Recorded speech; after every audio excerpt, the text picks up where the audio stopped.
So, listen up.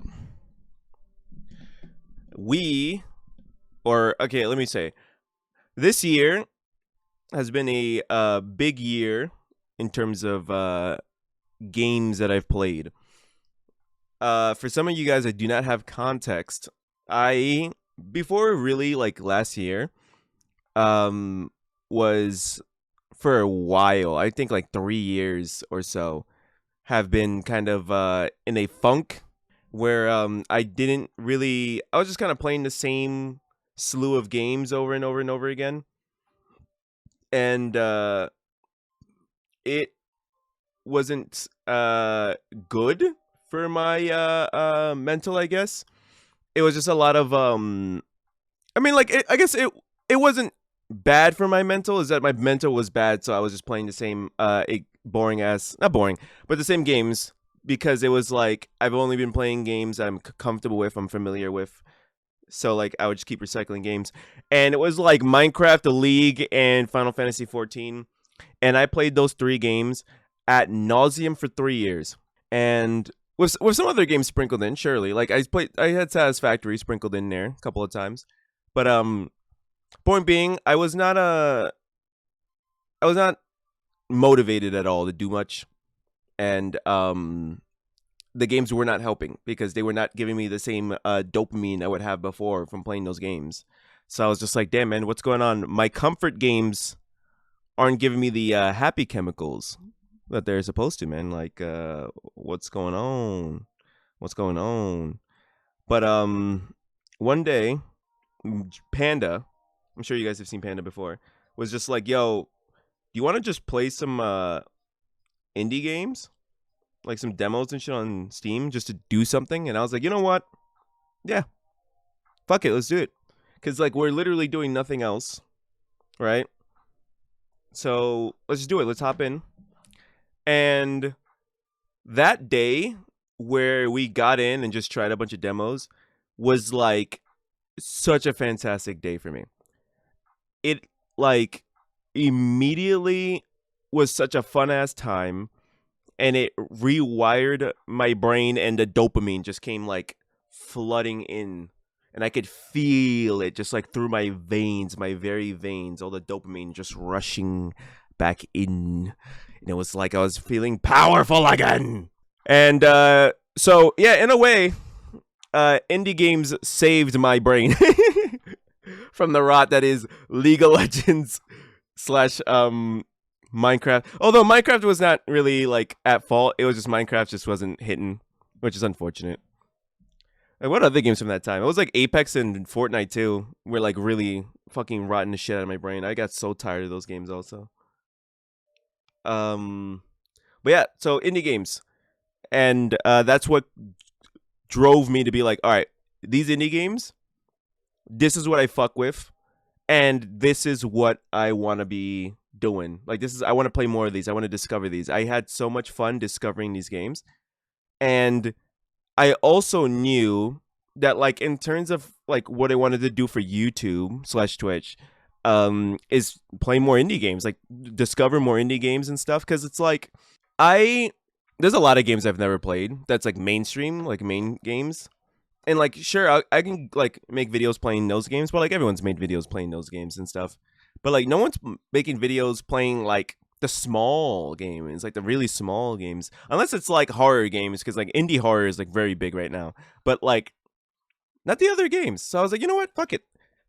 I want to be amongst the people who are like shouting out all indie devs, not just the horror games. So that's what led to this most recent push to try YouTube, and then this most recent push to try YouTube got me to 1,600 subscribers on YouTube and affiliate on Twitch. So like, holy shit, man! Like a lot of my life kind of started, or a lot of my dreams in life kind of started because of Twitch, not Twitch, because of indie games. So I wanted to pay it forward by talking and going through all the indie games I played this year. And some from last year because they were a little like late in the year. So I kind of wanted to count them because I wasn't going to make one for last year. So we're going to do this. We're going to try to do this every year.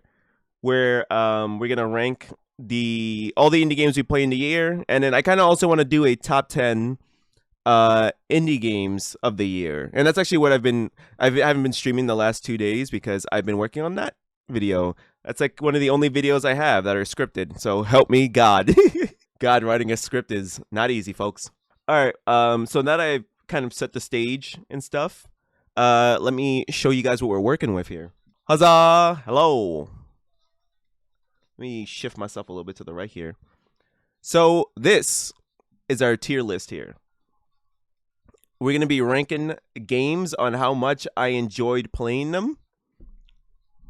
And also, like, yeah, it's like how much I enjoyed playing them and, like, how much I think the game, like, just, like, the quality of the game and how much I enjoyed it and, like, just how good I think, most of these games are going to be demos, by the way. So if they're demos, then it's, like, also how much potential they're going to have when they fully release. But just, you know, in general, it's just basically how much I enjoyed the game and stuff. So we have the typical S tier, A tier, B tier, C tier, D tier. Actually think I'm gonna get rid of D tier. Because I think C tier and D tier are a little redundant. At least less redundant than A and B. So let me just freaking, god damn, what the fuck? I am not a fan at the way that this UI operates sometimes, but you know what? It's all good. It's all good. There you go. We fixed it. And then I have a separate tier on the bottom for demos to incomplete. Chat, this is going to be a long one, a little bit, because we have 176, it's 174 games that we played this year. Look at all that. This is 2025, a year in review. Look at all this. I've checked this list and I've checked it a couple of times, and I believe this is everything. A lot of games.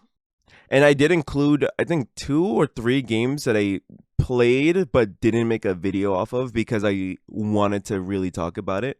And we'll get there. Like, you'll see what I mean when we get there. So I guess, should we start from the bottom or should we start from the top? What do you think, chat? Should we start this list from the bottom or top?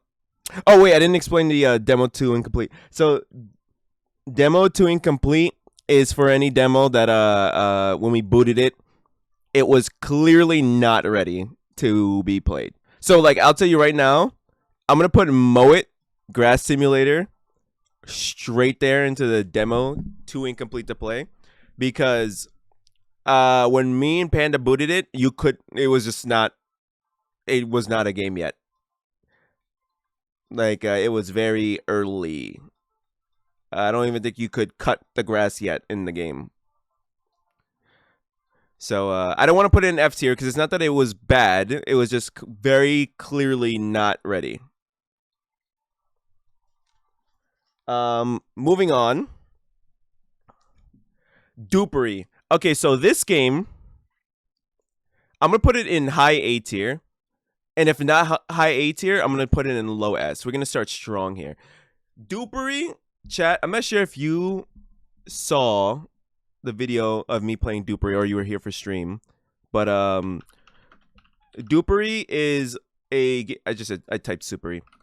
It's like a deduction game where you have to guess who on the board is bad by their roles and the information that they give. I showed this game to my friends, and I swear to God, almost all of them got into it immediately. Like, they're all playing this on their own. This game is genuinely something very fucking special. I'm almost certain you're going to expect to see another video of me playing this game, just because it's, like, genuinely so good. Like, it's it seems simple at first, but once you get into the complexity of it, it gets so fucking involved. So, like, there's 4 different roles, right? It's like the innocent, which is like the blue guys. And basically the innocent, like, are just like guys who just do have roles that just give you information. And then meddlers are basically the yellow guys who are like considered good guys, but they will fuck with you. So like even if they're fucking with you, you're not allowed to arrest them. They're just kind of like giving information that may be incorrect or just maybe throwing you off. Underlings is like the main bad guys who you're trying to arrest, and traitors are like bad guys who are messing with you in a like negative way, and they're straight up evil.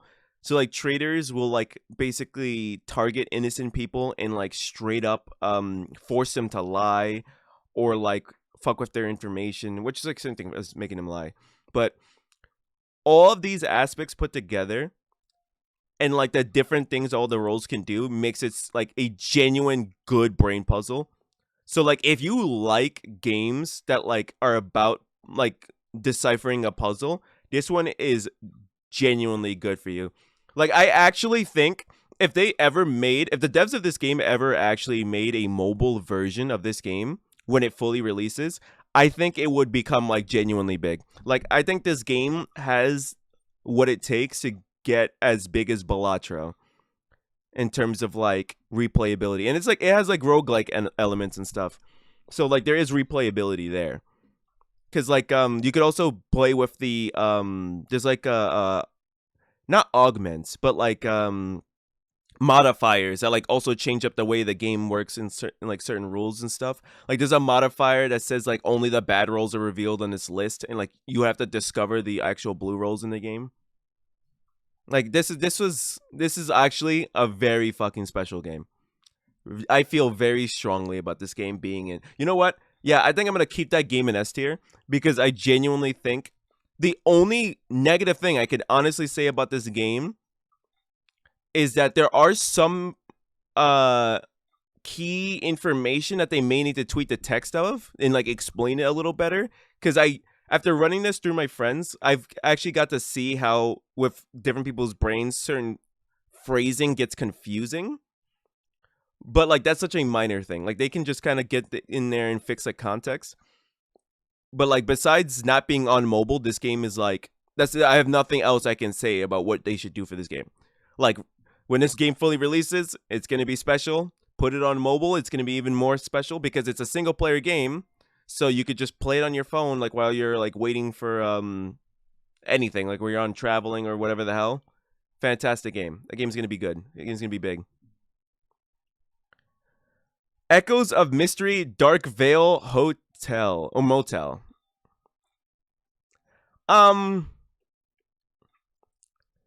So this is tough. I'm not going to judge this game on the quality of animations or anything like that because it was a demo and stuff like that. So it's like it's not going to look polished, but it's like an indie horrors. You know what I mean? Like indie horrors kind of like have that style to them.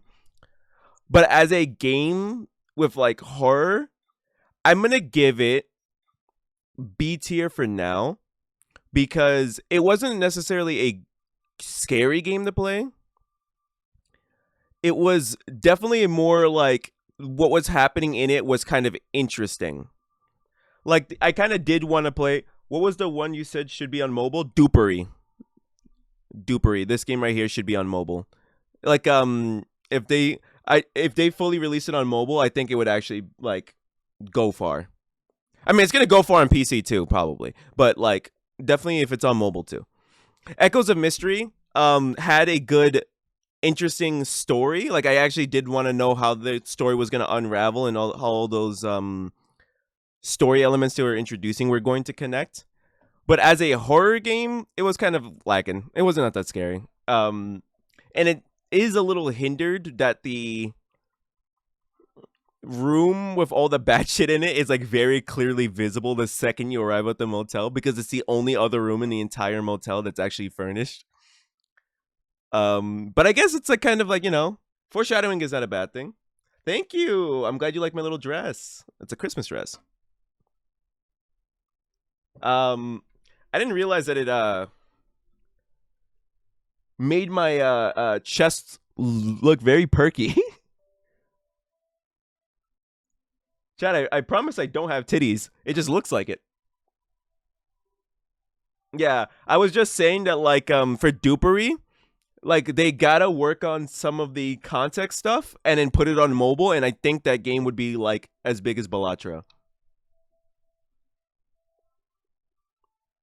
So next game, Memories to Kill. You think it would work well as a board game too? You know what? It probably actually would. Dupery as a board game would actually go crazy. Memories to Kill, um, to me, I'm gonna put it on B tier above Echoes of Mystery because although Memories to Kill did have a good jumps, actually, it kind of got me twice actually that game. Um, the story of it is where it was kind of more like where I was interested. Like a lot of these horror games, right? Indie horror games kind of struggle with keeping you interested as the story. With the story, I mean, usually it's just basically like the story is just a vehicle to drive you to the next jump scare. I hope that works. So yeah, like sometimes like these games use the story to just be a vehicle to drive you to the next jump scare. But Echoes of Mystery and Memories to Kill, to me, I feel like the stories were a little bit stronger than what your typical indie horror game would be, because it's like it's not just driving you to the next jump scare, it is actually like a little engaging. So that's why I'm putting these games in B tier, because it's like now putting this one higher because the jump scares here actually got me. But it was mostly like me trying to figure out what the fuck the headspace of the characters and how they're interacting with the worlds they're in that kept me interested. Now, as a contrast, mouthwashing is going to be a high S tier. Now, if you've never played or heard of mouthwashing, I will say nothing. Go play it. If you like horror games, go play it. Mouthwashing as a horror game, it is pure fucking cinema. Absolute cinematic masterpiece. I love the shit out of mouthwashing. The storytelling, like I like that mouthwashing is one of those games where a lot of the story that they tell you is through environmental shit and also like through implications. I don't like games that will just tell you how people are feeling and what happened.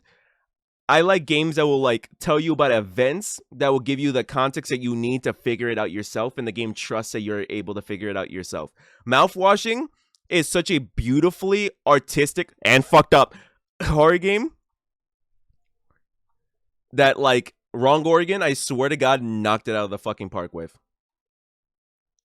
I played that game on my own and then forced my friends to play it.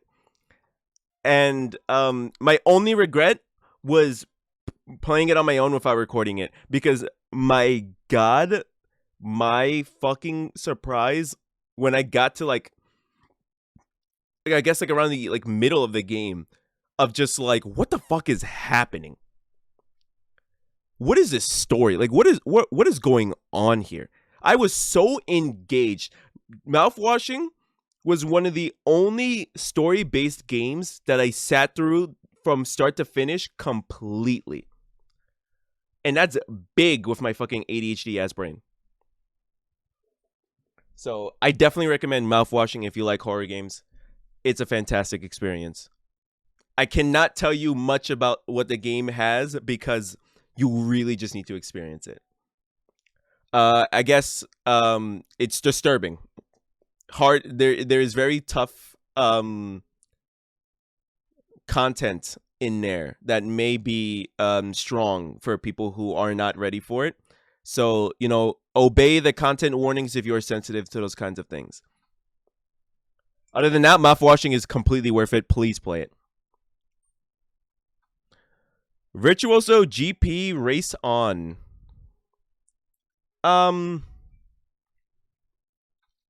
So I'm gonna put this game on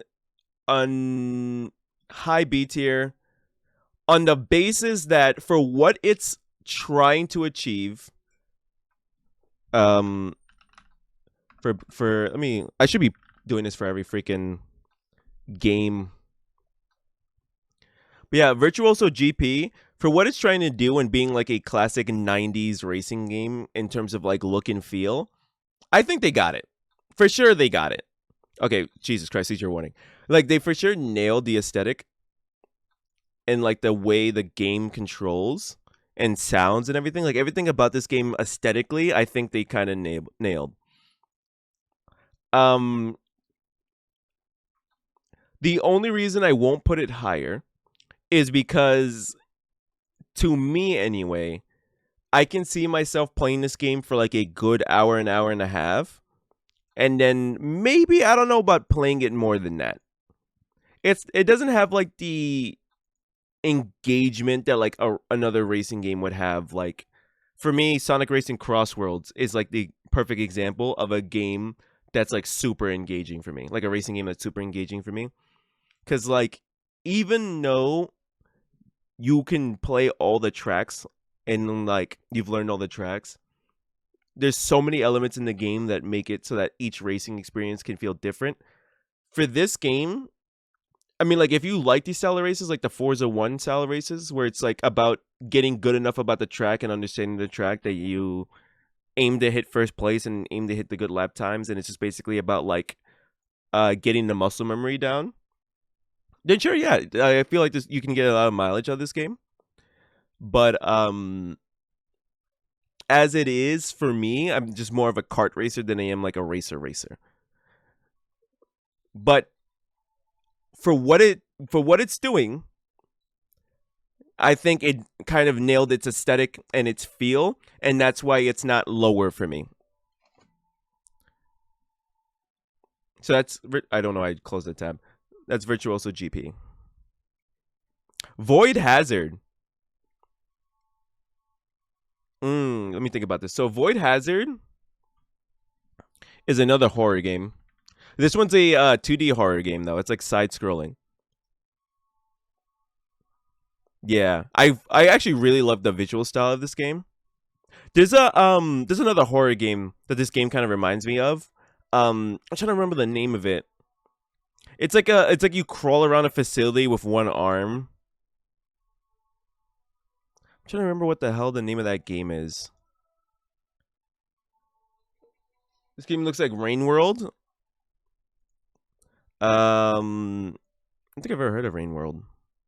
Let me look it up. I was gonna say, this game. I think Markiplier played it too recently. The game that I'm thinking of. But you said Rain World. This one. Ah, I see why you say that.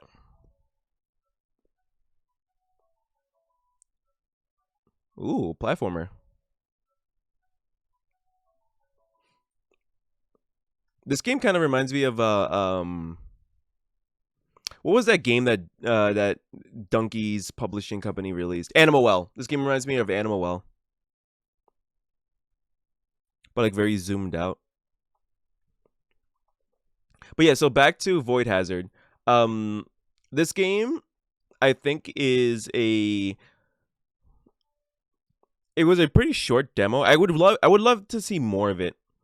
I did like that this game had some roguelike elements to it, so you got to pick like your stats and stuff. I thought that was pretty cool. Um I got to say honestly like the demo was a little too short for me to give like a full opinion about this game, but it felt like they were aiming for maybe kind of like a Resident Evil Metroidvania kind of where you're like we were like kind of in a facility that you're going to be like backtracking a lot of places and stuff.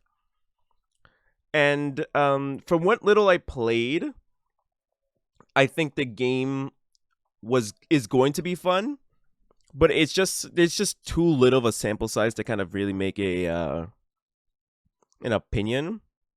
It was definitely freaky though. I like the atmosphere a lot. Um so for that I'm going to put it in also B tier. Maybe like low A actually. because I think the atmosphere for this, because like compared to like these other horror games, I think the horror was more felt in Void Hazard.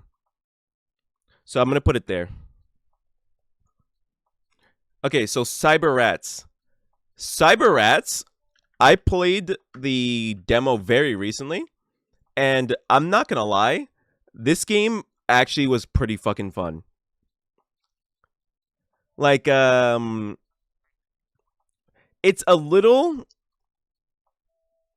disappointing to know that the game is not multiplayer, but I don't know that the game needs to be multiplayer. Maybe it doesn't. But I think it's like it because of the style of game that this is, I feel like I could play this game like a good couple of rounds like to like get through those single player levels and stuff and like figure out the mazes. But there's always going to be like a bit of me deep down that would have enjoyed this style of game if it was a multiplayer like PvP mode. Not like where you face each other, but it's more like you're trying to be the rat that makes it out. Other than disgusting rats, and you take that fucking back. These rats are adorable, and they're my babies, and I love them all. But I'm not gonna let the fact that I wanted it to be multiplayer hinder my score on it. I actually think Cyber Rats was a genuinely really fun game.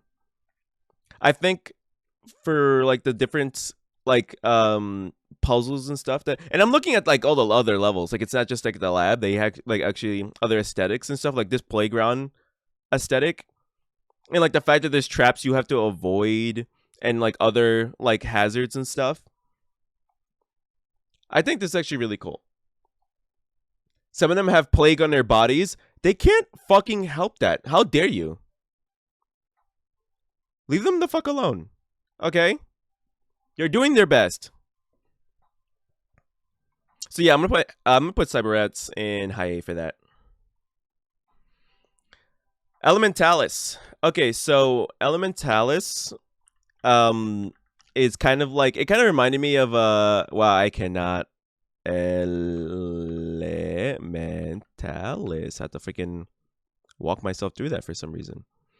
Elementalis reminds me of like not Breath of the Wild, Link to the Past, or a Link Between Worlds, in the way that it's more like a Link to the Past actually, in a way that the dungeons feel and like the traversing the overworld feels and stuff. And like the game's not shy of that because they should have heart containers and pieces of heart and stuff. But like the fact that they mix that in with like the ability to have elements and like the ability to manipulate your environment using said elements, I thought was really cool. The only critique I can really think about this game was that that beginning section had a lot of expositing. So if you're not the type of person who likes reading, I mean, actually, if you're not the type of person who likes reading, then these kind of RPGs are usually rough on you. But, yo, what up, Panda? But I think it doesn't hinder it. I think that's just more of a me problem that like there was a lot of expositing and it kind of like lagged my brain a bit. But when I got to the actual gameplay, I think this game is really fun. I only get to really play with the fire spell, and there wasn't really much for me to do in the dungeon with the fire spell except for like lighting torches. I kind of wish there was more in that dungeon to do with the fire, like more ways to interact with fire, because like you see things like this where like if you leave water behind and it use lightning on it, you can like use it to like shock people and stuff. And like you can like use nature to like grow and like burn, use fire to like burn. But then you get to like fire in dungeons and it's just kind of like light a torch. So I'm not gonna judge this game on its use of elements. Actually, I will. I actually will judge this game on its like use of elements, because from the demo itself, I would want the elements to be used more in the gameplay and more implemented more in the gameplay. Now, if the full game, it looks like the full game is aiming to add more ways to interact with the elements. And if that's the case, then this game is going to be really good. But from what I experienced anyway, um, I would say that the game is a good RPG. It's a good RPG, and it's nice in what it does, and the idea is fun.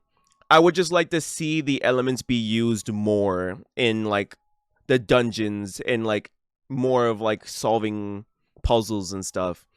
Like I want to feel like it's more involved than just kind of like using it to just throw it at an enemy or lighting a torch and stuff.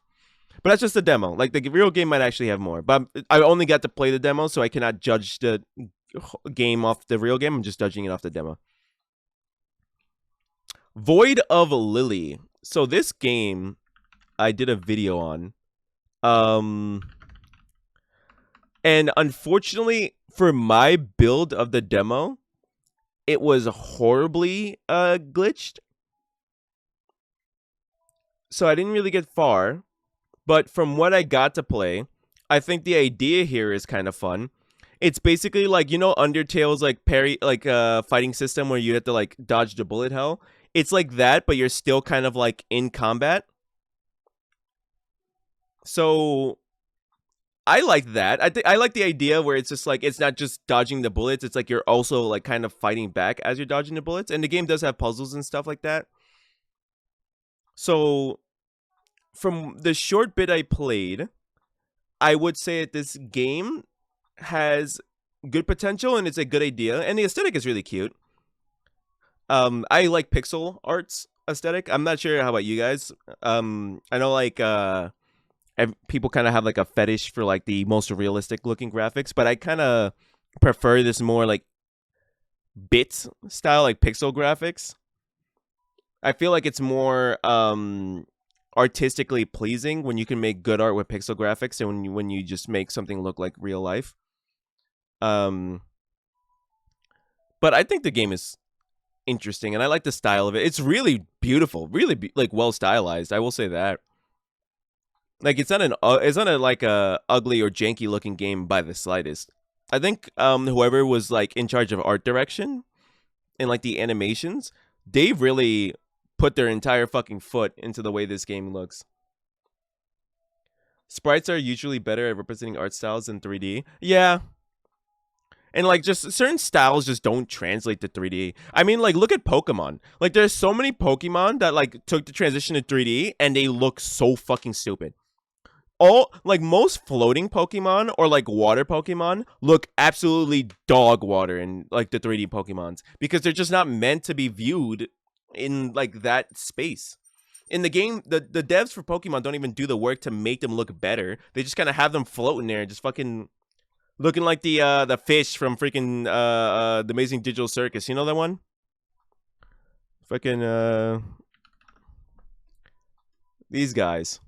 Have them looking like these guys, bro. Like this is what modern day Pokemon look like when they're flying types or aquatic types. Water Pokemon swimming in nothing, if even that. Some of them just float. Don't even like little like flowing animations or anything like that. They're just sitting there. It's so bad. But yeah, like I think even though it was a short demo and I really did not get to see much of it, I'm going to put Void of Lily in low A because I think there's something sort of really special there. And I really want to see what the full version of this game is going to look like. Because I kind of have a feeling that it's going to be really good. It might be not as good as I'm expecting, but from what I've played, I have super high hopes for Void of Lily. Mall Simulator. I'm gonna tell you something about Mall Simulator. Simulation games are dangerous for me. I get very, very, very enthralled in my simulation games. It is very easy for me to get enthralled in simulation games. You already know this. I think my 3, no, Excluding Expedition 33, my 3 longest series on YouTube right now. Oh, no. I was going to say my 3 longest series on YouTube, excluding Expedition 33, are simulation games, but that's not even true because my Final Fantasy series is even longer. Excluding the RPGs. But you know what I mean? Like Tavern Manager Simulator, Car Mechanic Simulator, and now Mall Simulator. Like those are they last. Like simulation games last for me. They really do last. I'm gonna put Mall Sim in high A, but I'm not gonna put it in S because multiple reasons. Matter of fact, I'll even like bump it down a little bit. I'll put it below Cyber Rats because Cyber Rats feels more complete than Mall Simulator is. But the reason why I won't put Mall Simulator higher is because, one, as much as I fuck with the game, they do use AI to make the visual assets, and I don't really fuck with that. It's not gonna be. It's not enough to make me like boycott the game. But it's like, I don't. You know, you could have just gotten assets from an asset store. I hope eventually, when they get money, they pay an artist to replace those and just hand draw them. But like, you know, I don't really. For the joke of the copying over real IPs and doing like parodies, I feel like it's more acceptable a little bit, but it's just kind of like, eh. But that's like the side reason. The main reason why it's like lower is because there's a lot missing from the game. I actually really think that once they fix the way you manage your inventory and they kind of change up the way you can build stores and like the ability to like change the actually aesthetic of your mall and not just like put furniture down. Like I want to be able to like color things. I want to be able to like change actual like aesthetic things about the mall. And because you can't really do that, I have to knock this game down because it is kind of a limiting. Like you do have enough freedom and leeway to adjust where furniture is in your store and stuff and what furniture is in your store, but outside of that, it's just kind of like a little limiting. But it's, you know, it's because like instead of it being one store that you're managing, it's a lot of stores that you manage in an entire mall. So for that, I will give it grace. But I feel like once they add better customization options and also better UI design, because every time I play the game, I cannot help but complain about going through the UI because I'm not gonna lie, the UI for it is not that great. So once they fix that, and if they, this is a dream of me, this is a dream for me, but if they ever add multiplayer to Mall Sim, that would for sure be a big plus for me. But yeah, until they add all the things that they flesh the game out, I should say better. I'm gonna keep it in A tier below Cyber Rats. Attention deficit. All right, so this one goes out to my ADHD having friends. Attention deficit is exactly what it says here. It is a story about ADHD. So I played this demo, and it is kind of a little bit of a psychological horror. It's a visual novel style game. And for what it's trying to depict in terms of like what it's like to live with ADHD and go through it, I think what they're kind of toying with is a little how do I say this? I think it's scaringly relatable. Like I was able to relate to certain things and to the point where certain moments were uncomfortable. And I don't say that as a bad thing, as a critique. I often say that good art should make you feel uncomfortable because that's how you know it's engaging. Like that's how you know it's saying something that's worth saying. And so from the demo of this game, I will say that they definitely have something that they're trying to say. And they definitely encapsulated what it can feel to be someone who's kind of riddled with ADHD. Now, granted, the flavor of it that the main character has wasn't really fully the same kind of flavor of ADHD that I feel, but it was enough that like I understand where they're coming from with a lot of things. And it's a choices based game where like the outcome does matter on your choices. So, um definitely the game lets you, the demo I should say, lets you go through the first 2 days of the story. So I would say check it out for yourself, but for what it is, I think it's pretty good. I'm going to put it in middle B tier. Like right here. I feel like once it's fully out, and like you can experience more of it, it would probably change my rankings. It'll probably go like, depending if it's good or bad, will probably be into A, or if it's like not that great, it'll probably go down to C. But I think middle B is good for like what's available for the demo. Motor Slice. Oh man, Motor Slice. Let me tell you about Motor Slice. Who here has played what's that parkour game? It was like a very popular parkour game. The one with the red bars telling you where to jump and stuff. I'm trying to remember what the name of that game is. Goat Simulator, what? I can't remember it. But if you played like that game, or if you played Shadow of the Colossus, Motor Slice is something that you should probably look at. So this game, I thought it was just going to be a Shadow of the Colossus clone where you just kind of like pull up on the homeboy and do a big boss fight.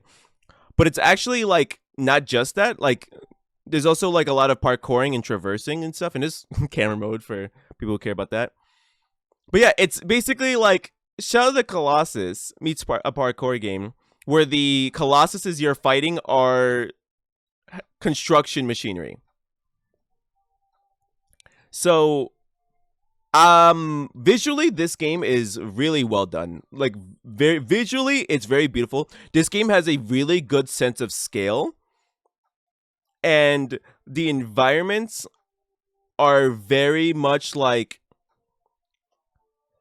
it's easy, not easy, it's like easy enough to tell where you're supposed to go, but you can still kind of get lost in the environment.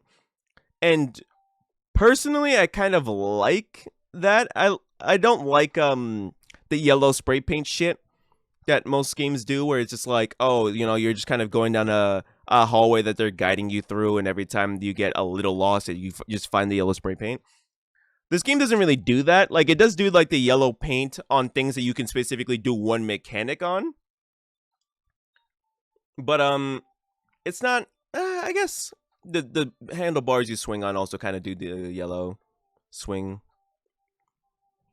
But yeah, I think stylistically this game is really cool. In terms of the way it controls, it is a little clunky. Just got absolutely murked in Fort. Oh, ate that for you. But yeah, in terms of controls, this game is a little clunky, but I think it's not clunky in the way that the controls are bad, but clunky in the ways that if you're not used to these style of parkour games, you're going to probably fuck up a lot, which I did. I'm not gonna lie. But yeah, like this game I really enjoyed. I guess my one critique I would have for this game is that I wish it was just a demo boss, so like I guess for the demo it is what it is. I hope that in the full game the boss fights are more involved. In the demo, once you get to like the big bad boss, because like once you get to these little guys, right, it's like combat based where you're just kind of like dodging and like finding your in to like fight back and stuff, and between the parkour segments. But then when you get to the big boss, it's just kind of like you climb him, or it, I should say, and then like by climbing them, you're doing damage, which is not bad per se. It's just kind of like, I mean, I guess it would really come down to how you flavor it. For me, I think I would prefer like just a little sprinkle of combat into the main boss battles, because at least in Shadow of the Colossus, right? Like once you're done climbing the thing, you still have to do like the stabbing and like the weak areas and stuff. Whereas in the boss that I faced in the demo, it's just you climb towards the top, and then like by the time you make it to the top, like all the climbing segments you did kind of like brought it down in terms of health, and so you just kind of like keep doing the little like chainsaw slide, and then that finishes off, which is like not a bad. It's just a little not engaging, not fully engaging anyway. But other than that, I think the boss designs are boss designs. I mean, they're just like construction vehicles. But like, you know what it is actually? Because it's like they're just construction vehicles, but not just construction vehicles, right? Because it's like there is an air of like Phantasmo to them. Because like in the end, it's supposed to be about construction vehicles, like that you like are going rogue and you have to like take them down. So they do have to like retain that appearance, but it's kind of cute in a way that the way that they take the construction vehicles and then like monsterify them, kind of, because it's not supposed to be like horror. It's just supposed to be kind of like action. So they don't need to look grotesque or monstrous. They can just look like the machines themselves. And it does kind of feel like when you're a kid and you're playing with your toys and you're just like imagining your toys becoming monstrous and stuff. So for that reason, I would say that the boss design in this game are well managed. I mean, again, like if there's one thing I will say for sure is that this game has a good sense of scale, even with the monsters that you fight. So for that reason, I would say that this game is like a low A for me. And I really like Shadow of the Colossus, and that's definitely what's helping it weigh it. But I think it's like a good game, period. Tito. Okay, so Tito, let me tell y'all about Tito. Where are my platformers? Where are my platformer enjoyers out there? So Tito is a platformer where you play as this blue boy, and you basically go into the levels, and you can collect forms from like your environment, and there's like little different like mini missions you do alongside the main mission. So the demo that I did had 2 levels. One level was like this tree area, which was like more of an open-ended area where you're just kind of going around, and it's kind of like Mario Odyssey in the sense that it's like an open world with different like stars that you can get for fulfilling different conditions. And then the other level was the mines area, which felt more like a linear level. And there's also like little like collectibles you can get and stuff. And apparently they're planning multiplayer. I actually did not know that. But yeah, and like the different little environmental like powers you can get help you with either fighting or traversing, or even like puzzle doing. But yeah, I am a sucker for platformers, especially platformers like this where it's like a little collectathon, a little like finding out the different missions that you have to do and stuff. And something that I appreciate about this game that was kind of lost on me with games like Mario Odyssey is that there is your hub world is a level select. I like kind of open world platformers like this only when the open world is like each level is an open world.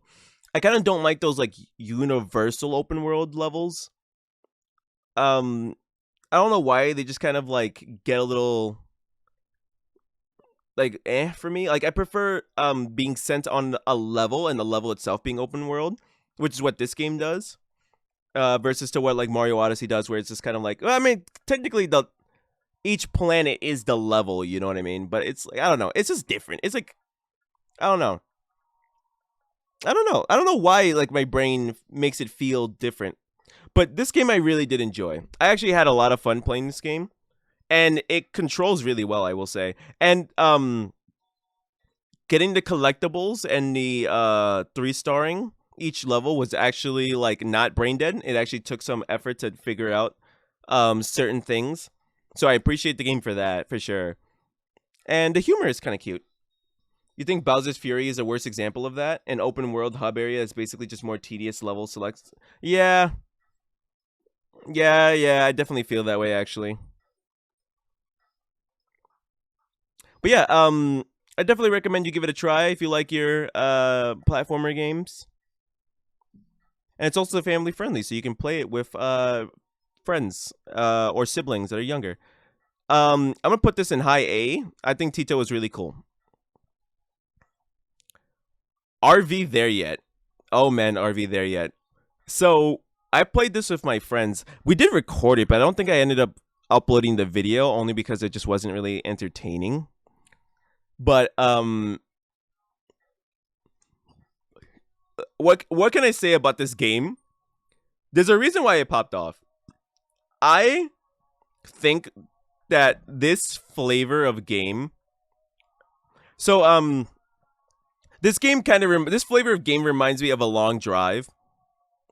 I'm not sure if you guys ever heard of those kinds of games where it's basically like you're carrying a payload, which is usually the vehicle that you're driving, to like wherever your destination is, and there's gonna be things along the way that will like be obstacles for your payload, and you have to protect your payload and stuff. I feel like this game did it really well, and something I really like about this game, and then I noticed it immediately, is that like the game starts you off on the path, and it kind of tells you like, all right, you're following down this path, but like pretty soon, like by your second checkpoint on that path, and you're like heading towards the third, you'll realize that like the map that you're holding kind of stopped holding your hand. And now you're like, the path that you're following isn't even really the one that the game's telling you to do, but just one that you just kind of decided is the best path to go. And that level of shit in a video game is so important to me.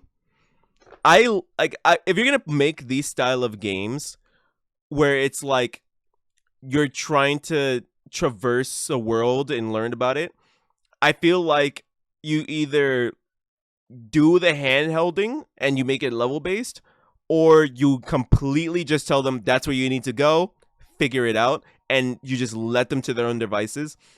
And if you do that, you have so much chaos and hilarity that can happen in this game. And I just found out that they added a new level too, like the snow level. Yeah, the new map. Like and this game is challenging as shit, by the way. This game is not easy at all. And what I appreciate about this game is that it's not just like, oh, I think a lot of problems that people have with like friend games, and like I'm not calling it friend slap because I have a problem with that terminology, but I think the problem with people have like with like friendship games is that they're not they can sometimes be not engaging to play on your own. RV There Yet is one of those games that is like encouraged to play with friends, but you can totally play it solo. The game does not become harder or easier playing it by yourself, because all the things that can hinder your ability to move forward will hinder your ability to move forward regardless how many players there are. And I think that's well balanced. I think that's really well balanced. And yeah, I think like just the style of the game is fine. I think the style of, like, these kind of like not cell shaded, but like very like vibrant, kind of like blocky, like blobby kind of like aesthetic to the game. Maybe not blobby. I think only the main characters kind of look blobby, but I don't even know what you call this like aesthetic kind of. Like a lot of games kind of have this aesthetic, and it's for good reason, because they always just kind of look nice. Like you see how even though there's a lot of grays and beiges and stuff in this environment, it doesn't feel like dulled or washed out. it like makes sense for the environment, and like the trees and stuff kind of like do a really good job of contrasting it. Like the ability to do shit like this and have it all still be readable when you look at it is genuinely underrated. A lot of people don't take that into account when they make games like this. A lot of people don't take readability in their environments seriously, and it makes it really frustrating, because if you're gonna have a game where you're telling players to get to the end of this like treacherous ass place, and it's like hard to traverse regardless of readability, by making it completely hard to read, you're just shitting on the player's plate and then making it needlessly hard just for the sake of being hard. Whereas this game relies on the factors to add the difficulty, and also your friend's ability to comply with you. But the game trusts itself to be difficult, and so the environments and stuff are very readable, and they allow the environments to be readable because the game knows that what it's already asking of you is difficult enough, and it doesn't need to make artificial difficulty by making the game hard to read.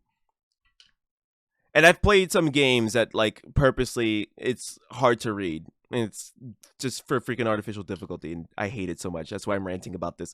But yeah, RV There Yet, fun game, good idea. I definitely recommend it.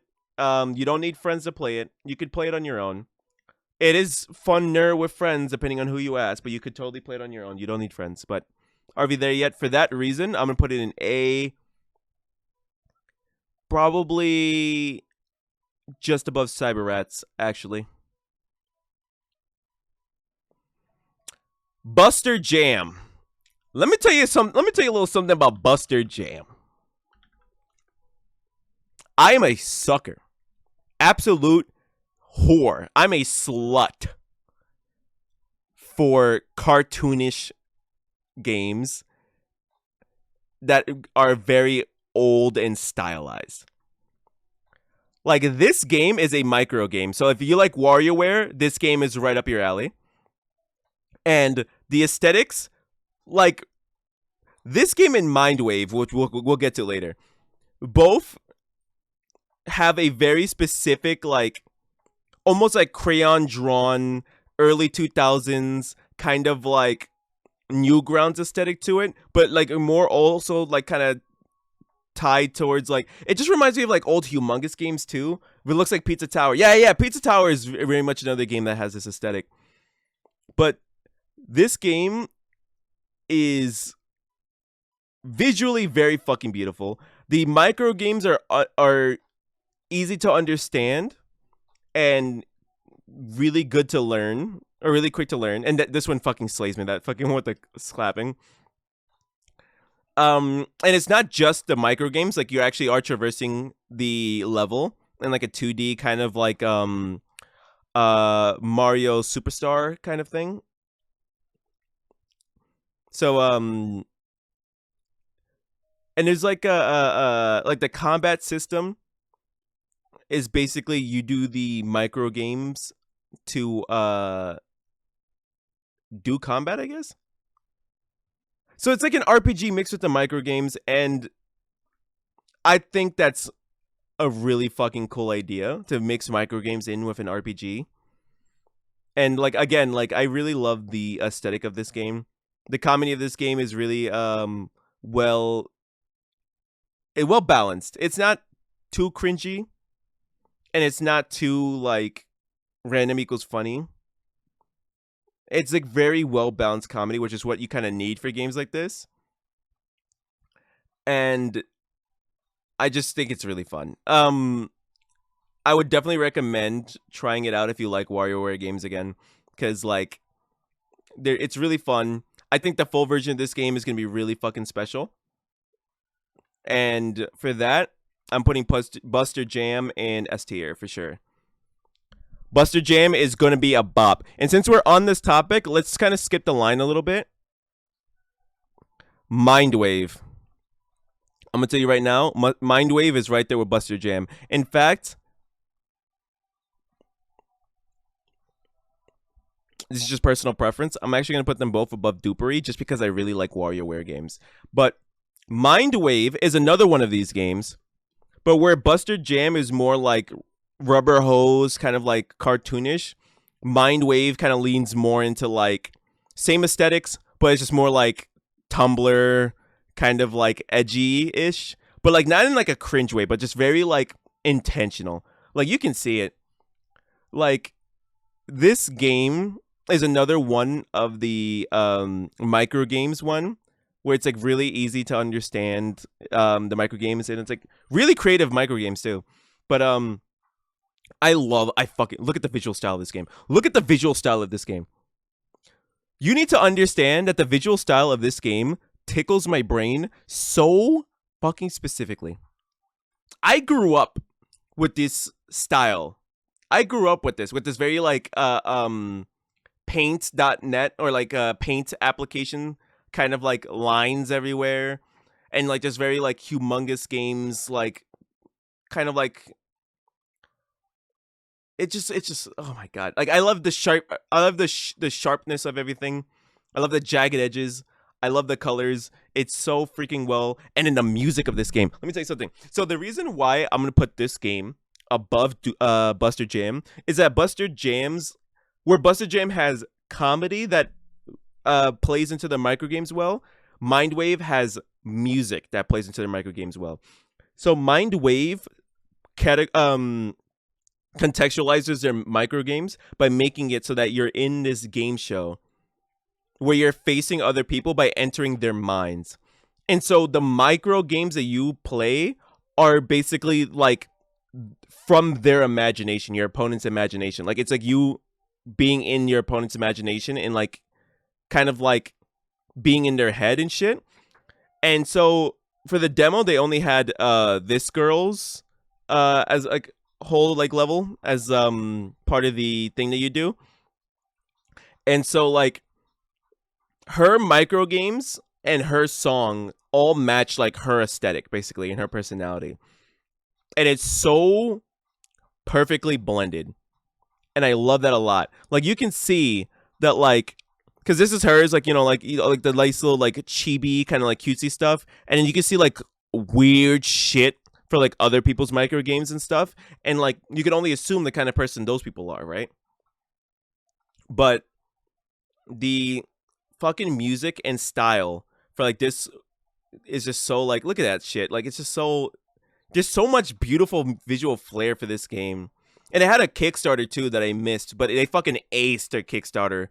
Like I think their Kickstarter ended at like twice their maximum goal was, and I'm so fucking happy for them. If there's another chance I get to support this game, I'm gonna fucking jump for it because this game is gonna be so fucking good. You know what? I keep talking about the song for this game, but like, can I find? Hold on, let me search YouTube real quick. Let me bring up. Let me see if I can get a video of someone doing. Check this out. This is the first level. Check this out. Pause the music real quick. Just peep the style of this game real quick.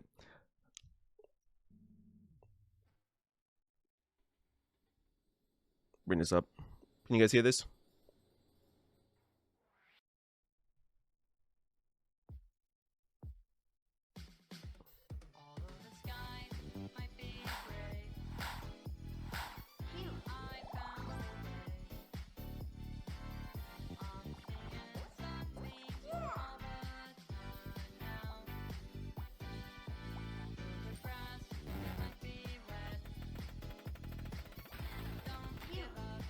Very much made by artists. Yeah, you can tell, man.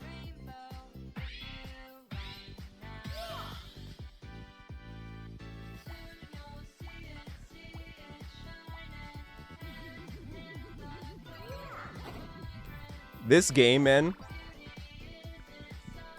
I swear to God.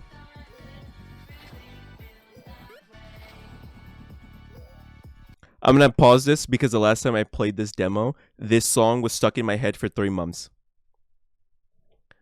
But trust me when I say that this game is fucking special. I just have such a when it comes to artistic shit in video games, man, I just S tier, S tier for sure, S tier for sure.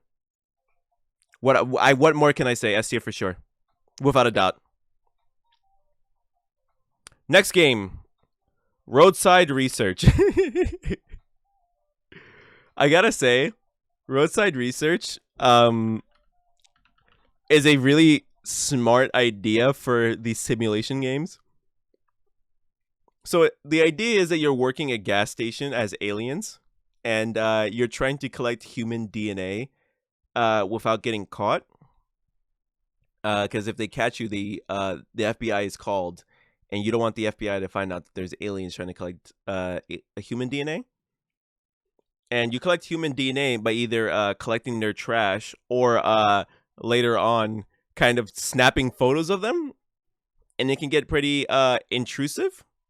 So yeah, you can collect trash and stuff, and then yeah, that's the intrusive photos that you can do.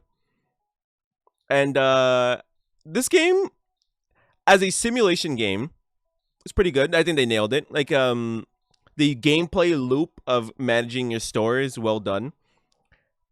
And the demo only allows for you to do the handheld camera and collecting the trash as ways of collecting DNA. And those methods are funny.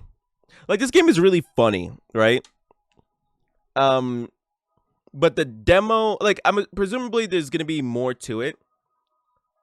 If there's one critique I gotta give to this game is that I know that getting caught brings the FBI to you, and from what I can see, when the FBI comes, they kind of just beat up whichever alien is being sus when aliens are there, and then you just respawn. So like, I hope that they kind of make it more of a like punishment for fucking up. Tenanican would splurt again. Like, if they make it so that getting caught is actually like punishing, like for you and your store, I think I would rank this game a lot higher. But because it kind of like, you don't really get that punished. And this is just from the demo. I only played the demo. But you kind of really don't get punished for that. And then for that reason, I'm going to put this like low.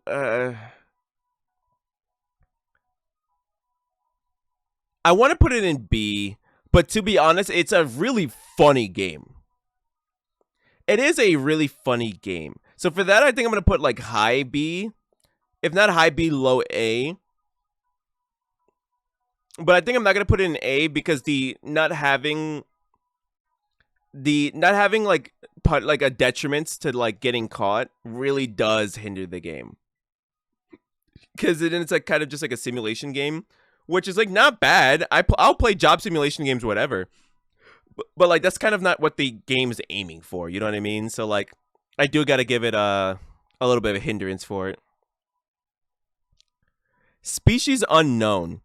Species Unknown is another game where I think I recorded it, but I never uploaded it actually.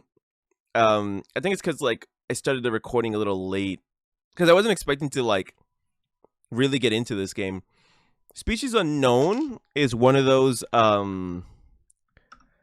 is extraction game the word for it? Kind of, not really. It's like a horror game where you and your friends go into a place and like complete the mission. And from the demo that I played with Panda and Happy, it was engaging for sure. Like trying to figure out where to go and stuff was really cool.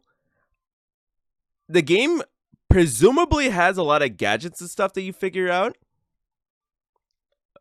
I don't know if it was because they just weren't in the demo version, but there was just no gadgets in the demos at all.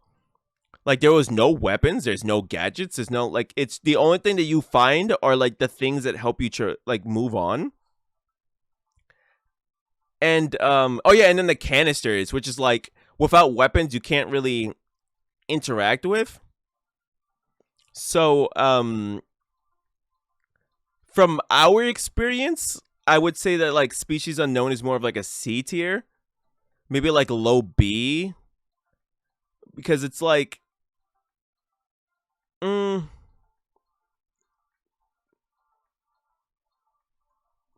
it wasn't a bad game. Like playing, traversing the levels, right, versus the monster on the level while completely defenseless with no gadgets wasn't a terrible experience, especially with 3 players, because you kind of can just like have the guy follow one person. So it's not hard. It's not impossible, I should say, but I don't know. It just kind of wasn't super engaging. Like, I see that in the full game, it's meant to. Oh, the full game's already out, but it's meant to actually have the gadgets and stuff. So because it's meant to have like gadgets and means of like you to like interact with the level more than just kind of like doing chores and like doing a fetch quest, I'll put it in low B. But our experience with it was not that great. Speaking of games that we didn't have good experiences with, man, I don't know if this is going to be controversial to say, but Yap Yap is a C for me. Now, hear me out. We played Yap Yap, and we played all these kinds of games. Like, we played Repo, we played Lethal Company, we played Content Warning, Evil Corporation. Like, all of these, like, go in, do a thing, get out extraction games. Yap Yap is like Lethal Company mixed with Mage Arena, except instead of trying to take stuff out of the facility, you're supposed to break stuff. And this game was a really cool idea. Stylistically, it's very fucking gorgeous. Do you see this? That's like the very like pixel aesthetic to it that they put over the like filter. I'm sure it's a filter, but the filter that they put over the aesthetic and like the very like mystical aesthetic that they put with the game is really fun. My only my main critique with the demo that we played was that the ones available didn't really like interact with the game. Like, you have like the wind wands, which can like blow things around and stuff, but they don't really interact with the monsters on the stuff.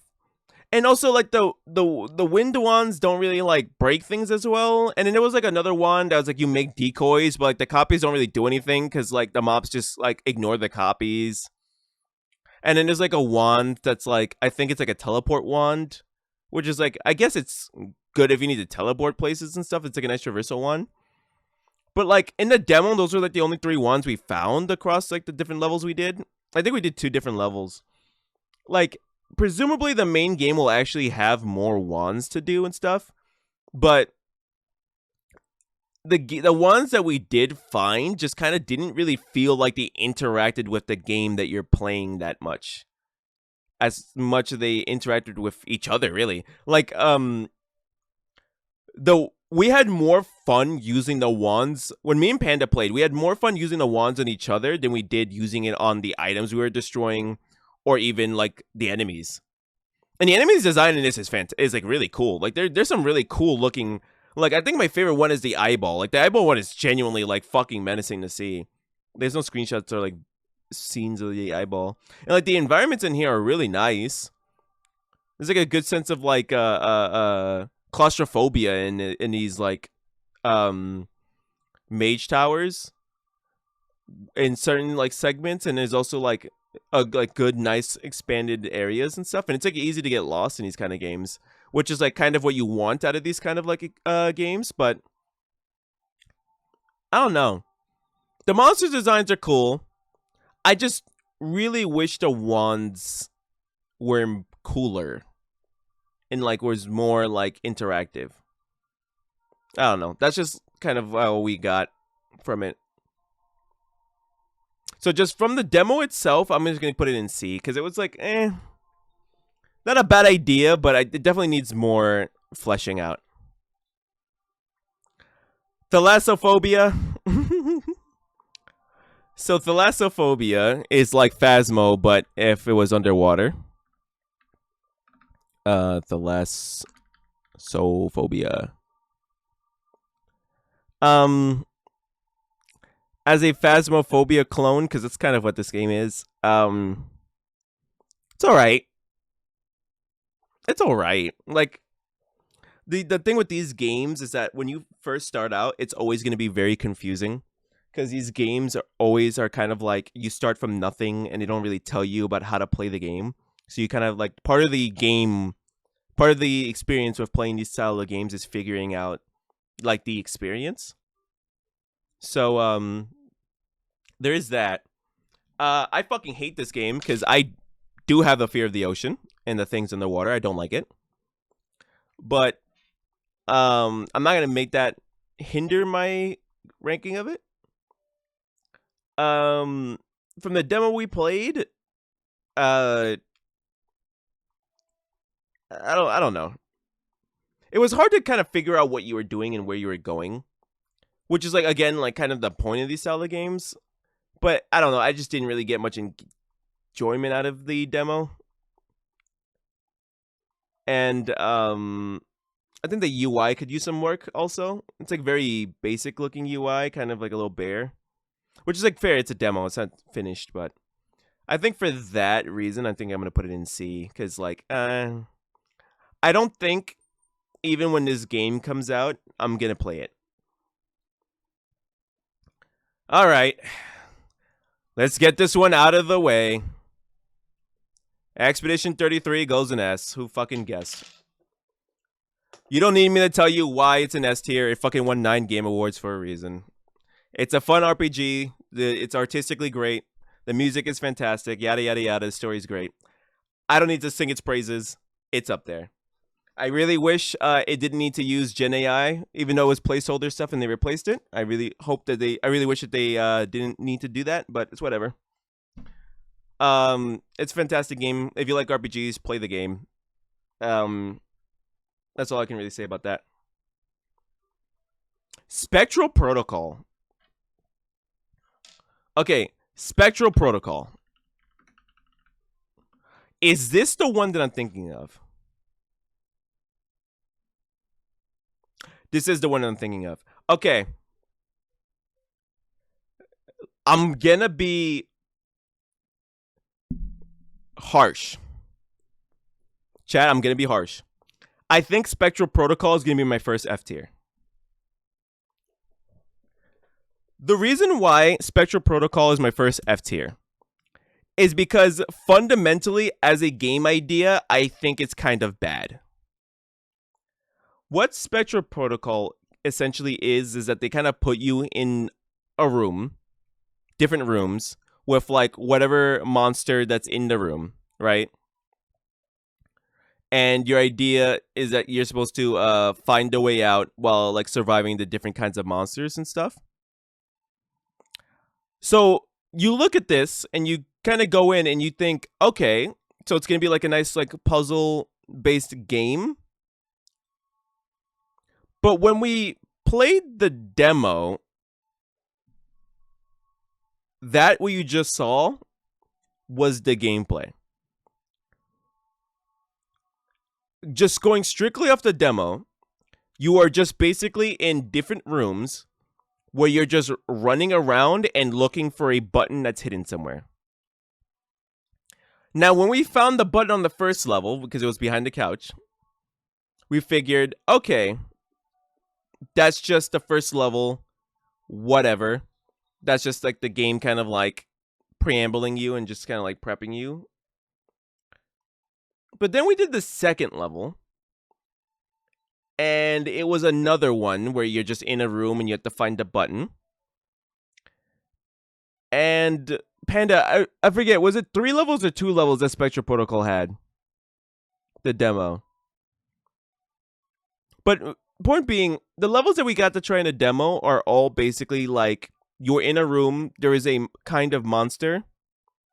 Actually, I think only the last one had a monster in it. The rest of them only like vaguely had spooky sounds in the background, but nothing really happening.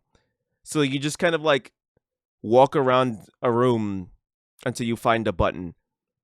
And not gonna lie to you, once you realize that that's what the game is, it is feverishly boring as shit. monsters or no, feverishly boring. Because the monster that they added in the last level of the demo wasn't even terrifying. It just works like a weeping angel, kind of. And it's like, if you played these games before, it's just not, like the horror of it kind of goes away. Like, you stop being afraid of the weeping angel shit. Like, the game doesn't make the weeping angel in this scary or anything like that. It's literally just a weeping angel straight, like no twists or anything about it. And so, like, because of that, it's just too bare bones. It's I'm hoping that the full version of the game will actually add puzzles like they're advertising, but from what I played in the demo, it's just kind of fundamentally a boring game to play. And so that will have to be my first F tier. Floor 100, I won't put in F, but it's going to be the absolute bottom of C. Because Floor 100 kind of follows the same problem, but the difference between this and Floor 100 is that at least Floor 100 had a good idea, in a sense that the gimmick of Floor 100 is that players leave messages behind, and the messages could either be helpful or hurtful and stuff. And it's like, just you're going through the horror game and like trying to find a way out using there's like puzzles, and there's just kind of like the engagement of the community, right? But I feel like this game just kind of throws a lot at you, and it's very overwhelming, like overstimulating, not in like in a hard way, but more of like you get kind of agitated fast kind of way. And I found out really quick while playing the game that like every threat that comes at you, you can kind of just beat to death by just grabbing furniture and just throwing it at him. So like that kind of gets rid of like the actual fear that you get from the game.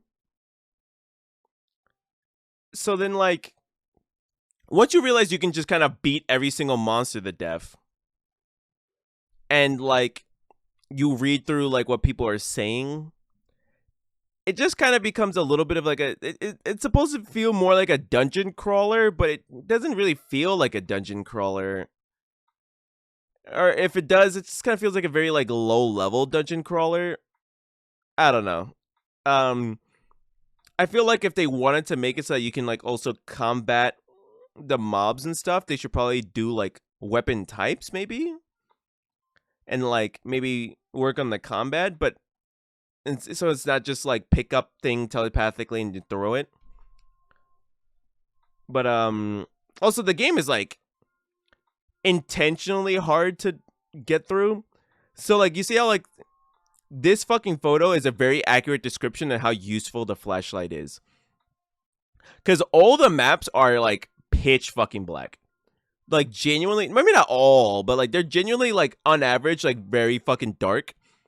And so like you get like this very small window of like the piss poor flashlight, and it doesn't make it feel scarier, it just kind of makes it feel like frustrating, because it's already a dungeon that you're trying to get through, and you can't even like really get through it because it's hard to see, and like you can't really tell like what you're looking at like close to because like look at this background, right? Like you can tell that this is like a fossil in the foreground, but like what is anything in the background? Like maybe there's a poster there, it's like an archway of something, or I don't know, but like everything is this very droll, just kind of like color. And it's just like it's just look at this, like, you know what I mean? Like it makes it really easy to just kind of get lost in this. And I don't know if that's like intentional, like they intentionally make it harder to see so it's harder to get through, but I'm not a fan of that kind of difficulty where the game just makes it harder for you to receive information instead of just making the information harder, or like just making the game harder. They just hinder your ability to receive the information to beat the, I don't know. It just, I mean, also the players kind of hinder your information. And then also like that players putting info thing kind of makes it so that the game is a little hingent on it having a a player base. So like, if this game ever dies in something and like it stops having a player base, then like this whole concept kind of just goes away. I don't know. Yeah, for that I don't. I will give it more points than Spectral Protocol because this one has a more unique idea, but it's just kind of not well executed, in my opinion. At least not in a demo. Dangerous Mountain Together. All right. Well, do you guys like rage games? Cause tell you one thing, that's what this is. Multiplayer rage game. You and your friend are tied together, and you're driving RC cars that are very, very hard to drive. Now, normally I take points away from games for having bad controls and being like intentionally hard for like shit like that. But this is a rage game, so it's kind of the point. I mean, it's a rage game. Like, you know, it's kind of fun. Like rage games to me are like such a specific niche to me that it's hard to like rank them, I guess. I guess I'll like rank it on how possible do you think it is? And I don't think it's impossible. It's definitely a hard game, but I don't think it's impossible. There was definitely a good amount of glitches and like collision issues when we were playing, but like that's just kind of like the nature of these kind of games, like especially like in a demo version. Yeah, it's not a bad game. I mean, just it is what it is. I'll just put this like a low B because it is what it is. Haunted Paws. Haunted Paws is like if Little Nightmares was instead of two kids, you're playing two dogs. I think for what this game does and like the different like styles of play, like I like that there's like a driving segment. I like that there's like a 2D segment. There's like a chase segment and stuff like that in the demo. And the characters are customizable. Look, it's cute little dogs. And puzzle based also. It's as scary as Little Nightmares is, in a sense that it's like more Tim Burton scary. If that makes sense, where it's like you're not gonna feel scared or creeped out. You're just more gonna feel like, oh, that's a little spooky. But yeah, I for what we played with this game, I think this game is gonna be pretty big. I think this game is actually gonna be really fun to play. I like the style of it. I think it's well done. Really cute style. The customization is fun. The puzzles were nice. The puzzles actually, I think two of them actually kind of took some thought. And yeah, if you like these style of games, I think it's like a really good game to play with a friend. Definitely recommend it. For that reason, I'm going to put this in A tier. I'm going to put this bottom of A tier. Haunted Paws. Dispatch. Man. You know where Dispatch is going. You know where Dispatch is going. What I gotta say about Dispatch. Dispatch was a very fun romp. I like that. I like management games. You know, I already said this like a bajillion times this stream. And the fact this is a hero management game was really fun. The game also surprised me with like a lot of it, actually. Like the amount of choices that you have, like were actually kind of like the paths that you can take, and how much your choices actually do matter. Because like I didn't even notice until you get to the end that like the whole saving Invisigal thing is something you can completely fuck up. I did not think the game would let you fuck that up. I thought it was like guaranteed. No, the game will actually let you fuck that up. The voice acting in this game is phenomenal. I think they did a fantastic job with the voice actors. And the style of it, like the visual style of it, is really cool. I think it kind of reminds me of Invincible a little bit. Like Invincible was more like 3D animated. Um, this was, I mean, it was made by the people who made like, you know, the Telltale game. So like, come on, you know, these motherfuckers don't miss. And yeah, my only real critique about this game is let me romance more characters. What the fuck do you mean I only have 2 choices? No, but I get it though, why they only did 2 choices.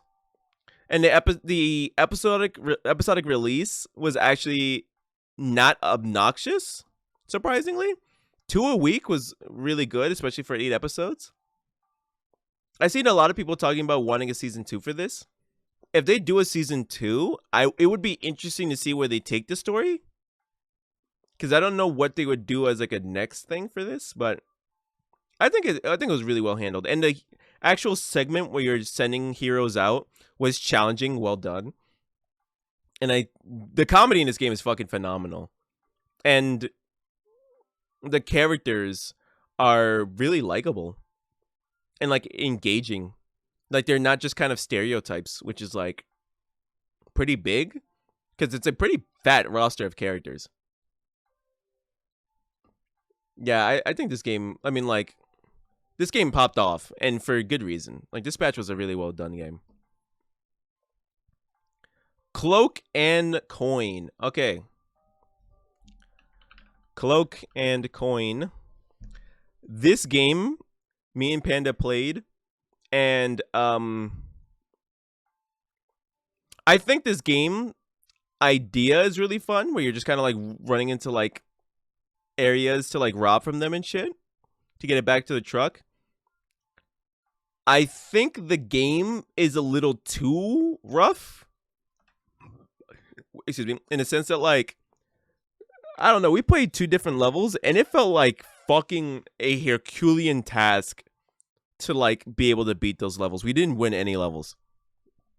Like, I don't know if it's because we're just bad at being stealthy, but like, these motherfucking NPCs really do see you from like far away, and there's a lot of them, and like they are fucking persistent.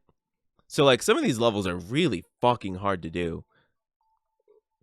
I like the idea of this. Maybe with more time, it'll be like better to understand how the game works and how the AI for the townies, I guess, kind of go. But man, that shit is fucking rough. And yeah, this is like the aesthetic from before that I was telling you about. That's like the same aesthetic that like how do you even call this aesthetic? I call it like, because it's not cell shaded. That's not what this is. It just kind of reminds me of games like Unturned, you know?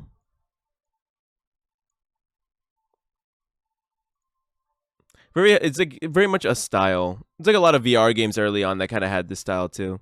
But yeah, good concept. I'm gonna put this in B tier. I'll probably put it like there. Good idea, pretty fun. The town is fucking crazy, and it's really hard to actually beat the level. I don't know if it's just because we're bad, but it just felt like it felt a little weighted. Oh my god, we have so much left to go through. Okay, chat, we're fucking in here. Cracked. Okay, anyone who follows me on YouTube. By the way, subscribe to my YouTube channel, ILASVT. Sub to YouTube. It's right there on my little thing. You see my YouTube channel, ILASVT. I also have ILAS VODs. This game has been a game that my friend group got addicted to. It was a simple game that Panda and I got into that we showed 2 of our friends who then showed 2 more who then showed 2 more.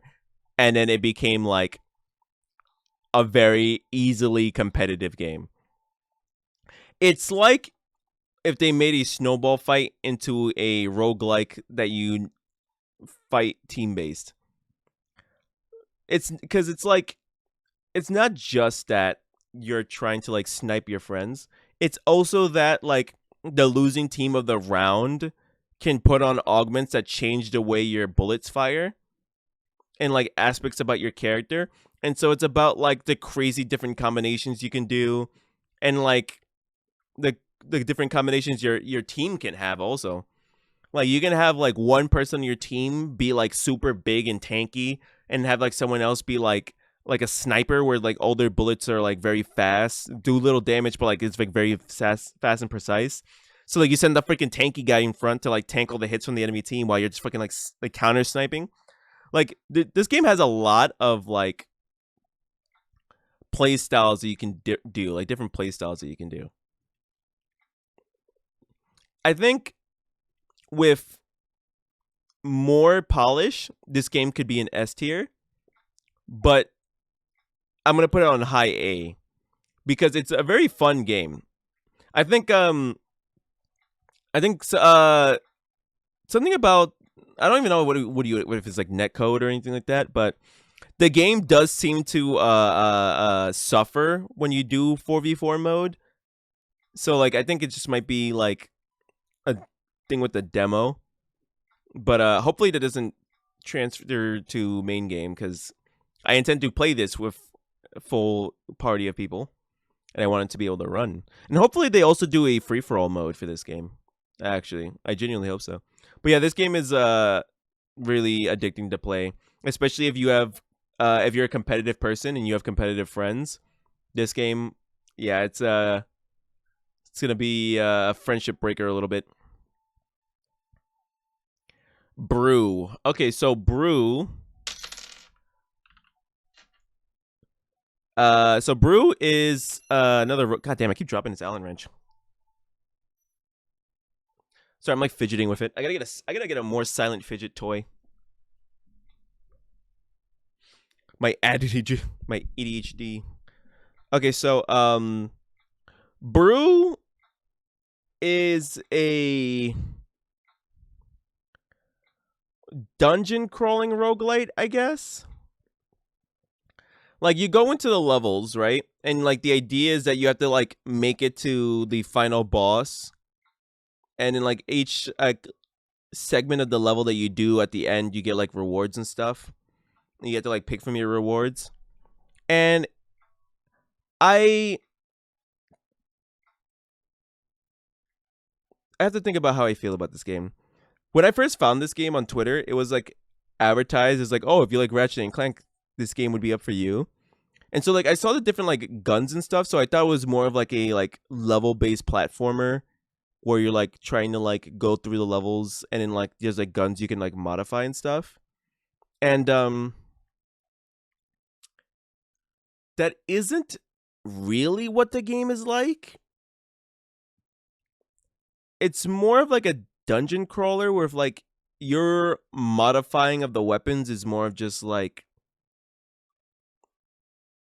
you have an element and like you can either put your element towards your primary fire or your ability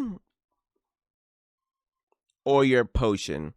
And then like depending on what you put the element towards, it like changes the way that specific thing changes. So it's like you do kind of modify your shoot. Like you can put the air elements into your gun and like turn it into like a sniper for a couple of bullets. Like yeah, like that. Or you could put like the fire potion. You can drink the fire potion, or you can put like the fire potion in, and it turns more into like a flamethrower kind of thing. So it is kind of like that, and the characters are cute. I mean, like if you like animalistic characters and like that nice little like furry aesthetic, like you know they're all well done, they're all well drawn. Like the art of this game, like you see it. Like I don't need to fucking sing its praises. The art of this game speaks for itself. It's very stylized and pretty and vibrant. Um, yeah, it just wasn't what I was expecting, and it's not like that. It's like a bad game because it wasn't what I was expecting. Because there is like cool ways you interact with the stuff and shit.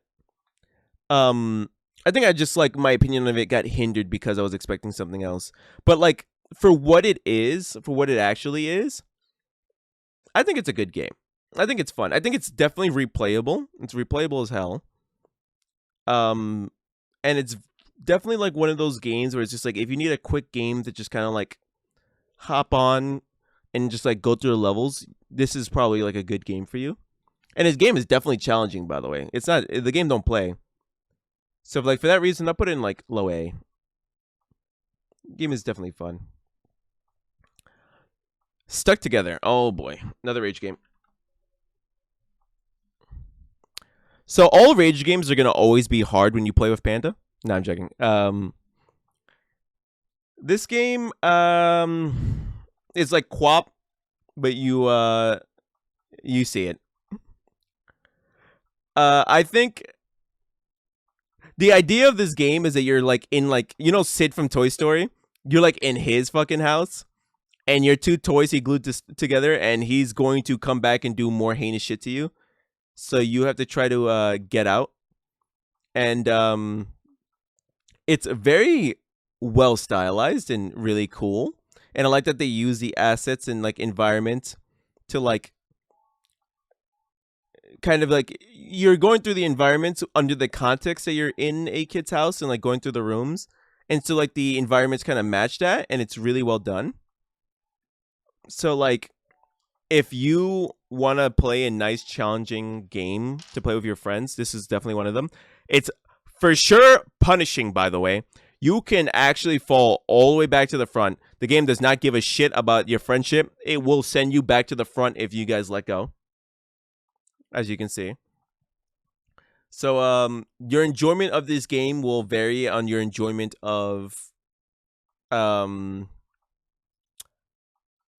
rage games. I'll put it in B tier. 13Z. 13Z. So 13Z is a hack and slash roguelike. A lot of these games are roguelikes, I'm noticing. I definitely have a type. Well, so I guess just roguelikes are kind of like what's popular for game devs. So this game is stylized under I believe the Chinese zodiac, and it's really pretty. I think the movement of this game and the combat of this game feel really good. If you play games like Zenless Zone or Wuthering Waves, or like Kingdom Hearts and stuff, where it's like air juggling and combos and stuff, this looks fire. Yeah, if you like games like that where the combos are like air juggling and like combos, this is definitely up your alley. And like the abilities you can get, you find like in the levels and stuff. It's a very beautifully stylized game. I'm not the demographic for these kind of hack and slash games, but I still thought this game was cool. So if that tells you anything about this game, there you go. But yeah, it's like really fun. It's like a nice little hack and slash game. Chinese aesthetics, challenging. I don't really have much else to say about it. It's just like this is a hack and slash game. I don't know. I'm just not really the demographic for these, so it's like it doesn't engage with me mentally. But I can definitely see this game engaging with a lot of others because it's well done. It's not poorly done at all, in my opinion. In fact, I think this game is probably going to be fairly talked about once it releases. Yep, that's 13Z. I will put 13Z. I'll put it in low A because as a game, I think it's well done. It's just not my cup of tea, but I think it's like a well done game. Fast Food Simulator. Oh my lord. You're adding 13Z to your wish list? That makes me happy. That's the main reason why I'm doing this, really. Is like not just to like rank games, but also just kind of like revisit games and like analyze how I feel about them, and also just kind of like put them out there for like you guys to see, and so you guys can also check out these games Because I fucking love showing people games. Like I love showing these indie games off and like spreading the word on them shits. Fast Food Simulator. This fucking game. This game, man. I think of the simulator games we played this year, this one is my favorite. But I will also warn you, this game is fucking stressful. And it's not just stressful because you're playing with your friends. It's stressful because if you genuinely put on that hard mode, the game will literally just take off its gloves, crack its knuckles, lube up its fist, and jam it straight up your butthole. Because it will actually fist the fuck out of you. This game. Motherfuckers will put in orders with the most, like, crazy combination of shit and give you 10 seconds to complete it, or they'll fucking walk off on you. This is one of those games where you could play it alone, but I do not know why you would ever do that to yourself. Like, I think you can hire. We didn't play with the AI in the kitchen at all, so we don't really know how that feels. We only use the AI for like the bussing tables and like, yeah, it's just for bussing tables actually, because even like a player collected orders. But man, let me tell you, this game, I can appreciate a good simulation game that's hard. And I think the devs said recently, because they took a bit of a hiatus on working on it. So the devs said recently, oh yeah, did they use content to use for the Steam images? They used it. Yeah, they did use AI for the Steam art. I mean, like, it's not in the game. They used it for the Steam art. Make a new Steam art. It's not a deal breaker. People like Supermarket Simulator did the same shit, and everyone loves Supermarket Simulator. But like, I think recently in a devlog that they said that they were going to add like deliveries and more open world stuff, and I cannot wait for them to do that because it will bring me the right the fuck back here. So in terms of the simulation games we played this year, I think Fast Food Sim might be the only S tier one. Oh wait, no, it won't be. Far from it. It won't be. Far from it, actually. I can think of two more, but we'll talk about that when we get there. But yeah, Fast Food Sim was really fun. Play it with friends. If you want to increase the experience, put the McDonald's beeping noises in the background and just, there you go. So next game is Finding Frankie. So this game, actually, apparently is getting a sequel too. And I think a movie. But either way, Finding Frankie is a horror game that's about platforming and speedrunning. It's a parkour platforming. It's a parkour horror game. The game itself, it's a mascot horror, and I know some people are tired of this, but I think this one deserves its spot amongst the mascot horrors because it made itself different in the sense that it's not just like traversing an area and puzzling. It's like genuinely about like traversing like a playground and doing like parkour and shit. So it's like kind of like Fall Guys a little bit. Even like the puzzles like have you like parkouring around and like grinding and shit. And there's like Fall Guys-esque mini games. And the movement in this game feels phenomenal, I will say. I love the movement in this game. My critiques of this game is that I wish more of the parkour segments were horror based. I actually kind of wanted it to be more punishing if you fuck up the parkour. Like there's some segments where if you fuck up the parkour, you summon the guy. But I kind of wish it was a little bit more leaned into horror than just like a parkour game. Because like there is a good amount of segments in this game where the horror just kind of leaves you alone. And like that's not, I don't know, for a horror game it's a little bad. Like the mascot horrors all kind of have that problem, but I feel like this one definitely kind of it's a little bit more noticeable. So I would say that I would put this game in A tier.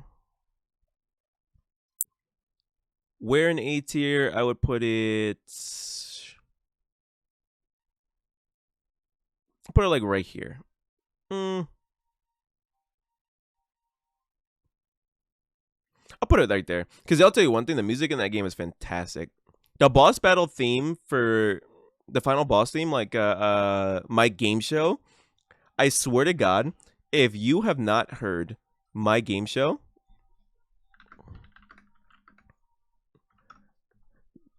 yeah, this song right here. Listen to the song in your own time. This song goes fucking crazy for a final boss theme. It goes sicko mode. Yeah, so like I wish the horror was more present in this game. I wish that the phone segment of the game was a little bit more um just like tweaked on a little bit more because they give you the camera for the phone segment and like you're supposed to use it to daze in, but it doesn't really work. And also like it's kind of easy because the game is also like a game that like wants to be sped run or sped ran. You really could kind of easily skip certain segments of the game, which takes away from the horror because like you're supposed to be able to speedrun the game once you have a good understanding of the game. But like the phone guys segment, you can speedrun it without having much understanding of the game. Like you can speedrun it almost immediately while playing the game, experiencing it for the first time. So they could work on that a little bit, but I think it's a really good horror game. I think it was a fun horror game to play. Liar's Bar. Um Liar's Bar is a very simple game, very simple idea. I feel like they've been adding more game modes to it, right? Cuz it's not just, yeah, they added slots. That's fucking hilarious. How does that even work? You've actually been updating the game. That's insane. Um Oh, they did little figurines. That's kind of cute. New bars, new skins. Yeah, oh, they did Liar's Poker. I feel like this game, if you have friends who like deduction games, like social deduction games of like bullshit or war, um I feel like these kind of games would really serve well for you. I'll put this game in A tier because for what it is, I think it's like a very well done version of it. Um yeah, my only like the only real main critique I can say about this game is that it uses AI voices, which is like unfortunate, but it's not. Just get voice actors, man. Like it's not that hard. Just replace the voice actors. Um, and it's like voice comms anyway, so you don't really use the fucking AI voices in that game. The lies we tell ourselves. So this is a horror game that I played. Um, I'll tell you one thing about this game. It is not scary at all. It's more like psychological horror. Uh, it's more atmospheric. The thing about psychological horror games is that like they're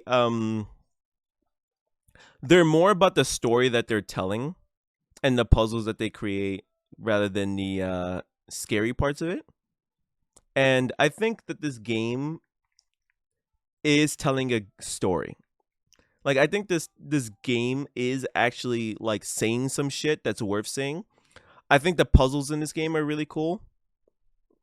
Um my critiques I can say about this game is I really think they can cut down on the cutscenes a little bit, only because like the cutscenes in this game do this thing where the camera's just like moving around very slowly around the environment as they're talking, and then like either the main character is talking or someone else is talking or something like that, and it's just kind of like because the camera's doing like the slow pan, all like the dialogue and shit that's attached to the cutscene are kind of like taking longer to go through than they should be, and sometimes it just makes moments linger, and it does kind of kill the moment. Like after someone were talking, like the camera's still like panning and it's like very slowly still panning, and that kind of shit does kill the moment of it. But the environments that this game builds in like the worlds that they put you in is actually creative, and I do like the breaking down of what this main character feels about their parents and stuff, and like how their parents are represented in like each segment. So for that, I will say that this game I will put in like low A tier, because as you guys know with me, when it comes to my horror, I like the more artistic horrors and just like jump scary-ish horrors. It's not an exciting game by any means, by the way. It's a my okay. I think actually because of that, I'm gonna put it in high B, because I will say it probably will be some people. It won't be some people's cup of tea because it can be. It's a very slow horror game, and I think that might actually like kill some people. But I don't get killed by slow horror games. I like it when games take their time to tell their story. Horror games specifically. Speaking of another horror game, Me Side. Me Side. This one got popular actually. So Me Side is about you getting stuck in a video game with a girl, an anime girl. And so it very much has Doki Doki vibes, but the way it differs from Doki Doki is that the reveal is almost immediate in this game. Some people's dream. Well, the problem is that the anime girl in this is a little insane. But I do like traversing the worlds and like getting to meet the different versions of Mita. And the game is beautifully stylized, I will say. And I really like the different genres of horror that the game likes to play around with. And getting to meet like the different Mitas and stuff that are associated with those are really fun. This game is voice acted in Japanese and in English now, actually. It's now fully voice acted in English. And they do community dubbing for like the different languages and stuff. And this game is really fun. I do like the different environments. I do like the different like changes and like styles, and getting to like meet the Mitas and like look for the secrets and stuff is like really fun, and then going through the story. So for what it is, I don't want to say for what it is, but like I think it's a really good horror game. I think this was actually one of the more well done horror games that came out. This one came out late last year, but I'm putting it here because like it's like way late last year. Plus I played it like this year, so technically games I played in 2025, bitch. But I think this game was I forgot that I have this tab. I think this game was like really fun, and I would put it in S for that reason. Now the question is where in S? I don't know. I think I might fumble that all later. Kiosk, I can already tell you is going to be an A, right behind Mulsim. Kiosk is basically work a job and then there's horror elements in it. These games are fun. I like these. I don't know. People like to shit on the fact that horror games, like indie horror games, kind of mostly devolve to do a chore until a horror thing happens, and that's very much true. But I don't mind it if the chore is something fun like cooking. And the game made sure that the cooking in this game is actually fun to do. And the game knows that the cooking in this game is fun to do because they even let you do a mode where you're just cooking and completing orders the whole time. There is no horror. Um, it's just really fun. It's like a nice chill atmosphere. I like the style of it, and there are jump scares in it. Sometimes they're a little cheap, but I did like that this game didn't only rely on the cheap horror, the cheap jump scares. It did actually do a good job of building some suspense with like the customers doing and saying weird shit around you. So I got to give them points for that. And that's why I put Kiosk in A tier. Cursed Digicam, I'm going to put in higher A tier. I put it like right here. Let me tell you something about my favorite indie game studio. What the fuck is it? Chris Chilla? Chilla Games, Chilla Arts. Chilla's Art, yeah, Chilla's Art. Let me tell you about Chilla's Art. These motherfuckers don't miss. These motherfuckers do not understand the concept of missing. You have probably seen, if you watch people play Chilla's Art games, or people play horror games, I should say, you probably have seen a Chilla's Art game here or there because they have a lot. They do have a lot. And they're all like really nicely done, very well stylized. And it's interesting to watch how they gotten better over the years. Where's am I blind? Where's Chris Digicam? I can't find it. Why can't I find the Chris Digicam? Why am I blind? Oh, right here. I'm so blind. This game was fucking creepy. This game, I swear to God, when I played it, actually really, I don't remember if it jump scared me at all, but it for sure sent so many chills down my spine playing this game.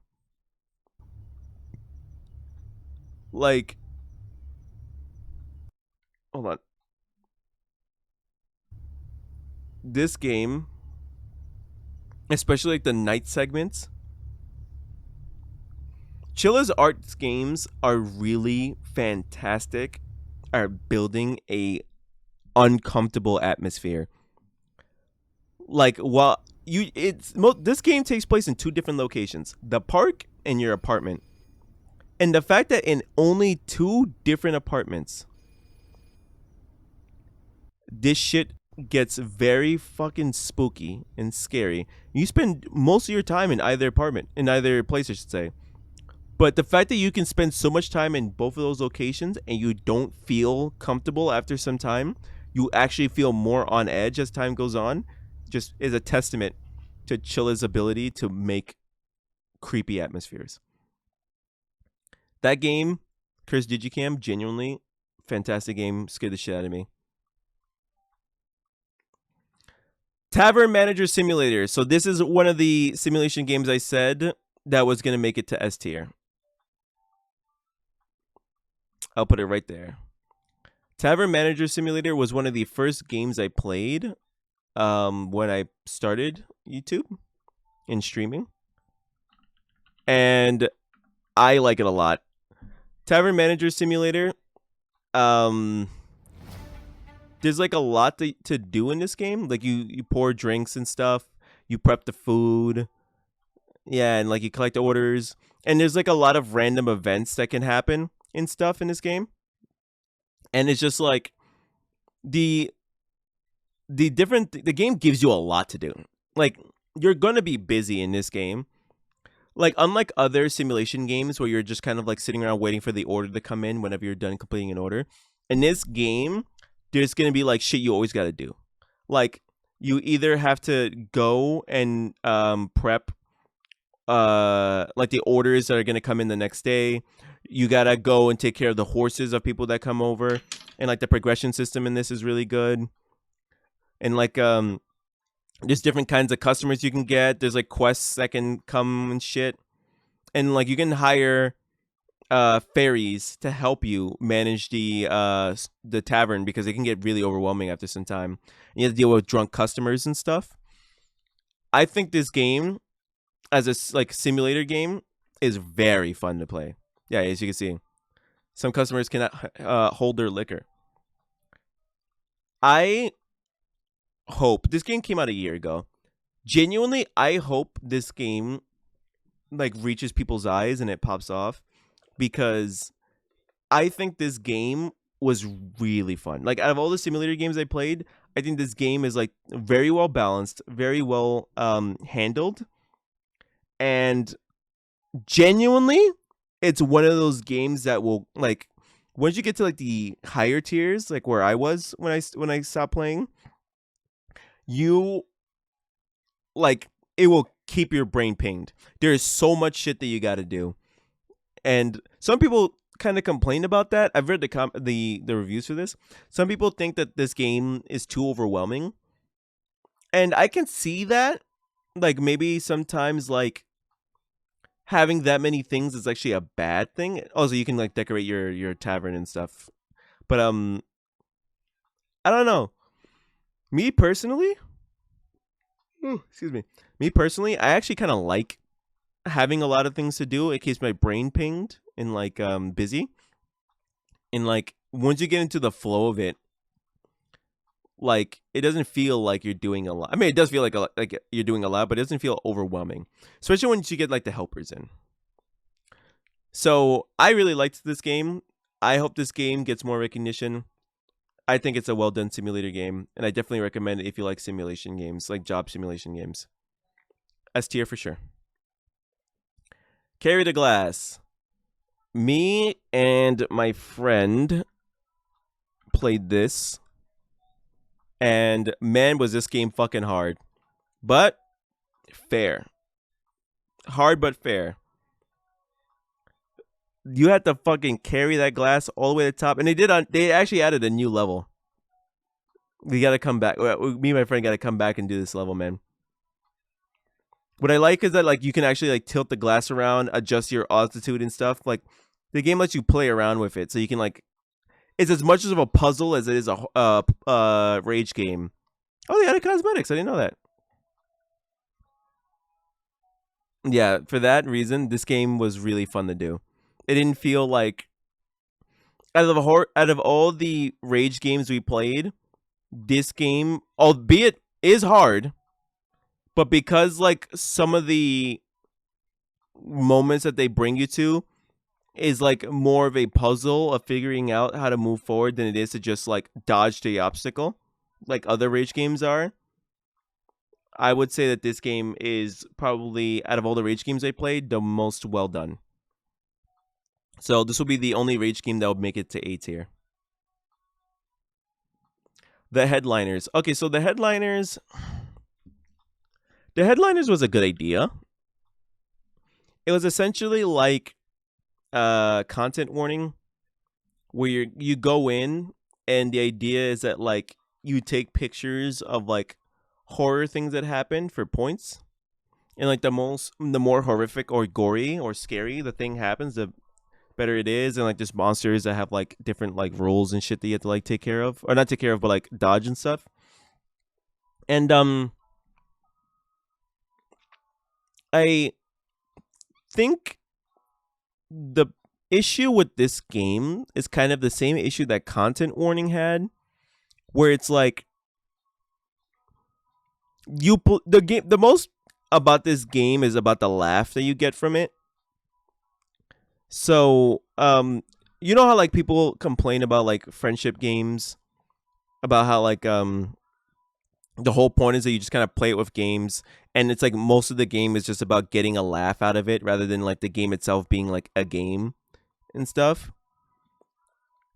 I feel like this game is a little bit closer to that, where like there is a game, like you are trying to like get good pictures and make it out without dying, so you can get better equipment that will help you get better pictures and stuff. But like content warning, that your enjoyment out of this game is mostly just gonna come from like the crazy things that can happen, rather than like the gameplay loop, if that makes sense. And it's a well done game. Like I think between this and content warning, I think this game kind of handled it better than content warning did. Not by a lot. I think both. I think they're kind of like, they kind of almost equal. But I do prefer the headliners a little bit over the content warning. But I think it's kind of just, yeah, it's just kind of like, like for that reason, I put it in B. Because it's not that it's a bad game. It's just kind of like,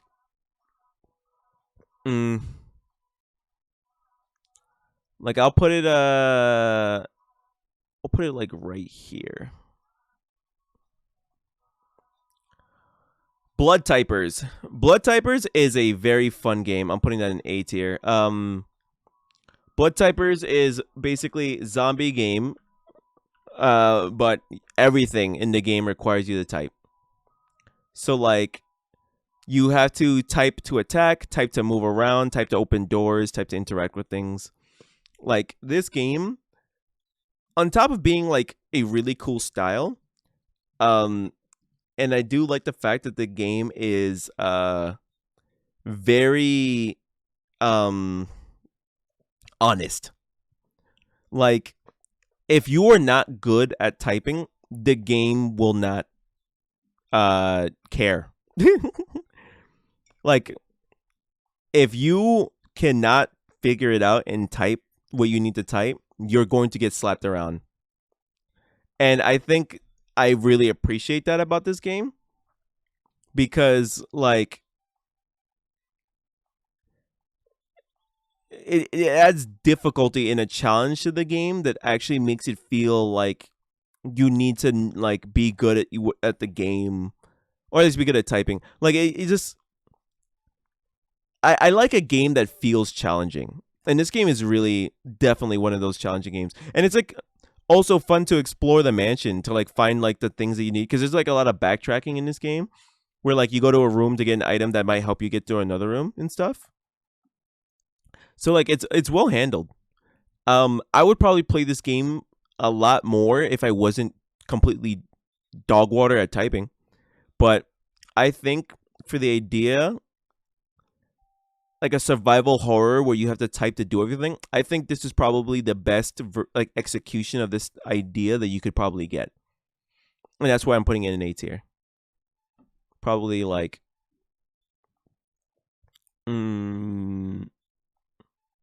probably like that. You know what? In fact, I'll probably readjust some things here. I'll probably do like this.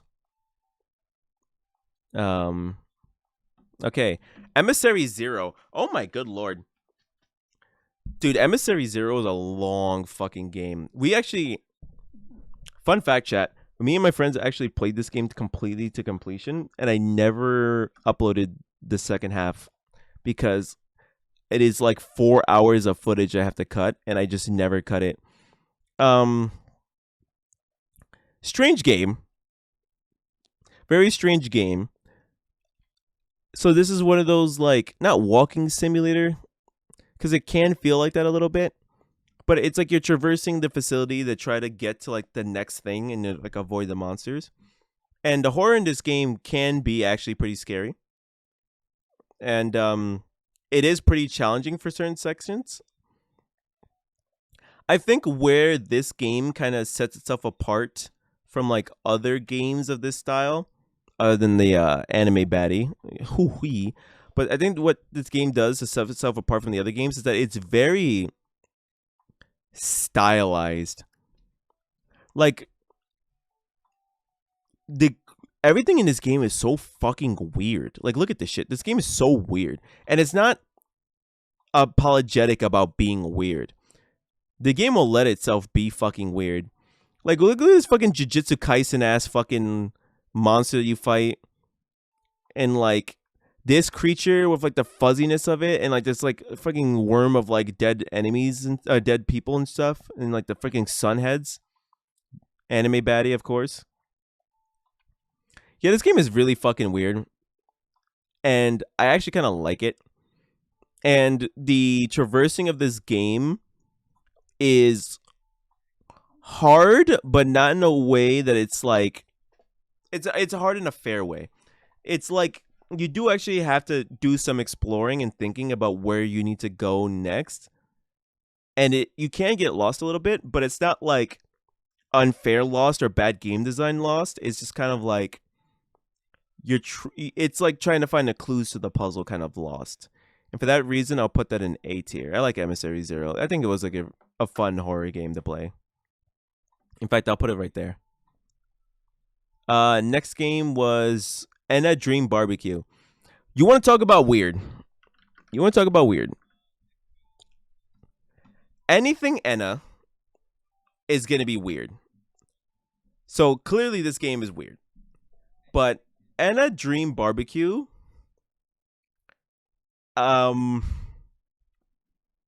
is bizarre in a way I don't know how to explain.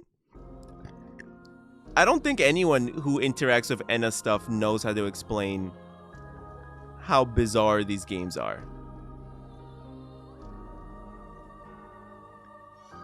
But it's a adventure game where you have to fulfill quests for people. And it kind of feels like an Adult Swim game in its weirdness. And the comedy of this game is very... I mean, you won't be able to tell from its imagery right now, but it is a comedy game. It's not just a comedy game, but it is a comedy game.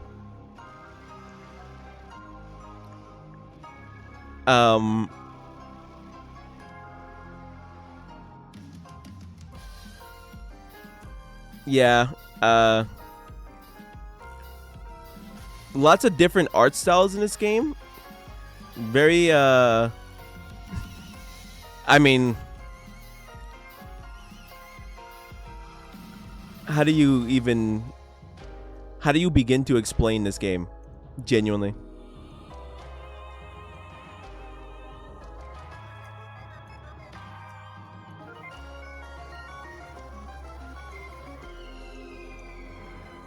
Yeah, bizarre. Is all I can say is bizarre. As a game and as a art form, this game is very good. It's engaging. It's definitely engaging. It's not just weird in a way where you get disconnected from it. It's weird in an inviting way. And for that reason, I'll definitely put it in S. I'll put it like right here. Car Mechanic Sim. So Car Mechanic Sim was another sim game I kind of got into. I fucking put mechanic. At least I only played the 2021. Nope, don't you dare. No, don't you dare. Shut up. Car Mechanic Sim. This game is fun. This game is really involved, very involved. If you like cars, definitely the type of game for you. And I remember playing this game in front of my friend who was a mechanic, and he was impressed with the accuracy that this game has in terms of like the actual steps it takes to resolve certain things in the car. And I do like how much you can customize this, like the cars in this game and stuff. Like, this is a game for car nerds, for sure. For sure, it's a game for car nerds. If you like cars, if you like working with cars, and like putting cars together and shit, this is a game for you for sure. Absolutely. I'll put this game in A tier. I had my fun with it, but of the simulation games, I'm not much of a car person, but it was definitely still fun for me. I'll put it there. The Wear Cleaner. Oh, the Wear Cleaner was a short little romp, and it was a cute little romp. So the Wear Cleaner, uh, yep, I definitely recommend this game. This game's adorable. Essentially, the point of this game is that you work in an office as a cleaner, and the game, the boss makes you come in at nighttime. Unfortunately, you are a werewolf. So basically, the game is about cleaning the office without getting caught. So it's like a stealth game where you have to like clean without alarming people, and when you get alarmed, you have to murder the people who see you, and then you have to clean up the evidence. And there's different like side projects or side quests that you can do while you're cleaning the office, and it's like level based. And it's a short game, but it's definitely fun. It's a free to play game, by the way. You can play this game right now if you wanted to. I definitely recommend it. It's adorable. It's adorable and fun. Um, I'm gonna put that in A. I'll put that like I'll put it like right here. It was a cute little romp. Killing is not adorable. Well, then don't get caught. That's easy. Just don't get caught. Okay, another simulation game that I said it was going to be easy S tier. Schedule 1. I think I'm gonna put Schedule 1 right there. Yeah, for sure, right there. Schedule 1 is a game where you get into it because it's just like, haha, you make drug. But once you realize that the game is more like ridiculous than you think, like the ability to modify the drugs to have different effects that like you can feed people and like also give you stats and stuff, and like the complexity of it, it's not like super complex, right? But it's just like you just there's just so much that this game has that I was not expecting. And it's like such a fucking addicting game to play. When I played this game, I played so much of it on stream, and I played so much of it off stream. Like off stream, I would go on my friends' saves and play on their saves. And then like whenever they got up to where I would just quit out so I wouldn't get like spoiled about shit. But this game, I swear to God, I took a break from this game for a while, but once they add in a sort of end game to this game, I'm definitely coming back. This game is super fucking addicting to play, and it's a really fun multiplayer game to play too. I think like I think a version of this game that's multiplayer and also that you can work against each other would be phenomenal. But it's not a bad thing that this game is co-op. And also, by the way, this game is done by a single fucking dev named Tyler, and that shit's fucking impressive. Yeah, Schedule 1 is fun as shit. Like my only real critique about Schedule 1 is that because there's no like real end game, you get to a point where it's like there is a little bit of a like monotony to it. But I don't know, to me I don't really care about that kind of thing. Like I actually kind of like the repeated rhythm. I think once they add more a little bit more automation and like more of like an end game thing, because they've already added like other things to do. Like they've added a sewer system. They just added the beta for the shrooms. And they added the cartel. Like the cartel can come and fuck with you and your clients and stuff. Like this game is already well on its way to becoming like a fantastic game. Like it's already a fantastic game with all the things that they've been adding, and he's been adding more shit. So like once this game has like a proper end game, I feel like it's gonna be GG. GG. Like this game is taking over again. This game is gonna be one of those games where I see this game returning in like the mainstream of like streaming culture, like a couple of times for sure. And that's why I put Schedule 1 in S tier. Schedule 1 is a fantastic, fun game. Genuinely, such a fun game. A webbing journey is a I guess platformer. It's a sandbox platformer. Um, it's one of those games where you play a little spider, and they put you on a level, and there's different tasks that you have to do, and it's a little bit of a rage game in the sense that the controls can be a little bit wonky, but it's not mean. It's just you definitely have to be patient. But like you can already see like all the different things you can do with like your webs and stuff. And there's like a bunch of different side quests. So this one kind of feels like the Mario 64-esque thing where like you pick a level, you go to a level, and there's like different star quests to do to get the to like get done. Definitely a fun one. This one I gotta finish playing this game. But I played through I think like 3 or 4 of the levels, and I thought it was really fun. Definitely a cute little physics-based game. And you can customize your spider. I'll put this in high A tier, right below Tito. Actually, I'll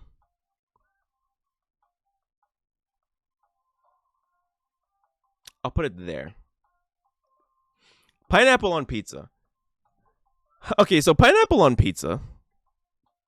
I can't look it up. Pineapple on pizza is a very, very, very short game. Pineapple on Pizza is one of those games where you can only experience it once, unfortunately. But what the fuck? It's an experience. You get on there and you just see a bunch of people dancing on an island, and you don't really get what the point of the game is. But once you find out what the point of the game is, it comes what the fuck very fast, and it definitely took me by surprise. Why'd you think you were? What I think you were talking about actual pineapple on pizza. Oh, that's funny. I'll take pineapple on pizza and I'll put it in A tier. I'll put it like low A because it is like just a short game. It's a one-time experience, but it's an experience.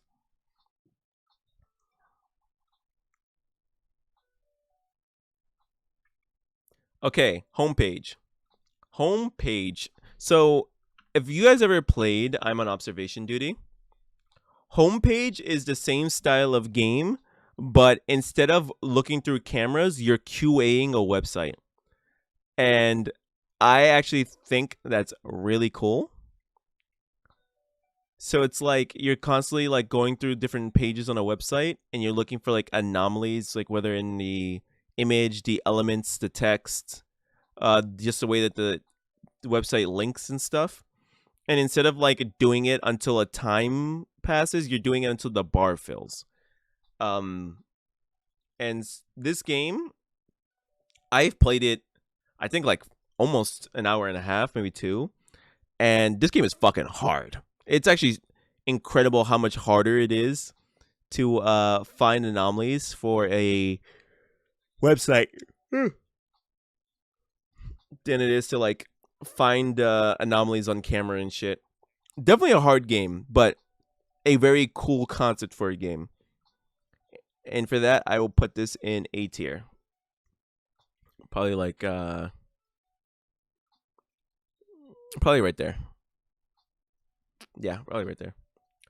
Barks and Bites. So Barks and Bites is just Liar's Bar, but the loser gets jump scared. And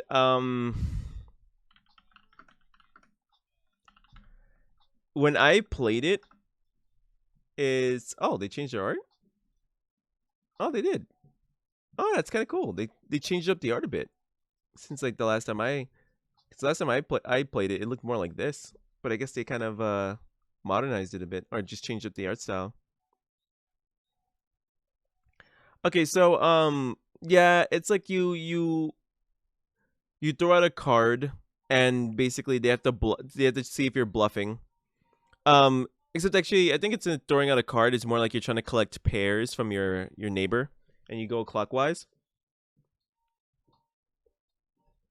That game had a lot of stuff that was extremely hard to notice because of how subtle the differences were. Yeah, like homepage is definitely a lot harder than observation duty for that reason. Observation duty also is pretty fucking rude with like the small differences that they ask you to look for.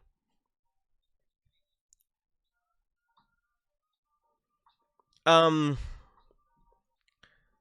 so you're trying to collect pairs by like basically go fishing someone else's like hand, and it's a fun idea, especially with like the horror aspect of it. But I don't see a reason why you would play that over Liar's Bar. I mean, I guess no AI voices in this one. For that, I'm gonna put it in low B because it's like, eh, it's not a bad idea. It does what it needs to do, but it's kind of.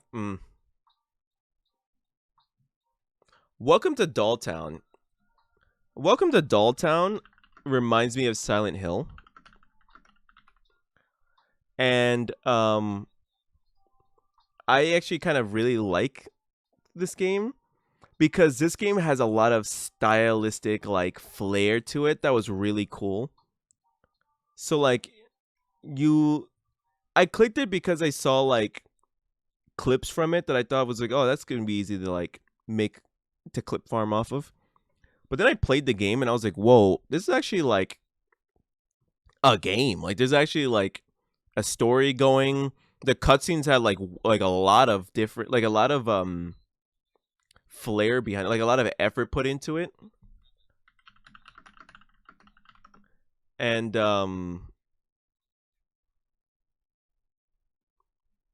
there's different skins that the dev is making for like the Kickstarter. Like you can support the game and like have skins and stuff. And there is a combat system. The combat system is really funny. Okay, no, I wasn't expecting the copyrighted music, but yeah.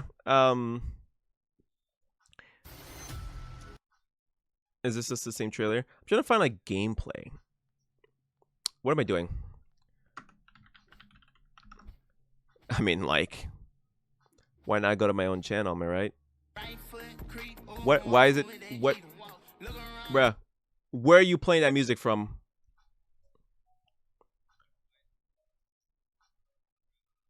Why am I not just clicking in my own your videos?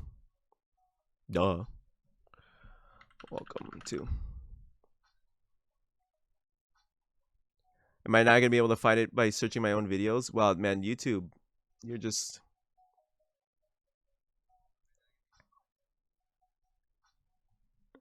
Where is it at? Where's this? Where's Welcome to Dolltown? It's like around here.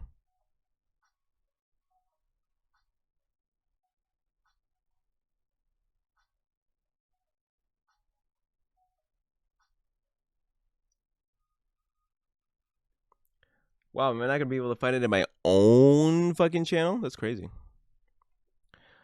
But yeah, welcome to Dolltown.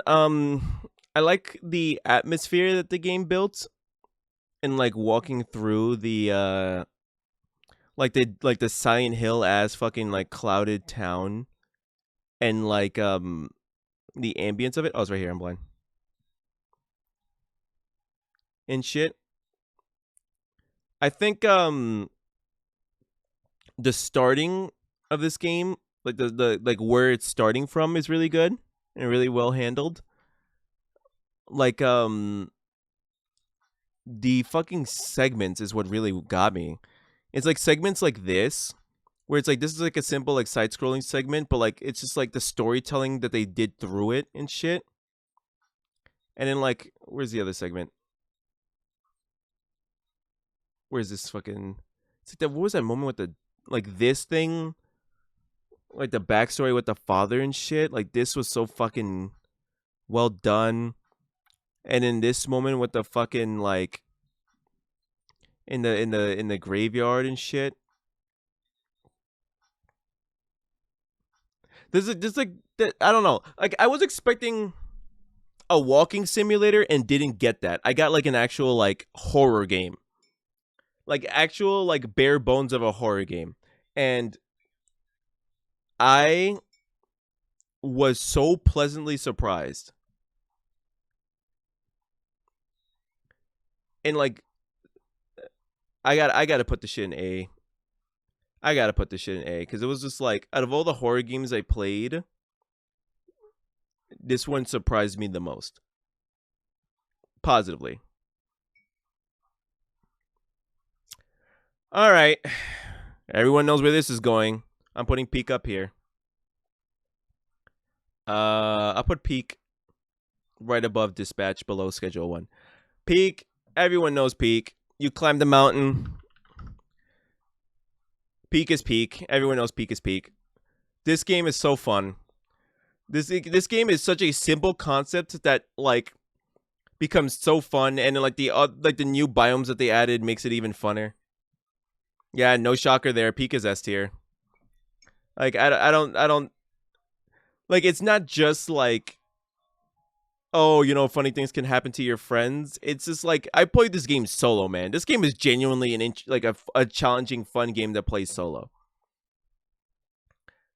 Like this game is really fucking fun. It is funner with friends. Don't get me wrong. Like the idea of like having your friends basically ragdoll and like their voices get further away and shit, and then like when they're dead, they follow you as ghosts. This shit's adorable. It's cute. It's fun. Like this game genuinely was such a cute little concept that is like mwah, in terms of an idea. And that's why I gotta give Peak its flowers. Yeah. Peak S tier. Easy. Easily. Cal. Cal? Oh, this game.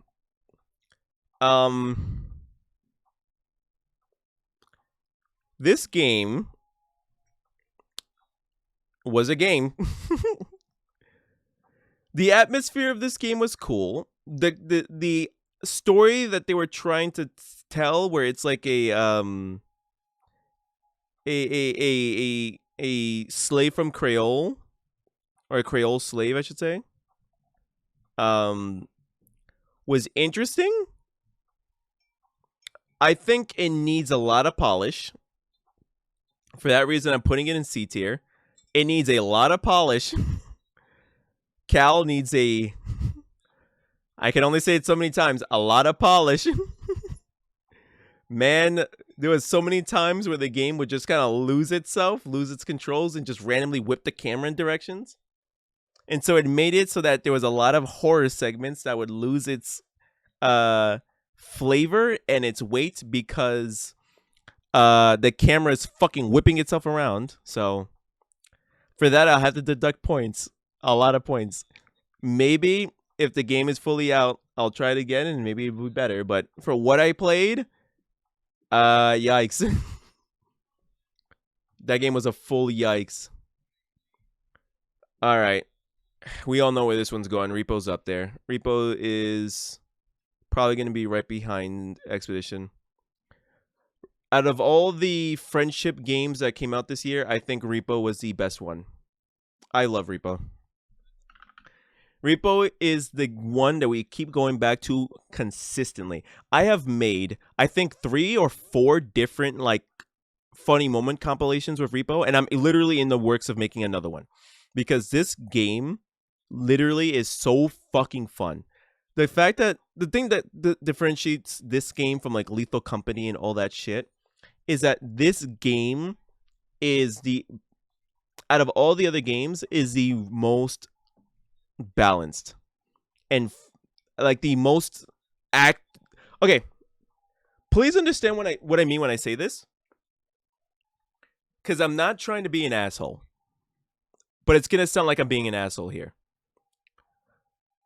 The thing that Lethal Company, content warning, headliners, and Evil Corporation, especially Evil Corporation, doesn't have that Repo does have is that Repo feels like if you strip away the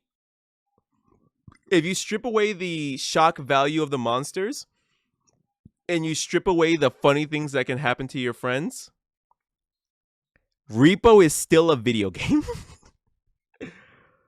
Now, let me explain. Lethal Company's monsters are so Lethal Company's monsters and a looting system is so fucking like against you that like if it wasn't for the fact that the horrific moments that can happen to your friends is really fucking like fun to watch, the game would be miserable. A little miserable. Not as bad as the other games, but it would be a little miserable. Content warning, like if you were playing that by yourself, it'd be kind of like, like it gets stale. Headliners by yourself, it would take longer to get stale, but it gets stale. Repo, at least this is how I feel. Repo is one of those games where because of the way you loot, because it's like you're carrying everything in a cart instead of just carrying 3 things at a time all the way back to the truck, and because there's like genuine items that you can buy and not just like item suggestions like in Lethal Company, and there's like actual health you can buy, there's actual like upgrades you can buy to your character and stuff, and the monsters in this game aren't just like if they see you you're dead, it's completely unfair. That's not, okay, that's my okay. We'll get to this when I'll get to that rant when we get to Lethal Company. But the monsters in Repo are at first unfair, but once you play it enough, you realize they're well balanced. Like even Cleanup Crew, who I think is a fucking annoying. Cleanup Crew and Bella are my nemesis. I hate those two. Like they're fantastically designed, and they're really challenging, but they're fucking annoying. But at the base of it, there is an answer still. You know what I mean? Like in Lethal Company, what was that woodpecker one? Like, well, I guess the answer for the woodpecker one is just you don't interact with it. But like, you see what I mean? Like, the answer for that is to just not play the game with it, like to not interact with that part of the game. And that's not something you want from someone playing your game. You know, the answer for a player when they're playing with your game shouldn't be to not play a portion of your game or to ignore a portion of your game. That's just not good game design, in my opinion. And Repo, in terms of like stylization, got it the best out of all those games. The semi-bots are very expressive and very funny and very like good for what they're doing. For like the clip farming thing, for the friendship parts of it where it's like, oh, funny things happening to your friends.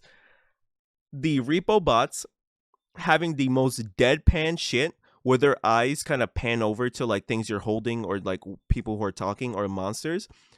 I swear to God, I don't know what it is, but Lethal Company's masked characters do a good job of portraying absolute despair in moments, but Lethal Company's semi-bots portray despair, comedy. Like, I swear to God, if you took The Office and replaced it, and you can completely remake the show The Office with semi-bots in Lethal Company, it would work because every time someone's looking at the camera, the semi-bots could do that and it would be just as funny. Because their faces, from how simplistic and like expressive they look, and also like their lack of expression, it's weird because like their lack of expression is very expressive. Like it conveys a lot. And this is all before they added the actual expressions to the game. Right? And what I really like is that they still make things in the game be gamey, like gamified. Like Lethal Company is more of a serious game in a sense that like the horrors and shit you're supposed to take more seriously. And like the game feels more of like a hopelessness. Like the game has more of a feel of a hopelessness to it. In Lethal Company, like people are being bonked everywhere. This fucking like the sound design of it is fantastic. People are getting bonked everywhere. People are fucking falling, fucking breaking their faces and stuff. Not later because we're all bots. And like the items, like fucking shoot everything away. It's fun seeing things like fucking blow everywhere. It's fun seeing like the fact that the items you collect are actually like things that are parts of the environment, and like some of them can actually have mechanics and like ways you interact with them and stuff, and then it's not just like a thing to grab. And the fact that they're still adding more, like the fact that they're adding vehicles to the game, and they're adding like a walkie-talkie, and like the fact that the walkie-talkie, like even something as simple as the walkie-talkie, is not just like. But yeah, I was talking about how it was funny enough, by the way. It was my friend calling me to ask me if I wanted to play Repo. But yeah, like the fact that something as simple as a walkie-talkie that they're going to add is not just like, oh, you pick it up, you talk, and you hear your friend's voice. It's like their interpretation of the walkie-talkie is that when you activate it, you possess the other player's walkie-talkie, and then like you can look around through it and shit. Like just little things like that where it's like they make everything in this game a game. Like they still, it's a game.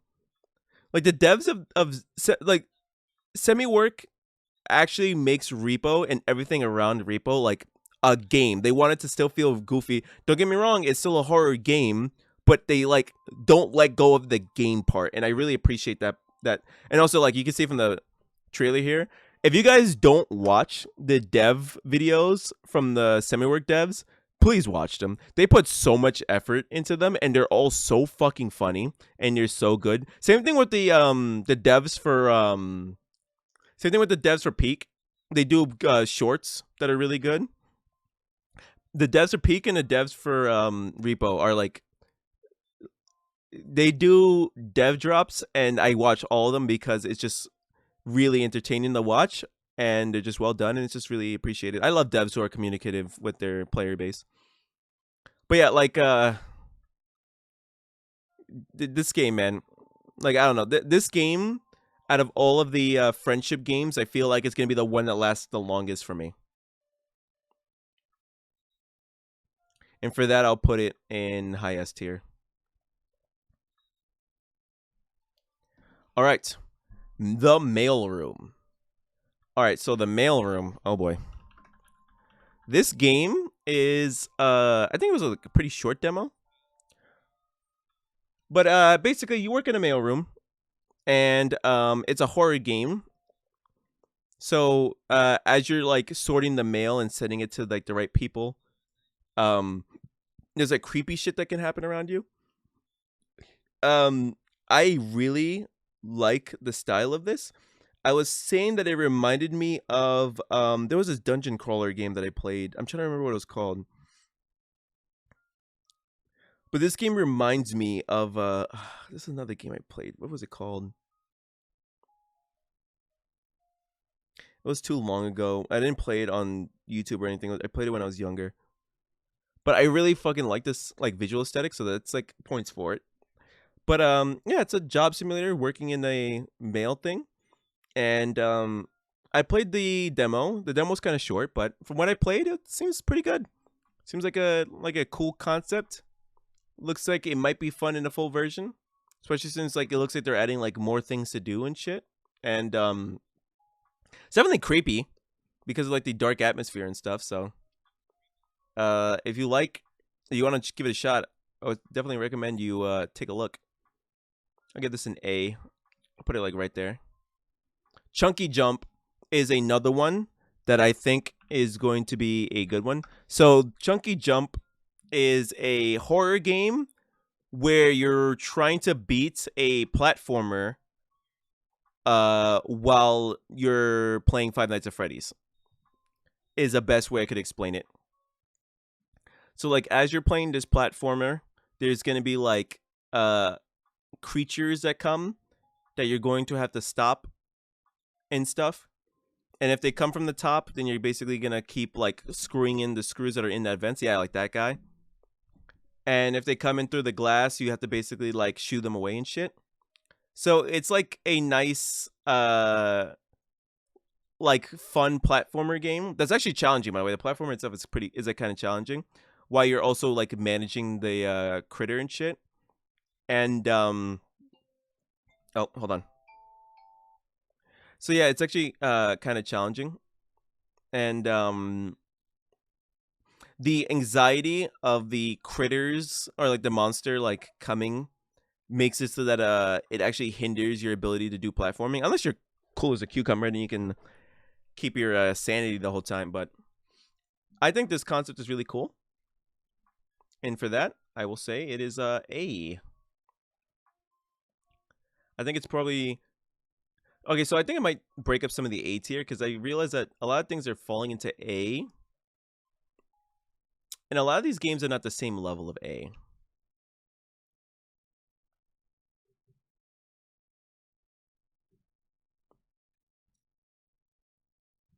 Because when I look at A, it's basically like the game or demo.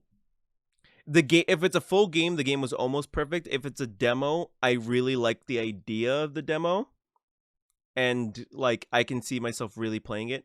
S is like I want to I would foam at the mouth to play this game now. And I'm not gonna lie, um, with those parameters in mind, I would probably put 13Z lower.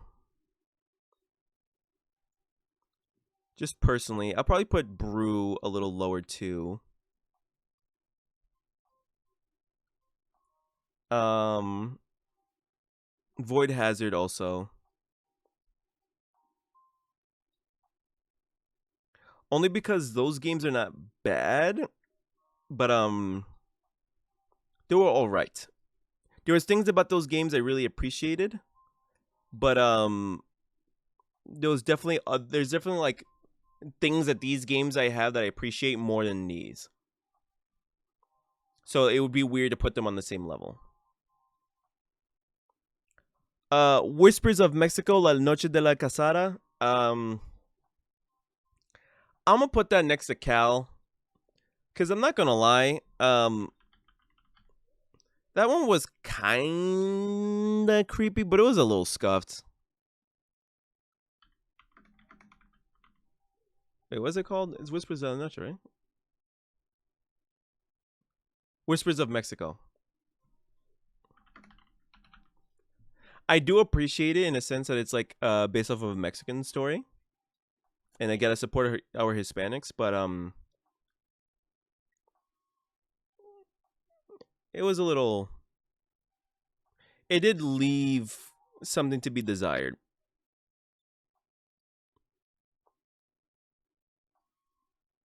and it also wasn't really scary.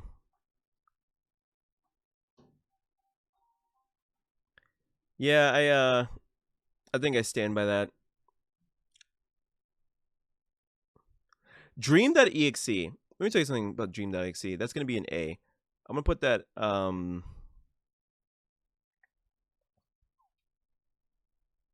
probably like around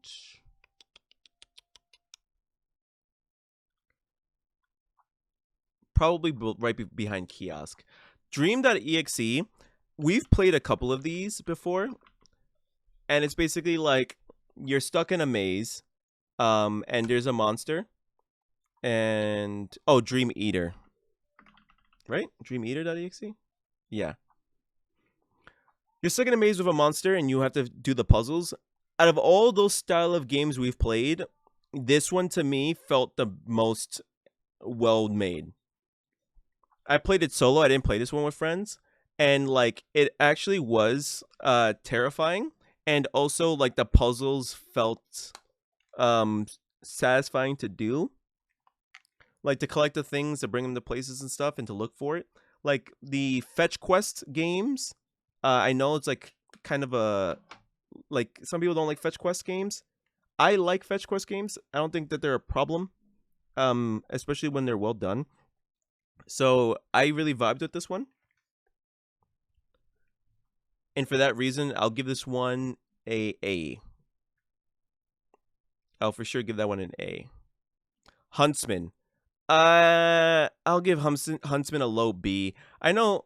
So the problem with Huntsman is that I think my version of the demo was broken because like I reached a point in the demo where it was just like genuinely I could not see how to proceed. Like it looked like the devs left a hallway unfinished, and like there was just nowhere to go on. But as a horror game, it's pretty interesting. But I think the problem with Huntsman for me personally is that the game is very hingent on you being afraid of spiders. Because once you are in the room with the huntsman long enough, like it's terrifying at first, especially when you watch him like skid around like really fast. Um, but like yeah, you know, once you learn it's AI, it's not that scary. Especially if you're just like, I'm not afraid of spiders. Chat. I have a garden. I'm so used to spiders, to be honest, that like if I met a spider this big in real life, I'd be afraid. But like because I know it's a video game, I could detach myself well enough to not be afraid. So it wasn't that terrifying for me. Excuse me. Not in the way thalassophobia was, so I'll put it in low B. Because it wasn't terrible, it just was like unfinished. Heaven does not respond. Okay, Heaven does not respond. I'm gonna put it in low A. Heaven does not respond is I'm not sure if you guys ever seen these kind of games. I don't even know how you describe these kind of games, but it's like a puzzle. So basically, it's a horror game that it completely takes place on this guy's computer, and you're trying to deduce what happens to this guy using only the camcorder that he has and the corrupted files in it.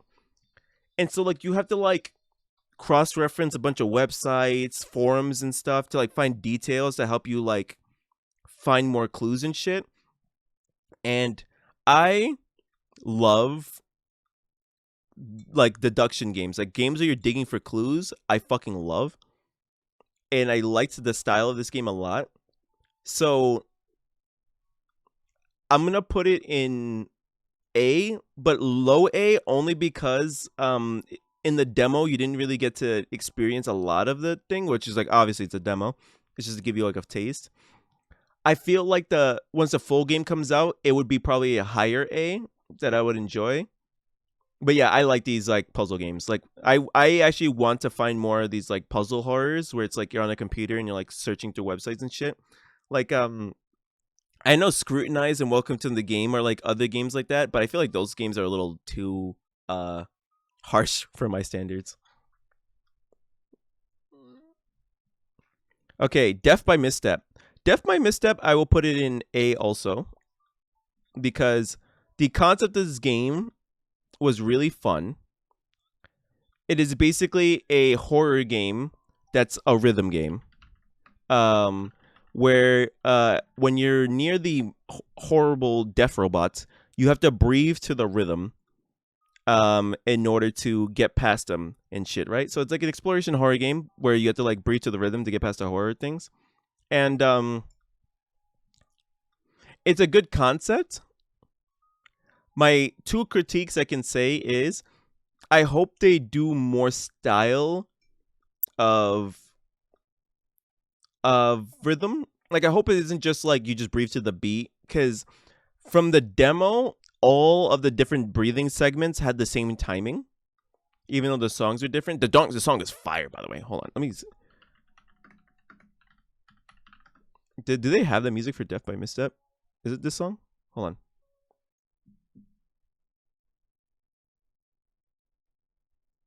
No, this is not the song. Hold on. Oh, I muted the unmute site. Mute tab. Okay, now. OST. Like whatever song they played, that's like the music that plays when you're trying to.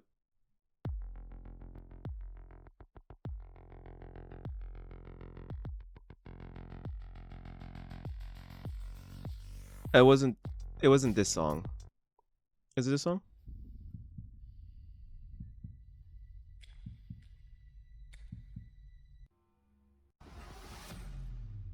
I don't have it.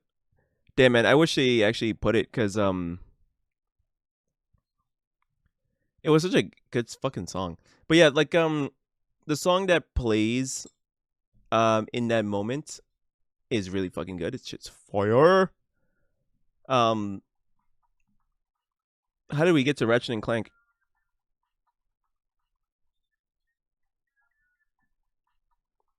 No,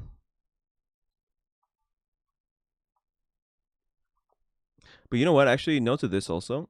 Actually, no. Yes to that. We can show. All right.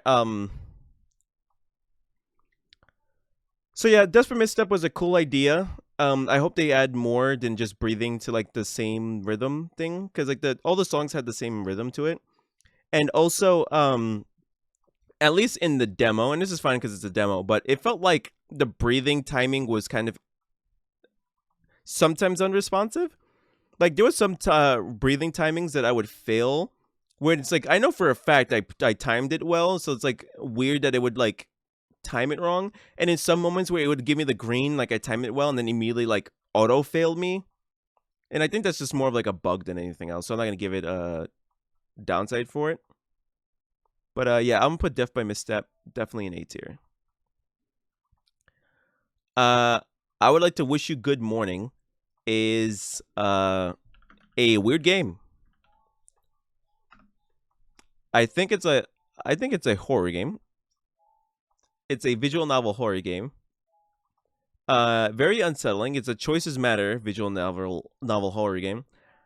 Um, I only played the demo, and the demo was kind of short, so it wasn't enough to give me a synopsis of the game. But from what I saw, I think it's gonna be a really good game. So I'll put it high B for now, only because like it was a little short, and like other than like the way people were acting, it wasn't that spooky or that scary. But you know, it's a game. Okay, so Midnight Mazisoba. Midnight Mazisoba was it was all right. Oh, it fully released. Good on them. It looks like they got positives. I mean, it was definitely like a fun little thing. Okay, so I'll give this game one thing. Excuse me. When I played the demo, um, it definitely sent a chill down my spine from like the eerie atmosphere that it builds. So I think that this game is a good one. I'll just put it like B though. Um,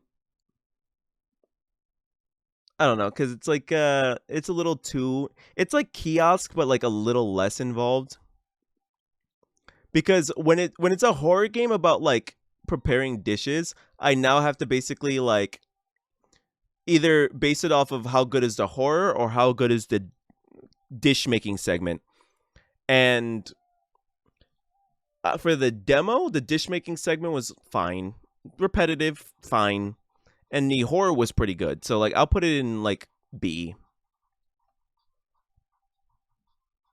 Like I would definitely would I play the full version over I would play the full version over these games for sure. Maybe not over tension. Maybe not over that, but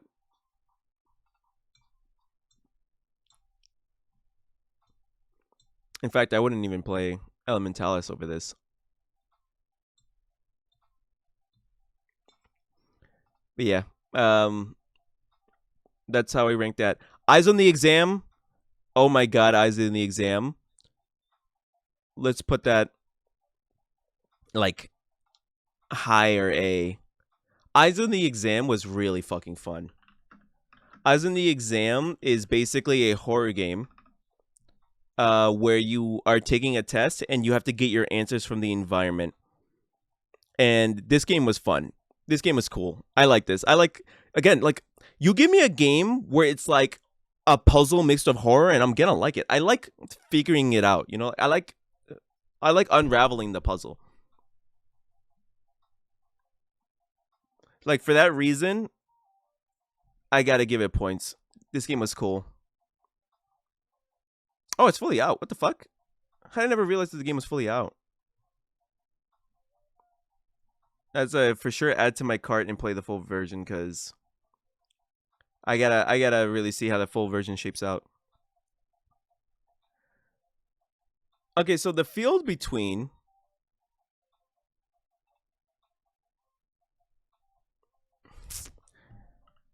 I bought the full version of Field Between, so I'm gonna tell you right now that my feel about this is tentative. But from the demo, because it's like you build a farm, right? And the idea is that you're supposed to like take care of the farm and shit, and like give people what they want.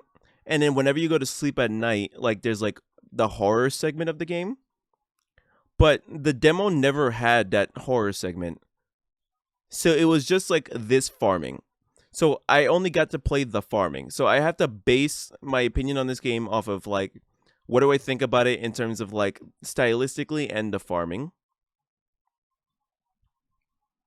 And off of that, off of all that, I would have to put it like C tier. Now, again, I'm going to play the full game, so my opinion on this will change. But from where I played, it was kind of nothing. Unfortunately. Don't Let It Starve. I think I'm gonna put in low A. Like that. Because Don't Let It Starve. You know what? Actually, now that I look at it again, let me bring Welcome to Dolltown down a little bit.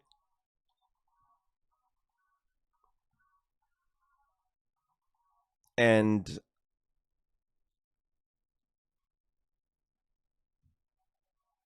let's bring Anna up a bit. Because like for what these games offered, I kind of want to. And in Def My Misstep, I think I will put like on the highest of B.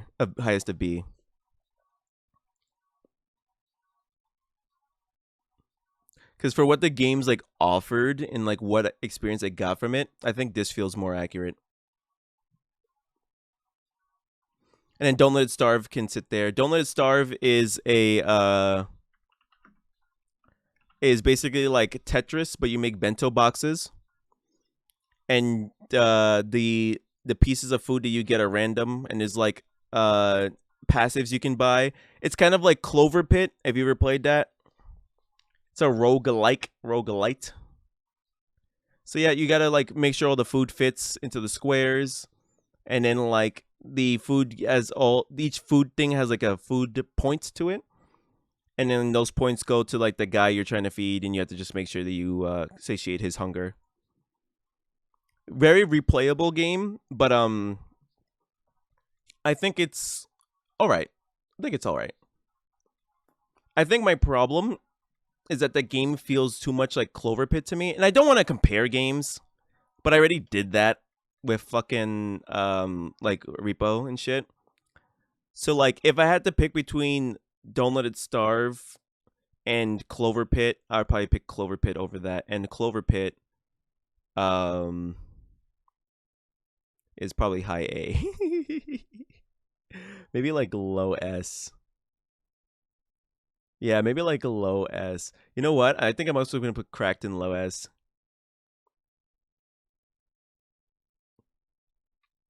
Because Clover Pit, I'm not going to lie, and don't let this influence the way you think of me, but Clover Pit's addicting to play. I know it's just slots. I know it's just a slot machine, and I know it's gambling, but it's just the passives and like seeing all your things work together It's why I like roguelikes.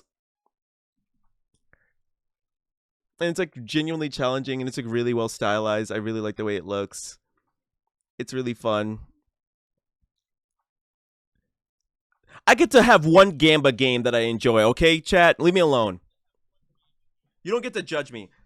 If it's one game, it's whatever. You get to judge me once I have like 2 to 3 Gamba games, and then you can tell me I have a problem.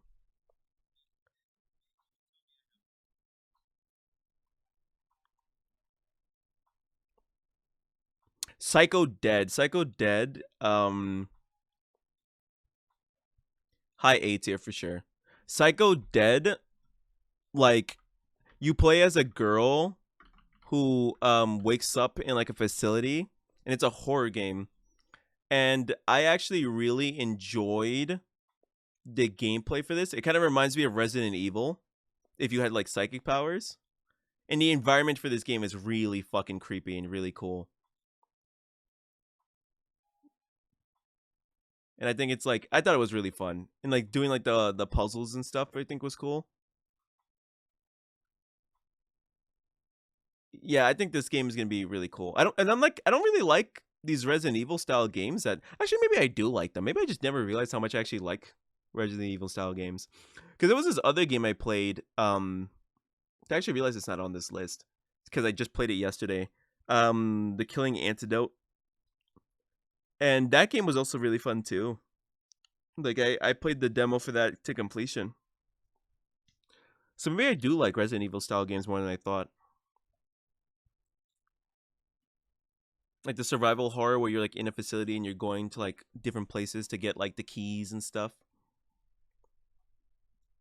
There's just something about these games that like just I like it. I like traversing. I like doing puzzles and stuff. Psycho Dead was really nice. Psycho Dead was really cool. I think the full version of that's gonna be fun.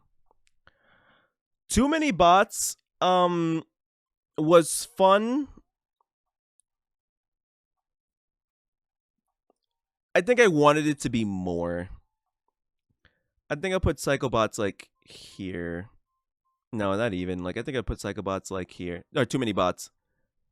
I keep calling it Psychobots. Too Many Bots um kind of felt like Pac-Man in the sense that like the idea is that you're like traversing around while trying not to get caught until you like get like the power up that allows you to fight back.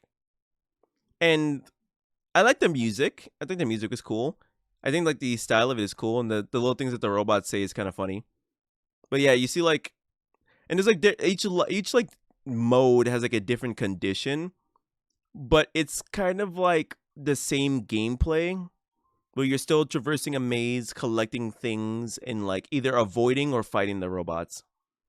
And it's not that it's a bad game. It was fun to play. It's just like I only played the demo. Well, I guess I didn't play the demo. I guess it was free to play. But I played the game, and feel like I got all of it out. Like I feel like I got the gist of the game without playing like the entire game.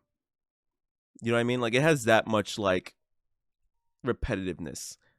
And I'm not saying repetitiveness to say like, oh, the game is bad because it's repetitive, because it's not that it's bad because it's repetitive. It's just like, you know, it's you play the game to a point and you're like, okay, word, I gotcha. And then like there you go. That's where that ends. And that's why I kind of have to put that in B.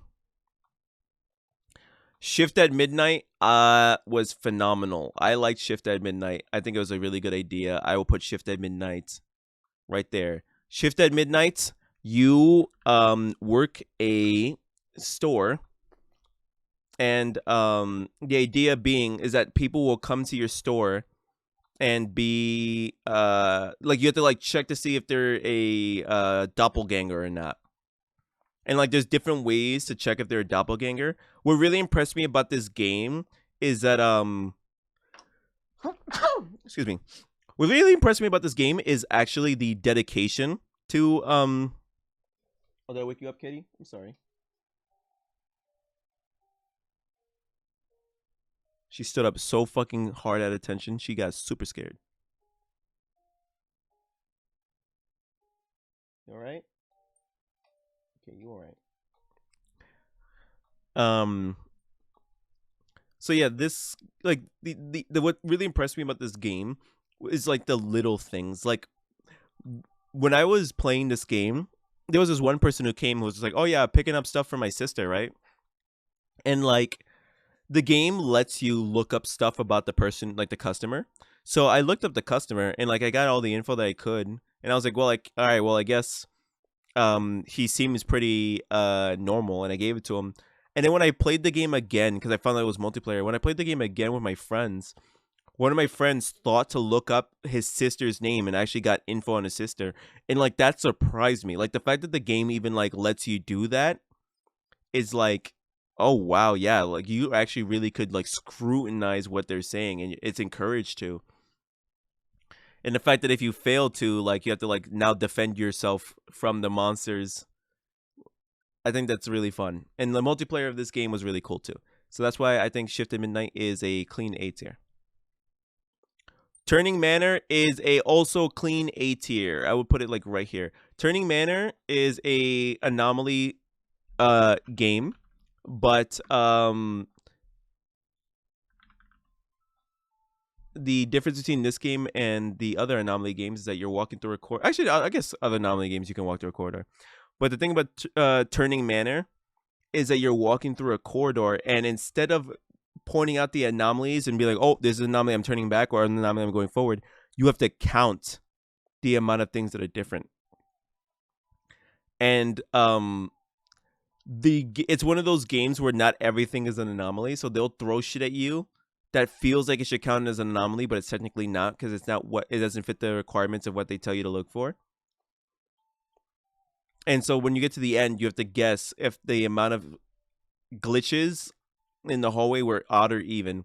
And this different handling of the anomaly game, I thought was really fucking cool.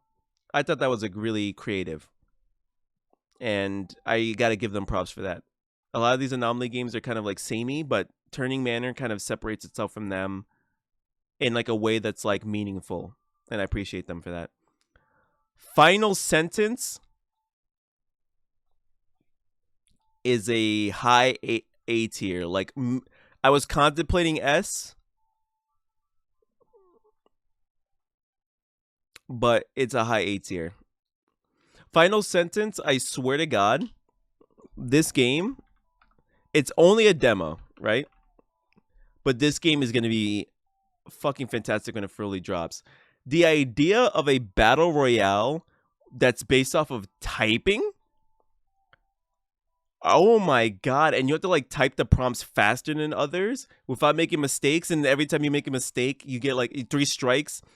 And the fact that 3 strikes isn't just perma dead, but it's also like you get a chance to like make it, because it's like a you like roll the die. This is like it's actually impressive that other game devs have been going to this idea when like the battle royale phase was coming through. Maybe they have, maybe I missed it, but this game is, what the fuck? How did we get to the? Oh, I guess I guess I did put that in. Okay, yeah. You like this one? Yeah, this game was really fun. Like I can't even think of what they need to add to this game. I guess like more prompts. Make it so that caps matter. Make it so if you're gonna make the so that pronunciation matters, make it so that caps matter. That would be my other critique. That would be my only critique, really. I do also like that the game had voice chat, and then they make it is that you listening to voice chat is optional. I know some people was just like, oh, but like voice chat makes it annoying because then someone could just like flood the comms and it'd make it harder to type. And I'm like, yeah, that's the point. They're not trying to get shot. What? Yeah, I think this game is really fucking cool. Like really, really close to being an S to me. Really close. Obelisk Manor. I think Obelisk Manor. So Obelisk Manor is a horror game. That's like a dungeon crawler 2.5D horror game. It's like one of these. I'm not sure if you guys ever seen like one of those like Windows wallpapers with the maze. It's kind of like that style of game. And Steam, are you good? I really like the hand drawn kind of like very blocky style of it. And it's also like an RPG where you like actually have like attacks and skills that you can do, and you have to like watch out for your psych and sanity, and like certain attacks you do are based off your psych and sanity. And it's a fun horror game. It's very well stylized and pretty cool. And I think this style of game is very niched, and like you don't really find other people making these kind of games. At least not specifically. And like you gotta commend that. Like it's a good flavor of it, I would say. Um, I don't know how many of you guys like really have experience with these kind of games, where it's like a 2.5D walking through corridors and stuff like this. But I think this one's really cool. And if you like horror games, I would say give this one a shot. In terms of where I land for this one, I think I would put this.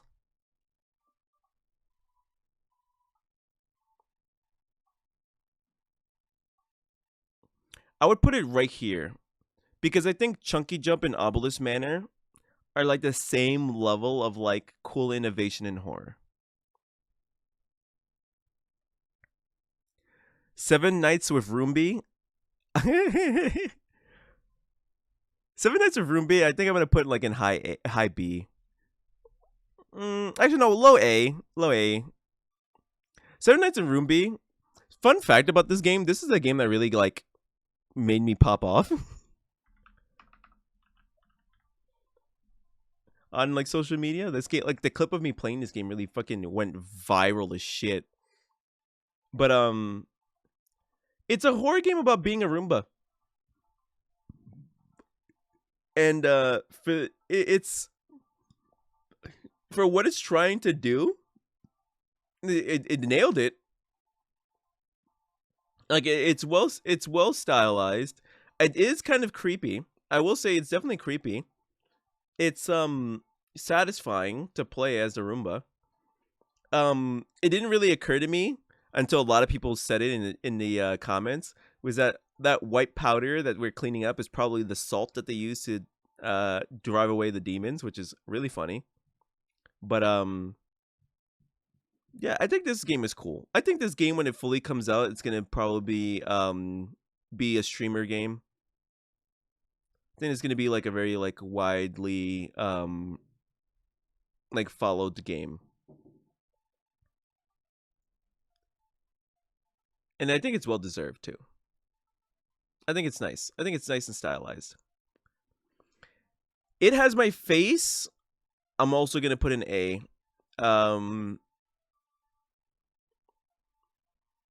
Probably like right there.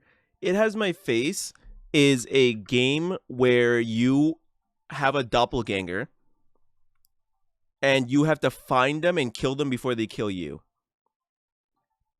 And the game adds different modifiers to like makes it easier or harder for you to make that happen. And the game punishes you for finding the wrong one. And there's like so many different things that can happen.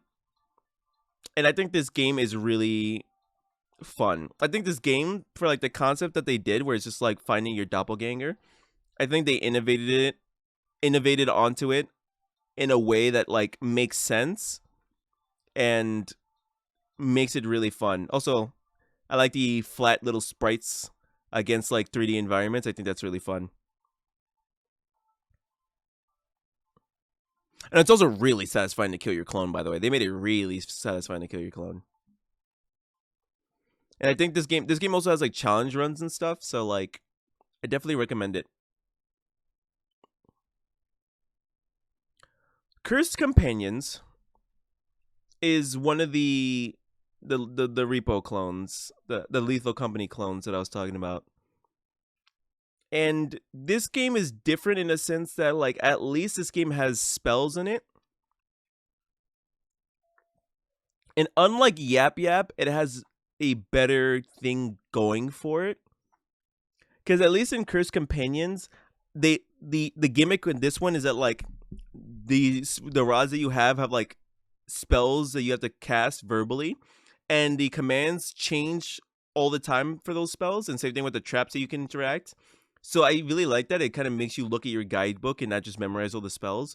But I also really like that everyone has a curse sentence where, like, or a curse phrase where if anyone around you says that curse phrase, it hurts you. And I think that's actually really fun. I think that's a enough of a different concept that I say it separates itself from the other Lethal Company clones in a good way. It's still kind of a little bit bare. I think it's because it was a demo. There's probably going to be more to it. Like, there's something like that's a little bit missing about the game that doesn't put it in A, but I think for what it has so far, I think it's a very clean B. You already know me. Horror Scenarios, Redwood Estate. It's going to be high A. High A. Let me tell you something about... Remember how I told you about how much I love 8-bit graphics? Look at this game. Horror Scenarios is a Resident Evil style game that's top-down pixel graphics about being in a manor. And you already know about how I feel about my Resident Evil games. And, like, this game, like, with the top-down and the sprite work and just, like, the way, like, the environments on it and, like, the sound design and, like, the way this game feels, well done. Very well done. I like this game a lot. I like the style of this game a lot. And I think this game has really good potential whenever it fully releases. I fuck with this shit a lot. And to make a top-down style survival horror game like this, that's, like, very, like, retro feeling. Oh. Yes, sir. Yes, sir. Inject that shit straight to my veins. You Have a Package was a cool horror game. The demo, okay, I only played the demo, and just from the demo, I gotta put it low B. It's you know what's the problem is with these horror games is that, like, was it not called You Have a Package? You've Got a Package. Okay, sorry.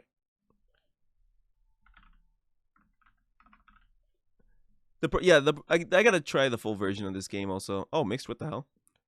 What am I adding to my non-existent car? I'm not even logged in. But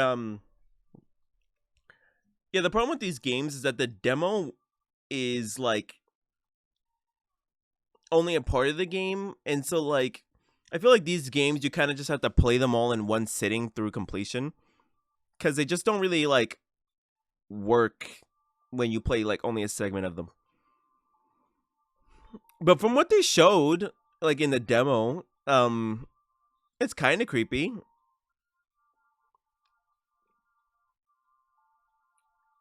Like, it's definitely unsettling a little bit. Like, little things like that, like the things that, like, changing and being in places where it's not supposed to, like, stuff like that is a little unsettling to me. But, like, I don't know, compared to, like, the other horror games I played, this one doesn't really offer as much. Actually, in fact, I think because of that, I think I'm gonna do, like, there. I think I'm gonna do C tier. Gone Fishing, man. Gone Fishing, I'm putting in C tier for sure. Dude, Gone Fishing, when we played the demo of it, I don't know what the full game was like. But when me and Panda played the demo of this game, it was so fucking scuffed.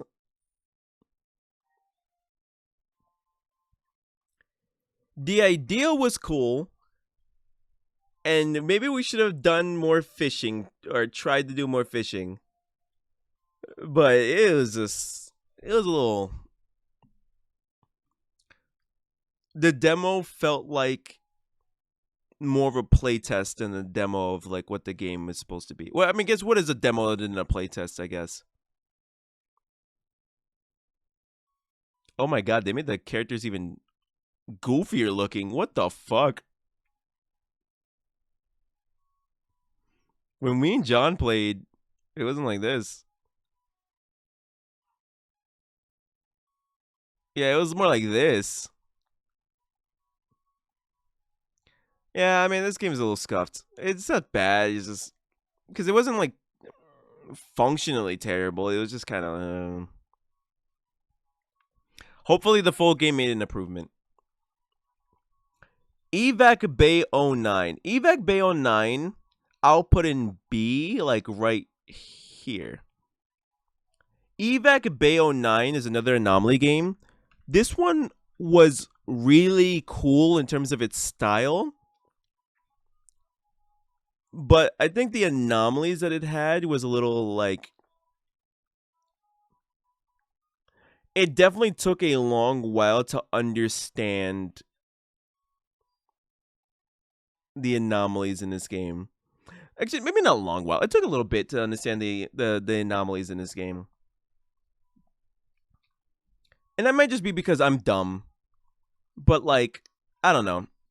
The anomalies that they had are fun, they're creative, they're cool, but like I do like that you have to like walk up and like select it, like scan it with the thing.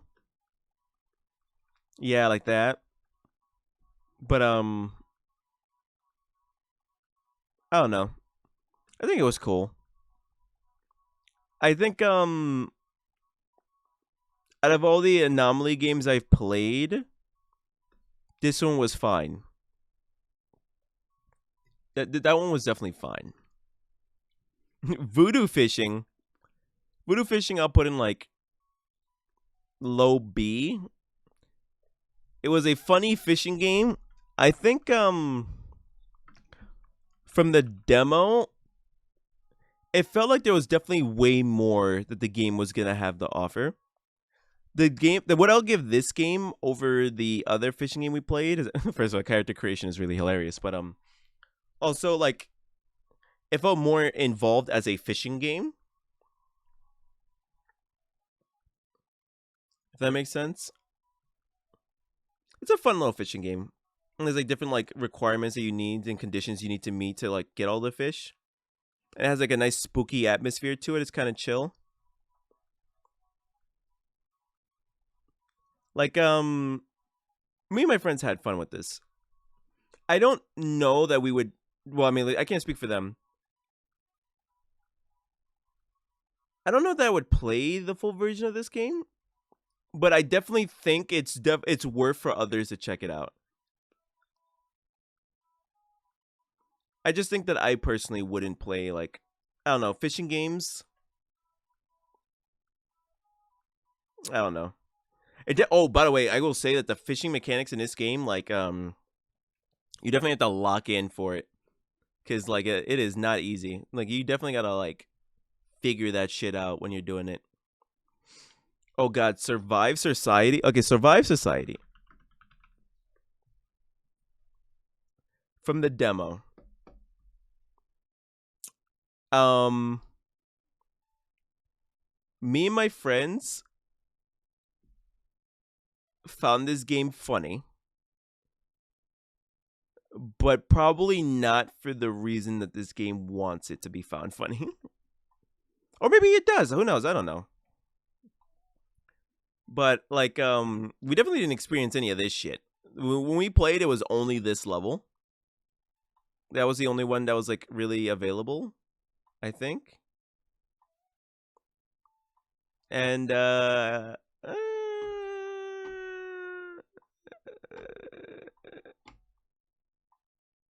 think low C. I think F actually. I don't know. I think it just Is it a fundamentally bad game? I wonder. I don't think it's a fundamentally bad game. I just think it's just boring. But that's just from the demo, because like I'm looking at the images and it looks like the full game might have other shit. Okay, for that I'll put it in low C, but it definitely was like. Okay, well, first of all, I'll put it above those two at least. Oh, actually, I'll put it above that one. Yeah, okay, I'll put it above these games at least, because it's definitely not worse than these games. I don't know. Father. I liked Father. I think Father is going to be a very interesting story to tell. Father is one of those horror games where it's the story that's really hooking me.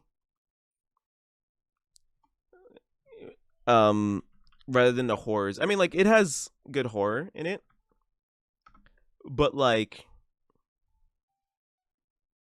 it's definitely like the where the story is going that's interesting. And like they have this weird like game show segments that's like gets into the mind of the father and shit. Yeah, I want to see the story this game has to tell. So that's why I'm putting it in A, cuz like this game compelled me enough that I actually want to see the story father has to tell. 7 minutes in hell? I think I remember 7 minutes in hell. So 7 minutes in hell oh, it fully released. Oh, it released a year ago. I guess we only played the demo. Um this game is like you play a game show where like you look for things and then like you get money and then you get out before like whatever the traps are kill you.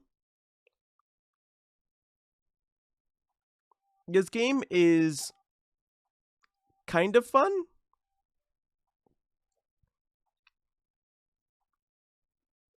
I don't know. The problem is that we play a lot of these style of games. So like it's hard to look at these games without comparing it to others. And so like I look at this game and I think about when we played it and I was just like, what about this game? Oh, they also have Squid Game segments. It's like, what about this game is gonna make me want to play it over like the other games of its type? And I will say that this game does have like at least like the fact that it is actually more of a game show than the other games are. So there's actually other things to do rather than just like get in, grab loot, and get out.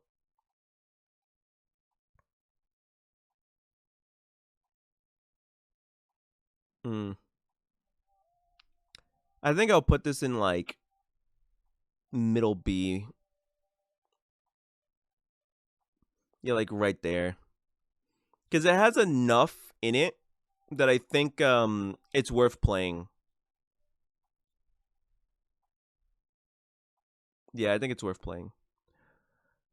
Sovereign Syndicate. Okay, Sovereign Syndicate is a RPG. It's like Baldur's Gate, I guess, but it's text based, and instead of like using your skills to do certain like using a die for certain things, you use tarot cards to do the rolls. And I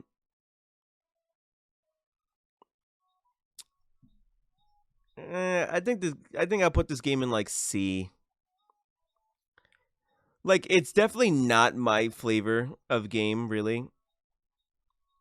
It's not a bad game, but I don't really like text heavy RPGs.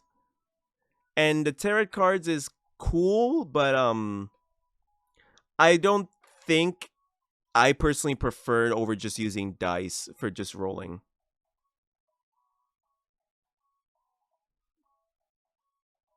Yeah. I don't think I would use tarot cards over rolling die. I say if you like these kinds of games, look into it. I see mixed reviews. I wonder why that's what it is. Event Disco Elysium.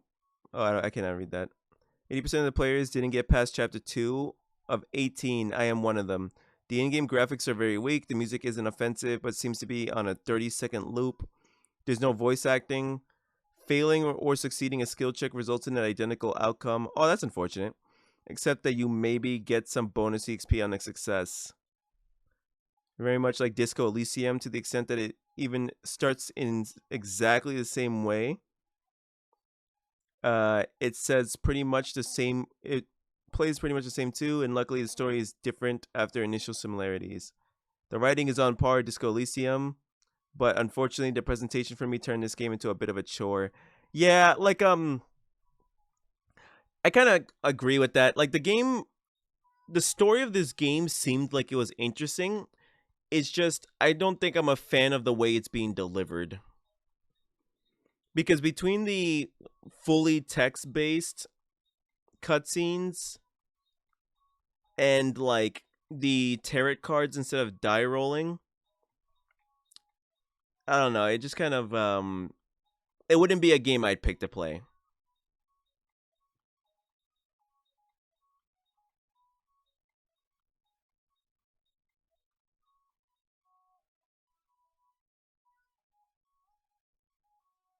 Yeah, I don't know. I think I would keep it in low C, in like mid C. Thanks Light is a puzzle game where you use a flashlight to interact with puzzles. So think like Superliminal, in the sense that it's like just as mindfucky. But it's like you work with lights and stuff instead of like altering shapes, which you can actually alter shapes using the light, I guess. And the game does have some semblance of story going on because there are like kind of cutscenes in it and shit. Yeah, I think if you like puzzle games like me, you definitely should check out Thanks Light. The puzzles in this game are actually pretty engaging and do require some creativity. And for that reason, I'm gonna put this in A. I think I'm gonna put this like right here in A. No players in online, go to A also. I'm not sure who remembers No Players Online when it first dropped like years ago, like when the play not this version of it, but like the very basic part of it, the only first segment of it came out. But that game, I remember saw it. I remember seeing it and thinking that it was a really cool idea. And now it's fully released, and I cannot wait to. I already have it. I gotta play it, but it's basically the game takes place in a retro MS DOS esque game where at least initially it was just like the laser tag mode like that, but then the devs kind of took the game and like built more upon it and actually built like a world and like a story, and like there's like other levels and shit that you can like visit, and there's like trippy ass fucking like sceneries and stuff in this game. So like yeah, from the demo. Oh yeah, in the fucking computer segment. Yeah, I'm telling you right now, this game, I cannot wait to play the full version. I have it. I gotta play it, but you already know how I feel about my horror games that have puzzles and like compelling stuff in it. Kejora is a horror game, side-scrolling horror game that's I believe hand-drawn fully.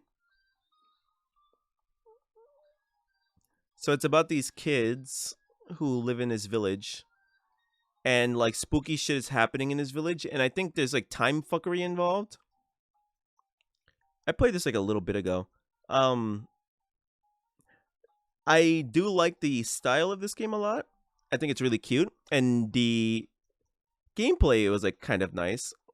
Um, I want to see what the full game actually does in terms of mechanics and stuff, and like how the game relates to time.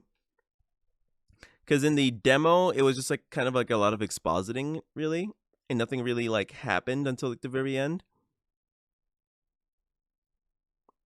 But stylistically, it's a really cool game. It's a very gorgeous game. You can tell this game was made by artists. So for that, I'll put Kajora in like high B. I'll put it like right there. Gloomy Eyes is another one that is really nicely stylized. If you like Tim Burton aesthetic, this game is right up your alley. I think they also have a VR mode. But yeah, puzzle game where you control two different characters. And it's actually like pretty cool and well done, at least from the demo. I really like the like diorama feel that the demo had.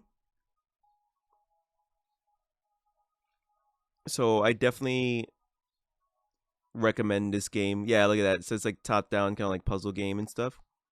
And these games are always like a really nice romp.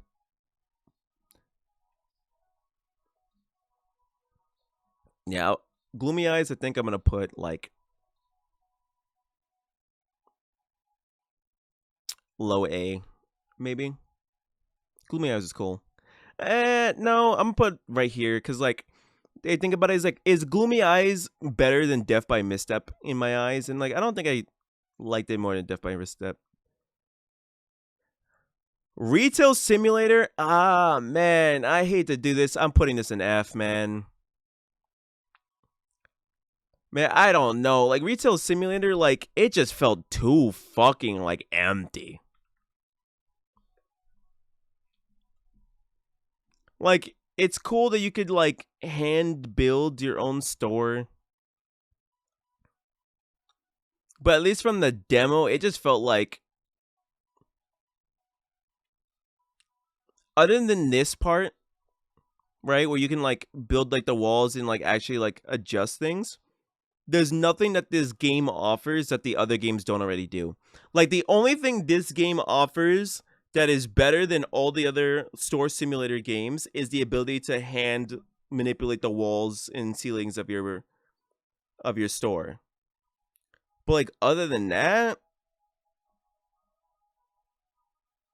not gonna lie to you, big dog, it's literally just like a big white box in a giant open parking lot, and you just buy products and put them on shelves, and it's just, I don't know, man. Yeah, I'm not fully surprised to find out that the full version was met with mixed reviews. Because the build mode is cool. The build mode is cool. Like, the build mode is a good idea, but I just don't think it's enough to hold it. I don't think it's enough to carry the game. Maybe with more polish and stuff, the game might last better, but I don't know. There's like a thing.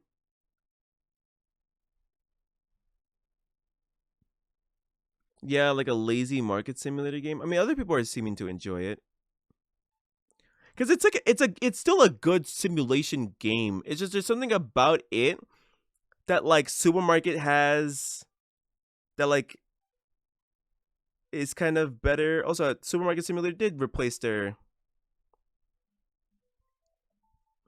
Did they get this? Is this an actual artist that they got?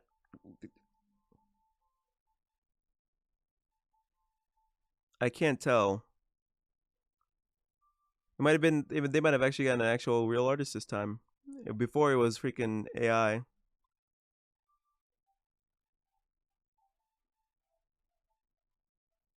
Anyways, I'm getting distracted.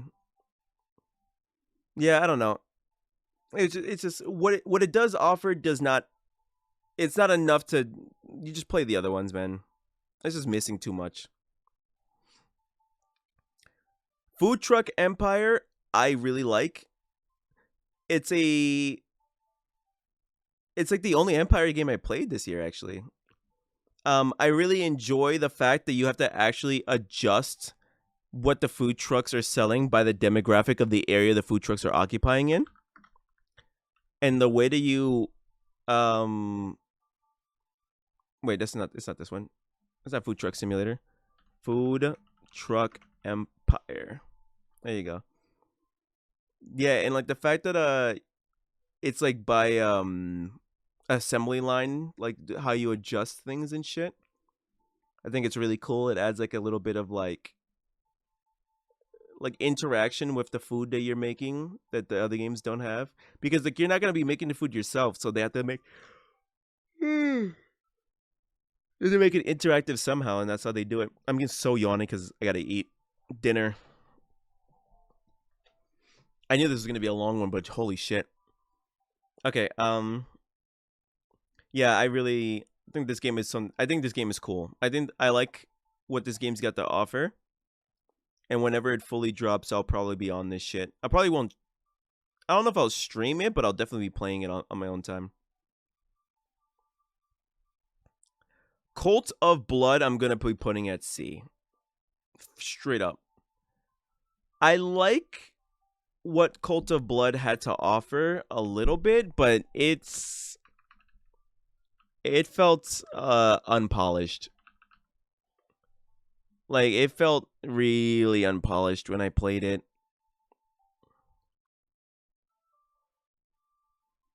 There's certain things about it I thought that was really cool, but like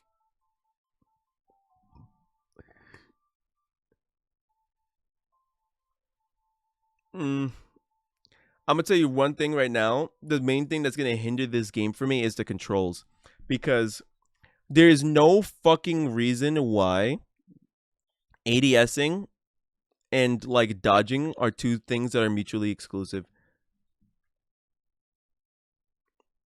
Wait, no, that's not what it was. It was that you couldn't dodge unless you were moving. Like it was just like there was like a lot of like movement shit that was like really awkward in this game. And like the problem with this game is that they have like the Resident Evil camera thing where as you're walking through the forest, like there's like a fixed camera that's like looking down on you, like it's a security camera or like a bird looking down on you, and it changes the way your character is running around and moving. And sometimes like you have to like keep readjusting like what key is forward, and it's really fucking annoying. Yeah, the combat system in this game could use some work. The movement system in this game could use some work. Um, some animations and like things could be a little bit more polished. It wasn't terrible. It could use more work. I think out of all the demos, like some demos come and they feel like it's the full game already. This is a demo that came and I was just like, no, I can tell this is a demo. Like it definitely needs more polish on it. It's not something that's gonna stop it from being a good game, which is why it's not straight up an F, but it definitely needs polish. I think if anything, it could be higher. Ultra Kill, Ultra Kill is S. I only played the demo for Ultra Kill, and I understand immediately why people love this game. This game is like, if you have sensory issues, don't play this game. Because hyper is an understatement for what this fucking game is, bro. Look at this shit. This game is hyper violent, hyper movement, hyper action, hyper fucking everything, duh.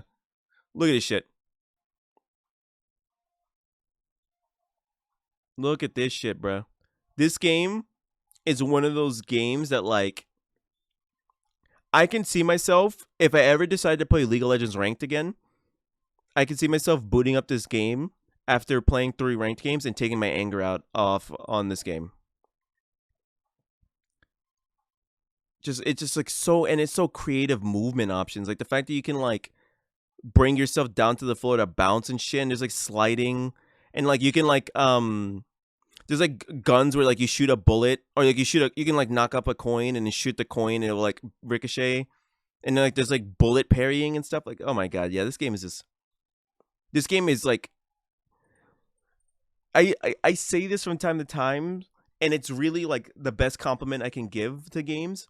This game feels like a game, in the sense that it's like you feel like you're playing, and it's like a playground. Like you genuinely feel like you're playing, you're having fun, like it's a fucking playground.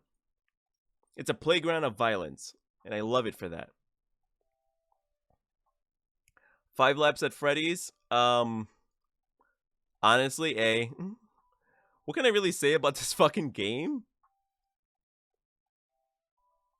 It's a kart racer. It's a well-made kart racer. Oh wait, I should say 5 laps, not 5 nights. It's a kart racer about 5 Nights at Freddy's. That's all that it is. Like, if you like kart racers, it's a kart racer of 5 Nights at Freddy's. The controls of it is a little scuffed, but it's not bad. You can get used to it.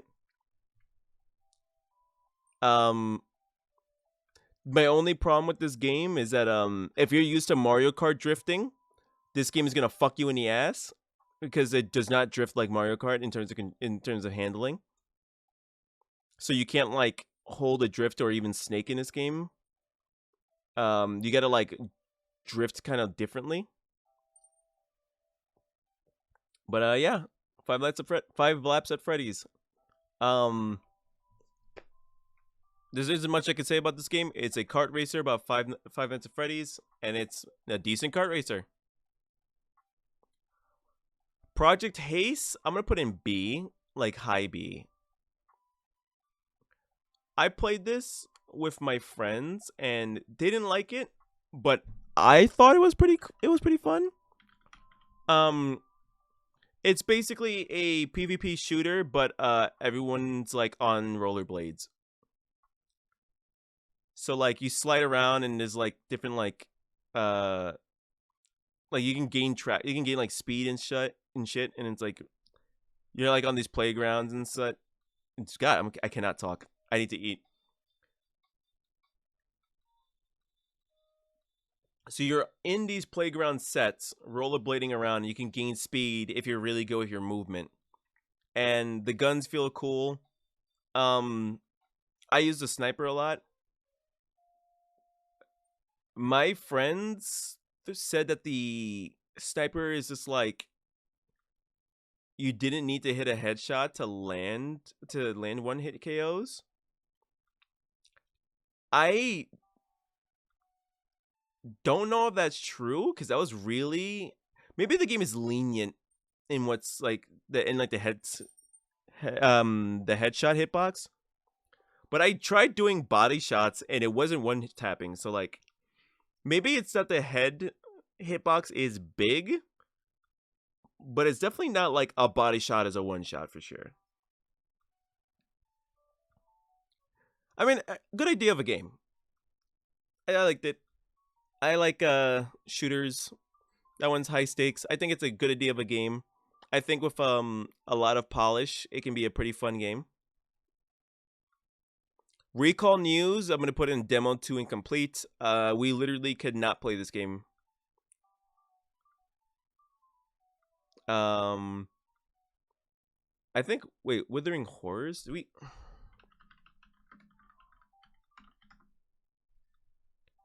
Which one was Withering Horrors? This one. Okay, so Withering Horrors is another one. Did that one we genuinely could not play.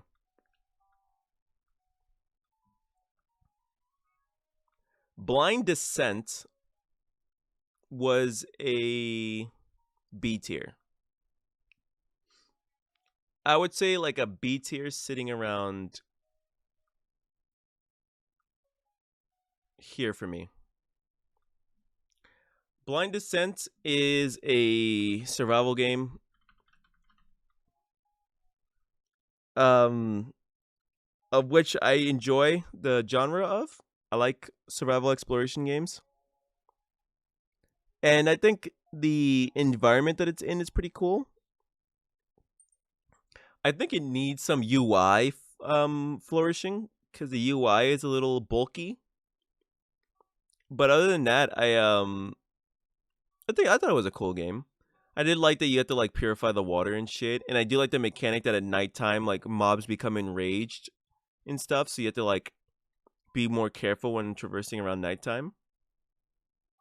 But yeah, if you like base building survival games, it's not really base building because it's not like you really build a base per se. But you know, these like PvE exploration survival games they're always fun. Think about like The Forest, but like less base buildy, I guess.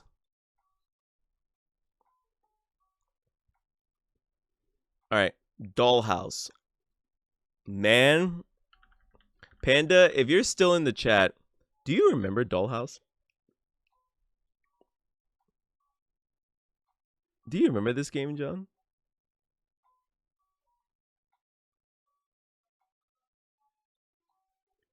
I'll tell you one thing about this game. I'm gonna put this game in fucking F. I'm sorry, I'm putting that game in fucking F. Dude, that game was just a sensory fucking overload. Like, the fact that every button in the menu has a sound effect, and then, like, both players, you just absolutely cannot fucking tell where you're at all. And there's just shit happening around you. That game was a fucking mess, man. The demo for that game was a fucking mess. Godbreakers I put in, like, low B. Godbreakers was a cool idea, and it was a good looking game, like good feeling and good looking. It's another beat 'em up, like another roguelike beat 'em up. Oh, like they're adding more like archetypes and stuff. That's pretty cool. It's just I think I don't think I would play these kind of games. You go through levels, you beat up the trash pull, and then you beat up the boss. Boss's mechanics, you dodge mechanics. Each person has like a different weapon type and like attack style, which is pretty cool. And it is a roguelike, which means that these games have like a lot of replayability. But yeah, I don't know. I don't think I would play this personally again because I just something about it just didn't really ping my brain. It didn't really I don't think it's a bad game. I just don't think it's my style of game. So that's why I'm putting it in B because I enjoy it. And I think it's a good game. I just for some reason it just didn't really feel like Blackout? What was Blackout? I sure do not remember Blackout. Oh god, there's a bunch of blackouts. Blackout.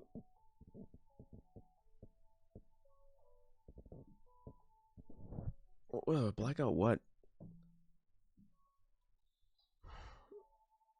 Okay, Blackout 0 Point. Alright, which one was Blackout 0 Point? Oh, this game. This game was cool. I'm not gonna lie. When we played it in the demo, it kept freezing. Where is Mario Kart World on the list? Mario Kart World is not an indie game. I'm gonna put Blackout in like C tier. Actually, not that low though. Blackout's like there because as a game it was more complete than the other games, but and I did like that the different weapons and stuff. Like it felt cool, but the problem is that this game fucking kept like desyncing for us. Like I don't think the multiplayer for some reason for us was having really bad desync errors. So I do have to like deduct points for that. But I mean like you see it's like a fun little like side scrolling shooter, I guess.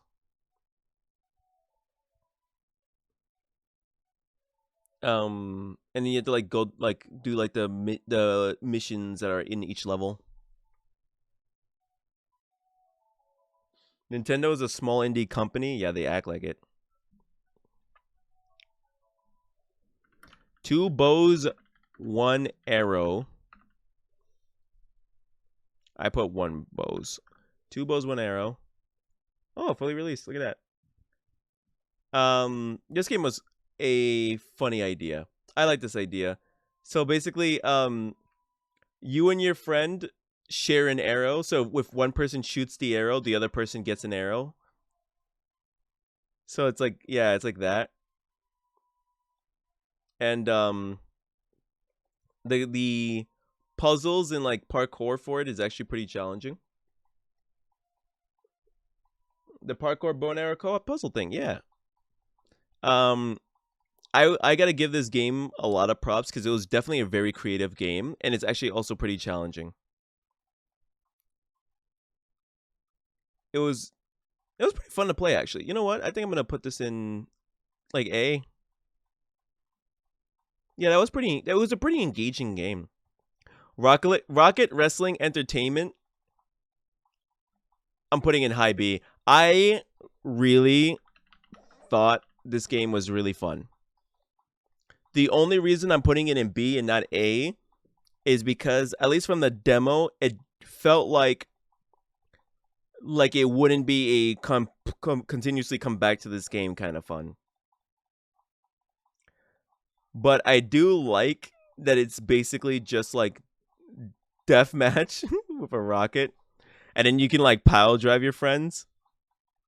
And yeah, it's very wacky. It's very, you see it. It's definitely a very wacky game, and like you can tell that there's like a lot of movement tech stuff you can do.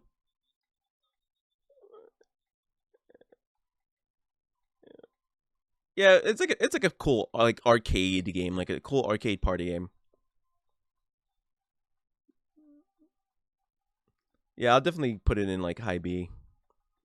Quarantine Zone is gonna be high A. Definitely high A. Actually, you know what? I think that's gonna be the thing that finally dethrones Tito as top of A tier. I let me tell you something about Quarantine Zone. Quarantine Zone is one of those like checkpoint games where you have to like manage a checkpoint. But the way that this game distinguishes itself from games like Papers, Please and shit is that you are actually also taking care of a base. So like the people that you pass and clear are actually a part of your base, and you have to make sure that they have resources. And like the people who are sick but not maybe a zombie, or the people that you're like monitoring, you can send to quarantine. And like you have to actually like keep checking up on the people you're taking care of. Anyone who's a zombie that shows symptoms of a zombie, you can just straight up send them to hell. But like the fact that this game, and there's like different ways of checking and shit. Yeah, but I really appreciate that this game has like an actual management game on top of that. Like it's not just you're managing a checkpoint and the next day you come manage the checkpoint. It's like you're actually doing other things when you're managing the checkpoint. Managing the checkpoint is only one aspect of the game, and I find that really cool. There's also like a tower defense moment. So it's like, yeah, it's like you talk about like resources, like you yeah, burp stream. You have to actually like manage your resources, manage your fucking people, do tower defense and shit. Like just very well thought out version of this kind of game. Very ambitious, and I really appreciate Brigada Games for that. When this game comes out on the 12th, it's gonna be probably an insta buy for me. I'm not gonna lie to you. No, I'm Not Human. A tier. Very much A tier. No, I'm Not Human for the same reasons. I have the full game. I have not played the full game yet. But no, I'm not a fanboy. I want to click that, but I don't know if it's toss. I'll click it on my own time. No, I'm Not Human is another one of these like social deduction games kind of. But people will come to your house, you have to decide whether or not that they will stay. And then like throughout the day you have to like check them to see if they're an invader or visitors, I think the game calls it.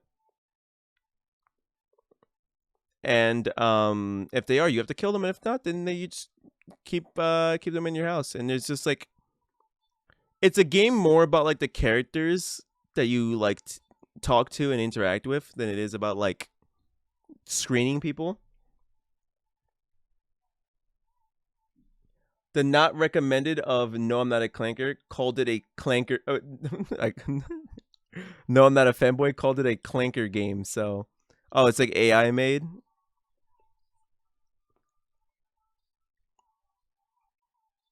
That's unfortunate.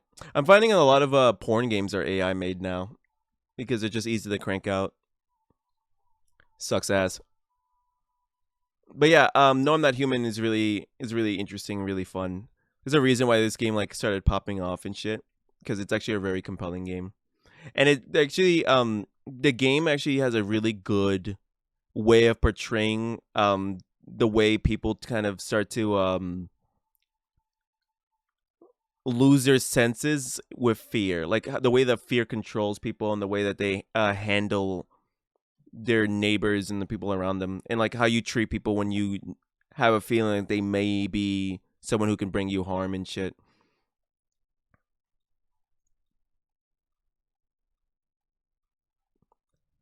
Many Nights of Whisper, I'll put in low A. Many Nights of Whisper, it's a game about it's an experience. It's like a one-time experience kind of game. Essentially, what you do in this game is you spend your daytime practicing your shots with your slingshot, right? Trying to light a torch. And the aim of the game is that at the end of the game, there's one torch like all the way in the back that you have to light. And every night leading up to the night that you shoot that torch, you hear people's dreams. And basically, they'll put their hair through. People grow their hair out throughout the years and shit. In order for this moment where they'll bring you their hair, their ponytail, and they'll tell you their dream. If you choose to grant their dream, you cut their hair and you add it to your slingshot, which gives you more range. And you can reject dreams, you can accept dreams. The idea being that at the end, you get one shot, only one shot. You can practice all you want, but at the end ceremony, you get one shot to where's the moment? Right here. You get one shot to hit this brazier all the way in the back during the ceremony. If you make it, all the dreams of the people whose hairs you cut come true. If you don't, they don't come true. And the game ends. Either way. And it's like a game about dreaming, basically. Like what it means to like dream, and like what dreams do you feel like is worth fulfilling and what dreams are not. And that's all I can tell you, because it's one of those like you experience it once kind of games. Yeah, that's a good extraction. It's an interactive essay on dreams, pressures, and expectations. Definitely recommend it. Really nice short romp. Tech Legion, I will put in B tier. Tech Legion is basically vampire survivors with mechs. Why am I typing in vampire survivors? Tech. So basically, yep, you fight the hordes, and then instead of picking up like upgrades and shit like that, you instead pick up pieces that you add to your truck that help you fight more hordes. Yep, like this. So you can like mix and match the pieces you want, and you make these giant, just elaborate mechs, and you just gotta survive the waves. Pretty fun game. I played like a good hour of this game, the demo, and I can see how like you can get lost in this kind of game. For that reason, I'll give it like a nice B.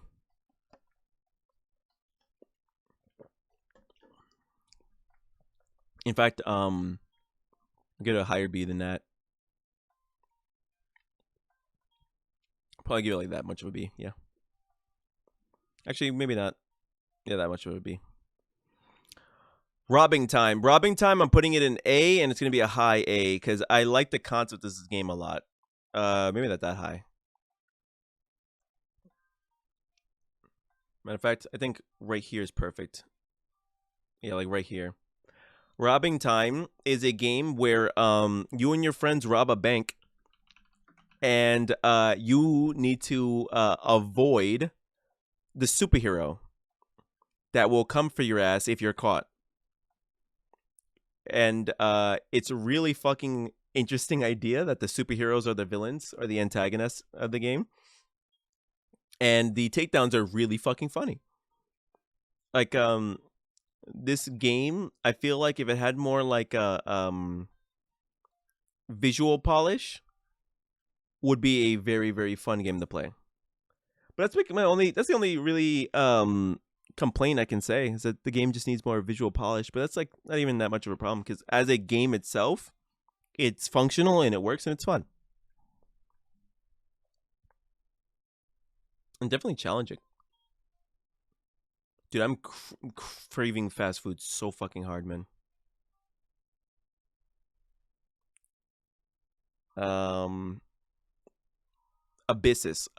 I'm gonna put in A. Probably right above Robbing Time.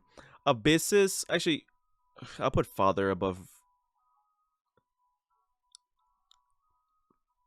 Yeah, I'll put these two above Robbing Time. Actually, Abyssus is a shooter roguelike. It's like an underwater aesthetic shooting roguelike. It's really fun. It's really actually challenging. I'm not gonna lie.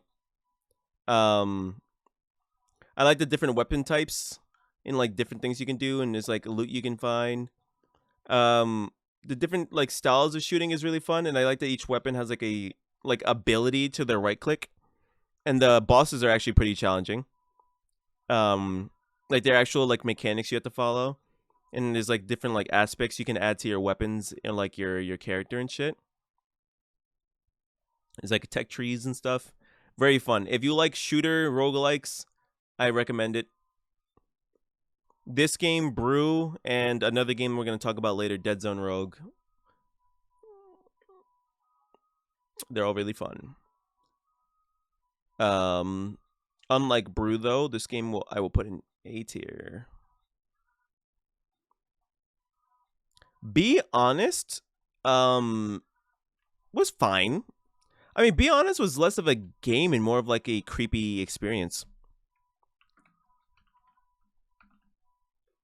Be Honest is basically a the demo anyway was just kind of like a quiz where you answer questions and it gets kind of creepy. And the creepiness of the game is why I put it in B, because it was pretty unsettling after a time.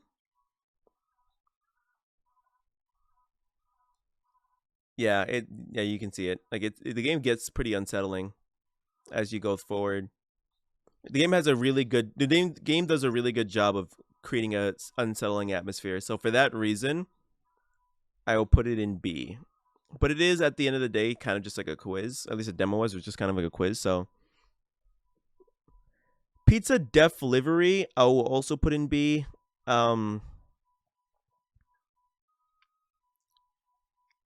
don't know, probably like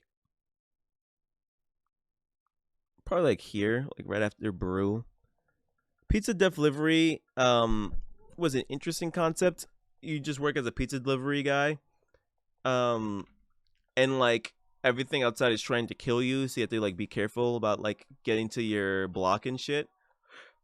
The reason why I put Pizza Delivery a little lower is because some of the things that kill you just kind of feel like unengaging. Like one of the things that can kill you is like a dollar that comes down a hook, right? And like the idea is that like, oh, the dollar comes down a hook and it entices you to grab it. But like if you just don't grab it, you're fine.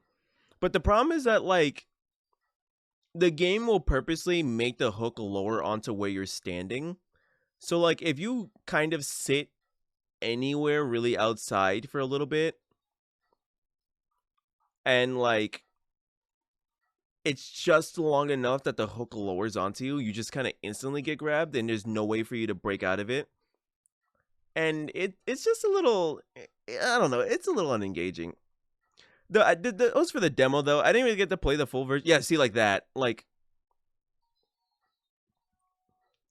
I don't know, like there was just little things like that that kind of turned me away from it.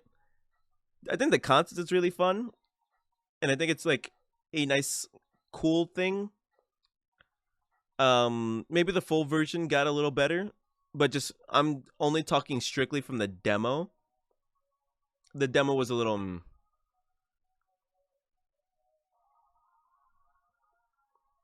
Paradise. Um,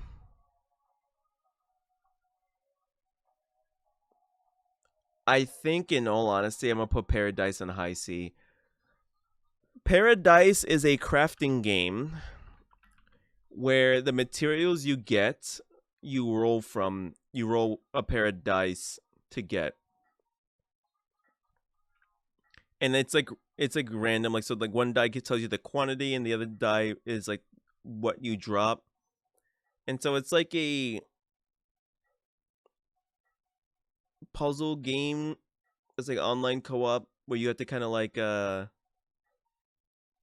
roll the die. It's a goofy game, right? It's not a serious like game, but it's just kind of, I don't know. It was a cool concept. It's a cute concept, but I don't know if it's something that I would like really play. I mean, they made the full version free to play, so I guess why not?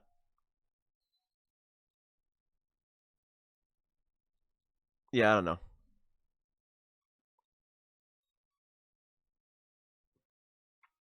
I think it's like because you need a, like, if you needed a bow, right? Say like you really needed a bow, you need to have like the freaking materials for it. So it's like, okay, you get like sticks from the trees and shit, but if you needed like the string, you have to like make sure you roll the exact mob that gives you string. And if you don't, well, then you're just gonna keep rolling for it, and it's just kind of like, I don't know. It's like a novelty that lasts a little bit and then just kind of gets tedious. But try it out for yourself, I'll say. I just didn't mean to close that. Riftstorm. I'm putting that shit in C, man. I'm not gonna lie. Riftstorm, I just did not engage with at all.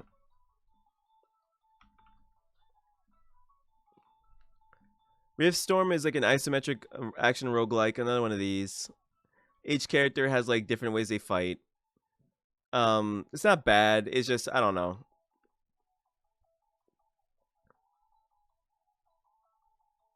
Like, I think I'm starting to grow tired of these kind of games.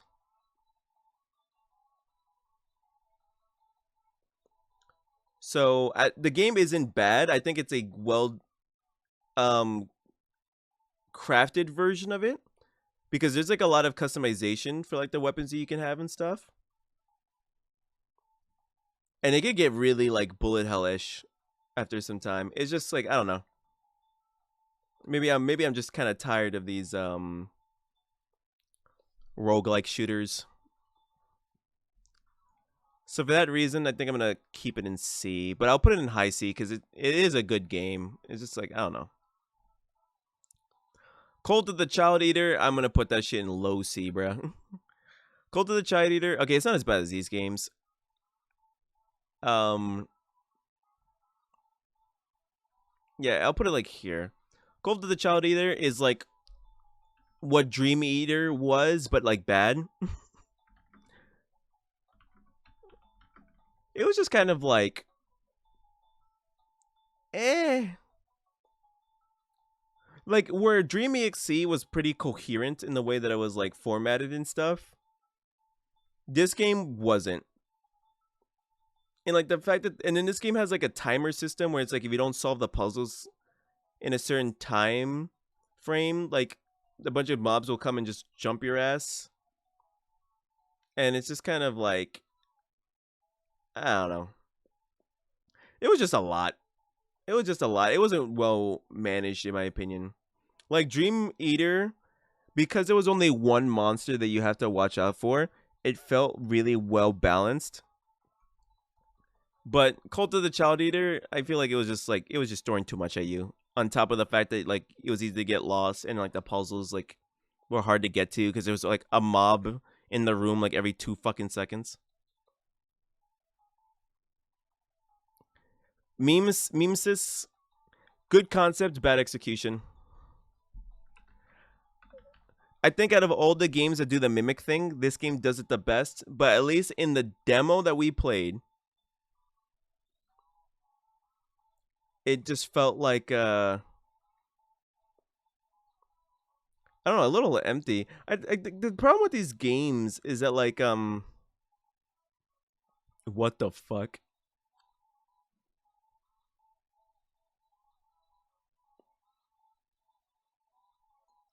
Okay, maybe I might change my tune a little bit. Because it looks like the full version of the game added a lot more shit to the game. But from the demo experience we did, it was just kind of like, it reminded me more of Lethal Company in a sense that it was just kind of like, the people will show up and, not a meme sis, and will just beat on your ass. And there's kind of not much interaction with that. But at least in this, it looks like they've added more things, like more interactions and stuff. But okay, so in terms of like the mimicry and stuff, like the mimicking, that shit is strong. Like the mimic, all the mimic mods you'll find in all the other games. This game basically like kind of perfected that a little bit. This game does it really well. So in fact, because of that, I think I'm gonna take Mimesis out of C and put it more in B. Probably like, I'll put it in mid B. Rogue Point, I will put in high A. I really liked Rogue Point. Rogue Point is essentially like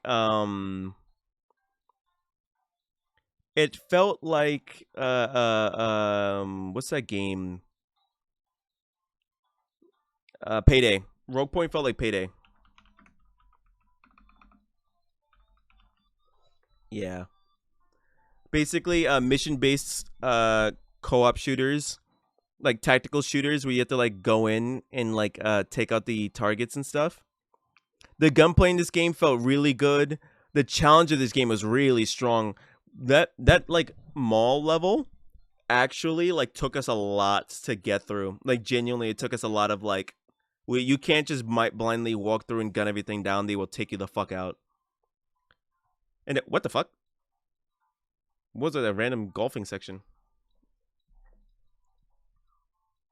Oh, is it because it was Team 17? That's funny. For context, Team 17, I believe, is a publisher behind Golf with Your Friends. Yeah, and you can like plan things with your friends and shit. I think this is like a really cool game.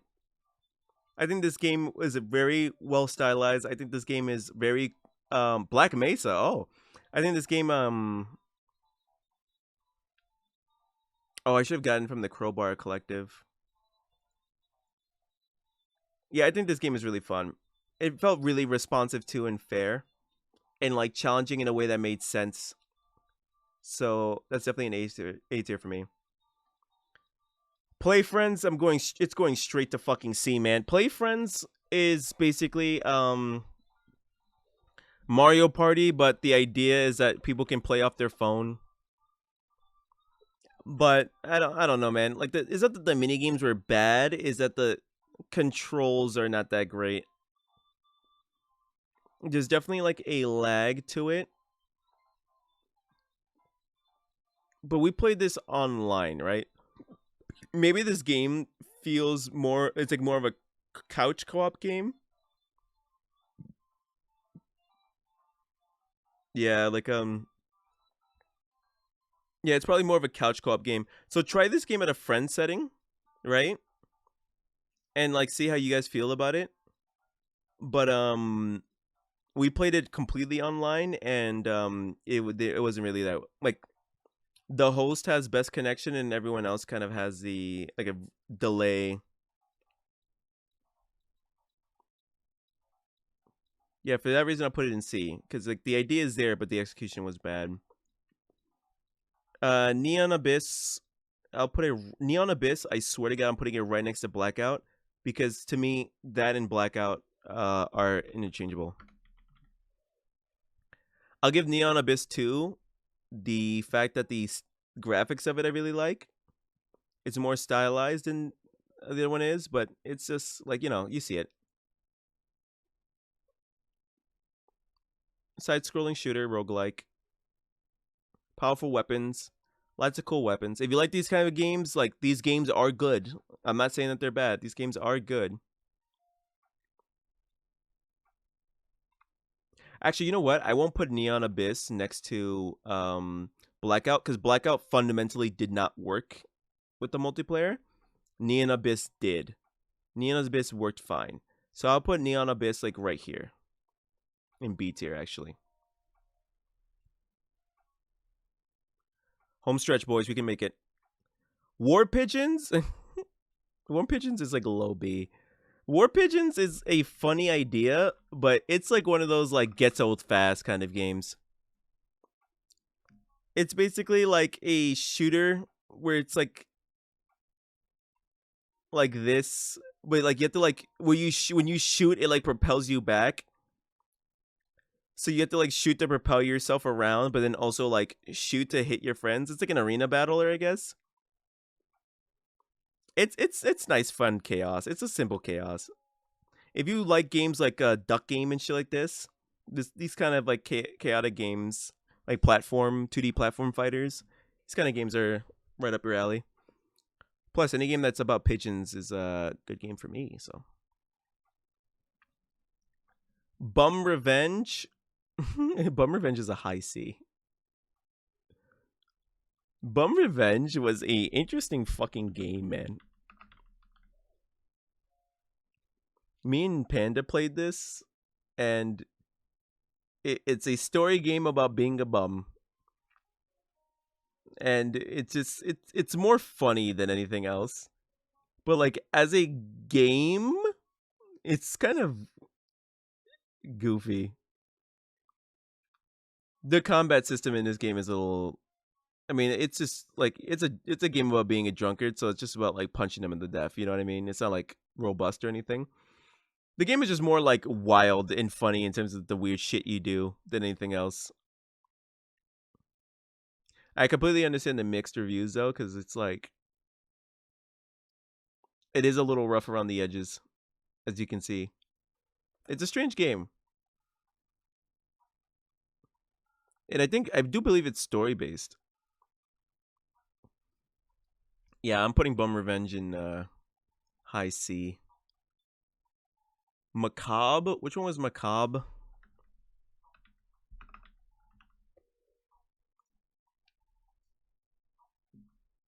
Oh, Macabre was this freaking extraction game. Yeah, again, like it's a you guys go in with like little like materials, you grab the item and you try to get out before the monster of the map kills you. It's another extraction game. It's I don't know, it's weird. It's definitely weird, but I don't think it's good. It's just kind of like I don't know. It wasn't functionally problematic. It was just kind of boring. Um Wildgate. Wildgate was cool. I'll put it low B. Chat, did you guys check out Wildgate when it was like being shown around? I do like the flying of an entire spaceship. Like it feels more like a MOBA than anything else. Like the fact that you and your friends are going in and like trying to extract materials while like also fighting the other ships. I think this game was a good idea. I don't really know what the game could have done to make it feel funner, but I think the game was a good idea. If that makes sense.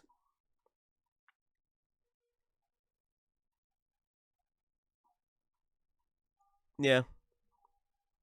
Wildgate I would put there. Guilty as Sock, I would put high B. Maybe even like higher than that, like lower than A, lower A. Guilty as Sock is a game about being in a courtroom where you and your friends play the courtroom. And it's a really fun game. I think the only thing about this game, like each side gets like evidence, right, that you can like pull out. that like that can help against like the defendants or the against like, the accusers shit. Yeah, so you write in like what you're accusing them of, and then you like do different like things to like for evidence. The only problem with this game is that it's entirely social. Like how the jury feels about your verdict, how the judge feels about your verdict, like everything about you arguing in the game, even like the evidence you put out for the that you put in the thing, it's completely up to your ability to sell it. And then like the results of the game is completely up to the judge and jury. Maybe not jury, because when we played the demo, there was no jury, but it was completely up to the judge. And like, okay,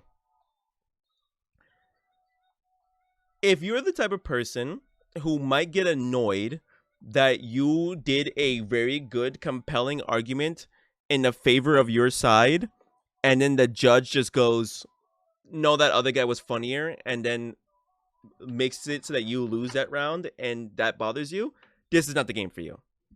Because there's no actual objective to achieve, because the objective of winning is completely based off of your friends choosing who's the winner. So it's completely social. And that was what's actually turned it off for my friend group, because when we played it initially, it was actually really funny and really fun. But like it didn't last because we knew that there was no real win condition. Like it was basically just like what did the judge feel like doing at that time. And like if you have really good creative friends who can commit to the bit and be fair about it, you can probably get a lot out of this game. But if you don't have creative friends, the game dies. The game lives and dies by your friends, you and your friends' ability to be creative. And I think that's why it's not higher. I'll put it in A though, because when it works, it's fucking works. It is genuinely a very hilarious game. Bitcraft Online, man, I did not like Bitcraft Online. Bitcraft Online is an MMO about crafting. That is it. It's basically RuneScape. You just craft. There's different things you can train, different skills. And yeah, it's crafting MMO. You know, yeah, you just yeah, I mean like, yeah, you do that. You get a better tier the more you do it, and then you do it again. I This game is popular, and I feel so bad that I cannot find enjoyment from this game. But trust me when I say that MMO games in general, I am tired of. I have played my fair share. Bitcraft came at a bad time. It's a beautiful game, really nice stylized, and like the character customization is pretty cute. But it's just, I don't know. I think I'm past a point in my life where I would play this kind of game. I might change my tune in the future. Who knows? But that is Bitcraft. For that reason, actually, you know what though? But I won't put it that low because it's not like there's something fundamentally bad about the game. I just didn't engage with it, so I'll put it there.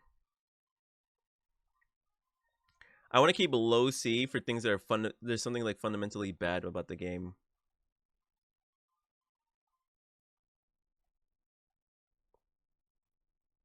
To the top.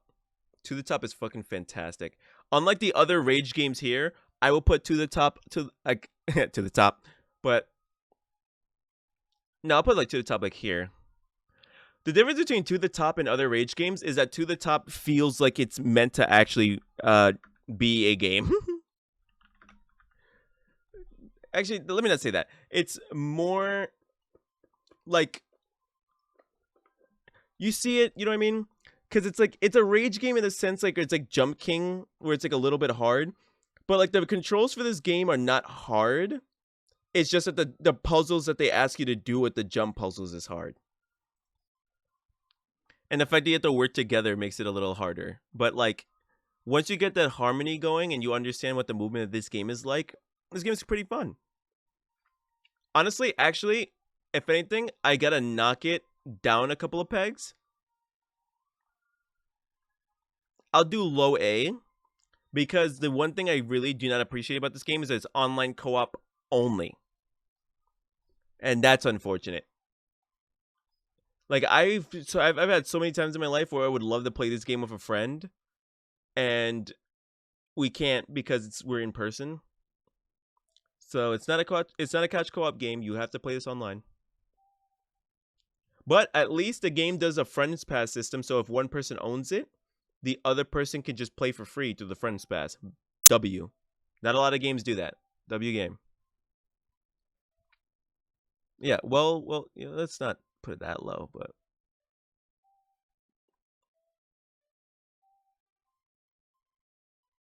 I can comfortably put it like here.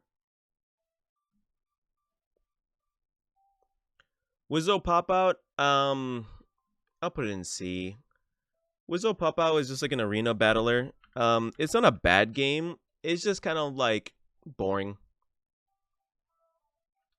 At least the demo that we played of it, it was just kind of boring. You just like blow balloons, it like pushes the other person out of the map, and there's like things you can pick up to like change your balloons and stuff, and like traversal. And so like it's not a bad game. It's just kind of like, I don't know. So other people might get a better enjoyment out of this game than I would. I acknowledge that fully. I mean, like obviously all of these are my opinions. So like your opinion about these games are gonna be completely different from my own. But I um thought it was fine. That's it. I just thought the game was fine. Again, I'm not gonna put it that low because there's nothing fundamentally bad about the game. In fact, I think if anything, I'm more likely to play Wizzle than any of the other games here. Critter Kart is low C. Kart Racer, but it's very very bare bones. Like I don't think I would ever really play this. Like it plays well in terms of like the way it controls, but it's like a little too like, yeah, you see? It feels like Critter Kart feels more like a more like a tech demo than a game.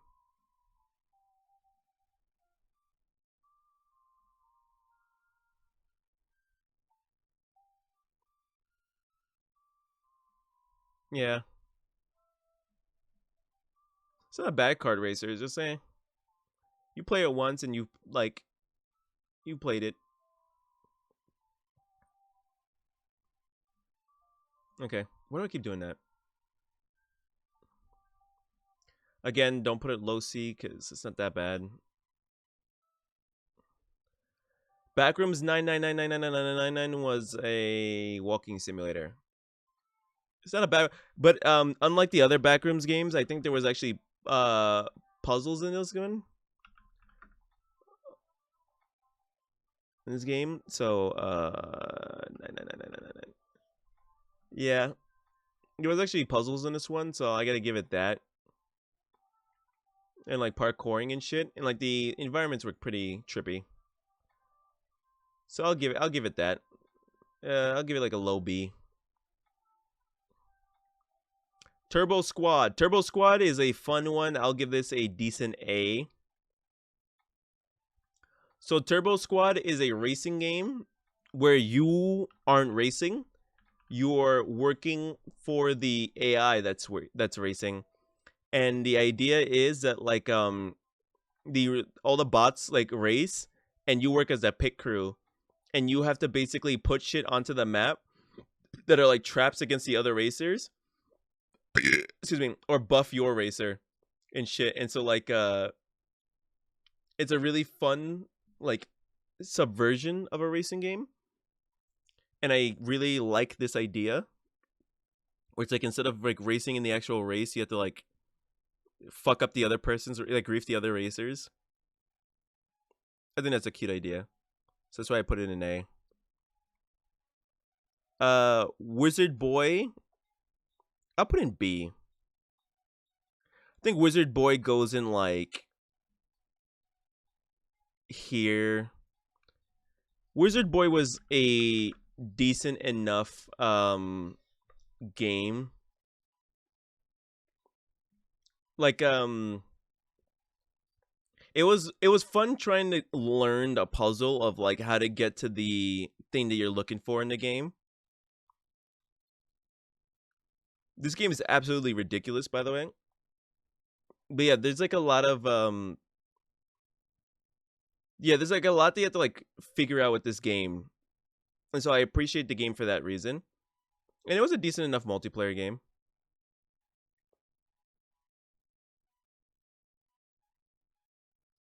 Yeah. I'll put it like, where did I put it?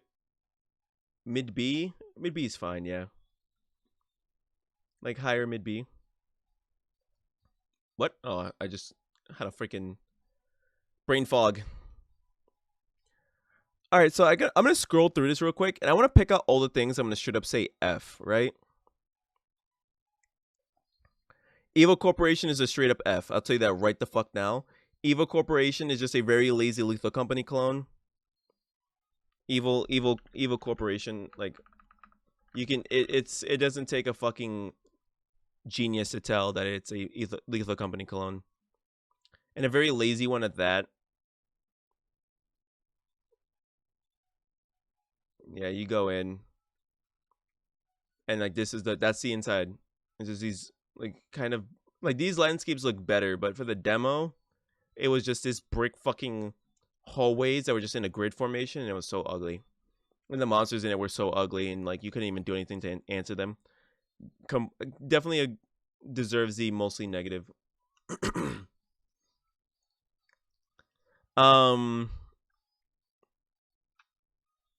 What's another one that I can straight up say F to?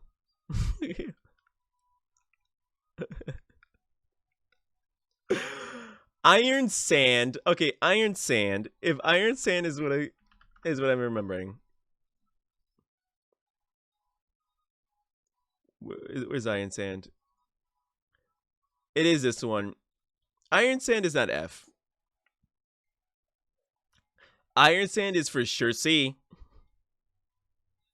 Tell you right now, where's Iron Sand again?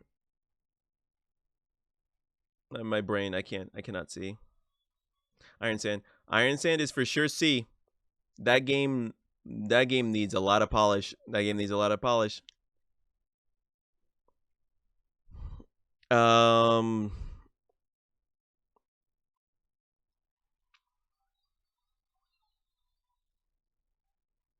think everything else here is not a straight up. Wait, no. What was Lock Your Door? I think I'm remembering Lock Your Door.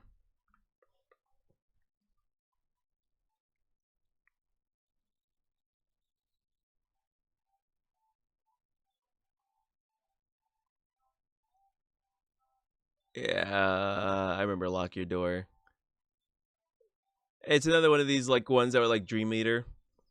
I don't know what the full game is like. Maybe it's better because I'm seeing that it's getting good reviews.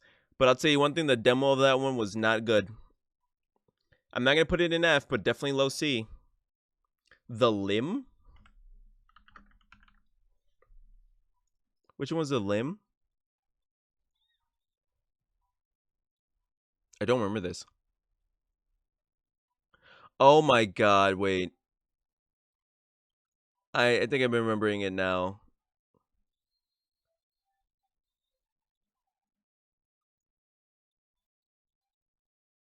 Yeah, this is the game that opens for some reason with the fucking Squid Game. I don't know what it is with these game devs and like taking the Squid Game glass minigame and adding it to their game. But yeah, this fucking horror. This game, the demo for this game starts with that.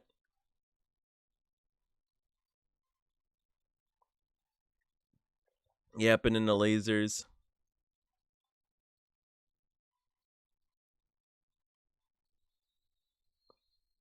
Um, yeah. I'm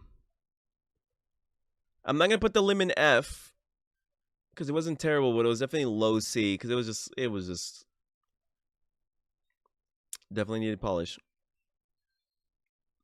Definitely needed that polish for sure. Is there anything else here I can like move already?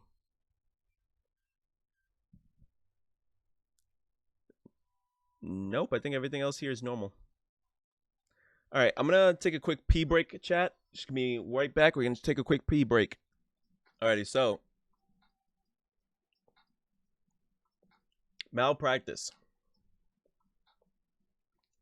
Malpractice? Genuinely? Malpractice was a scuffed horror game, but it wasn't that bad. I think I might actually put it like above Mimesis. Because like Panda and I had a good time actually playing that one. Actually, I think I might even put it higher. Yeah, this like it's definitely a little scuffed, but it was like a pretty decent horror game to play. It was fun exploring the hospital and like doing the puzzles and shit because the puzzles are actually like they actually took us like some mental to figure out. Sad to see that the full version of the game seems to have not done so well. But at least when we did the demo, it was a pretty well done. It was, I mean, like it's ignore the PlayStation 1 textured rat, but it was not that bad. I'm not gonna lie, I'll put that in B. Suboptimal Co. I think that game is like a low C. Suboptimal Co. I thought was really fun. It's basically you and your friends drive a submarine around. And like there's different like controls that each person has to take over. You can do it completely solo if you're insane, but and it's like you're like in a cave, like an underwater cave, and you have to like very carefully go down, and then you have like sonar that you have to use to like tell where you're at and shit. It was a really fun time playing this one. Actually, I'm not gonna lie, like trying to figure out where we're at and like going through. And then there was also like a radio where we kept putting jazz. Every time like we would have like a really bad time, we'd just put on jazz and then start sipping our coffee and just be like, man, kind of. Why would you have a bad problem if Yeah, very comedic game. But it's also like kind of horror. Yeah, Suboptimal Co is fun. I actually really would not mind taking another stab at it. Brain Show, man. Let me tell you something about Brain Show. I'm gonna have to put Brain Show on low B. Probably like a little here. No.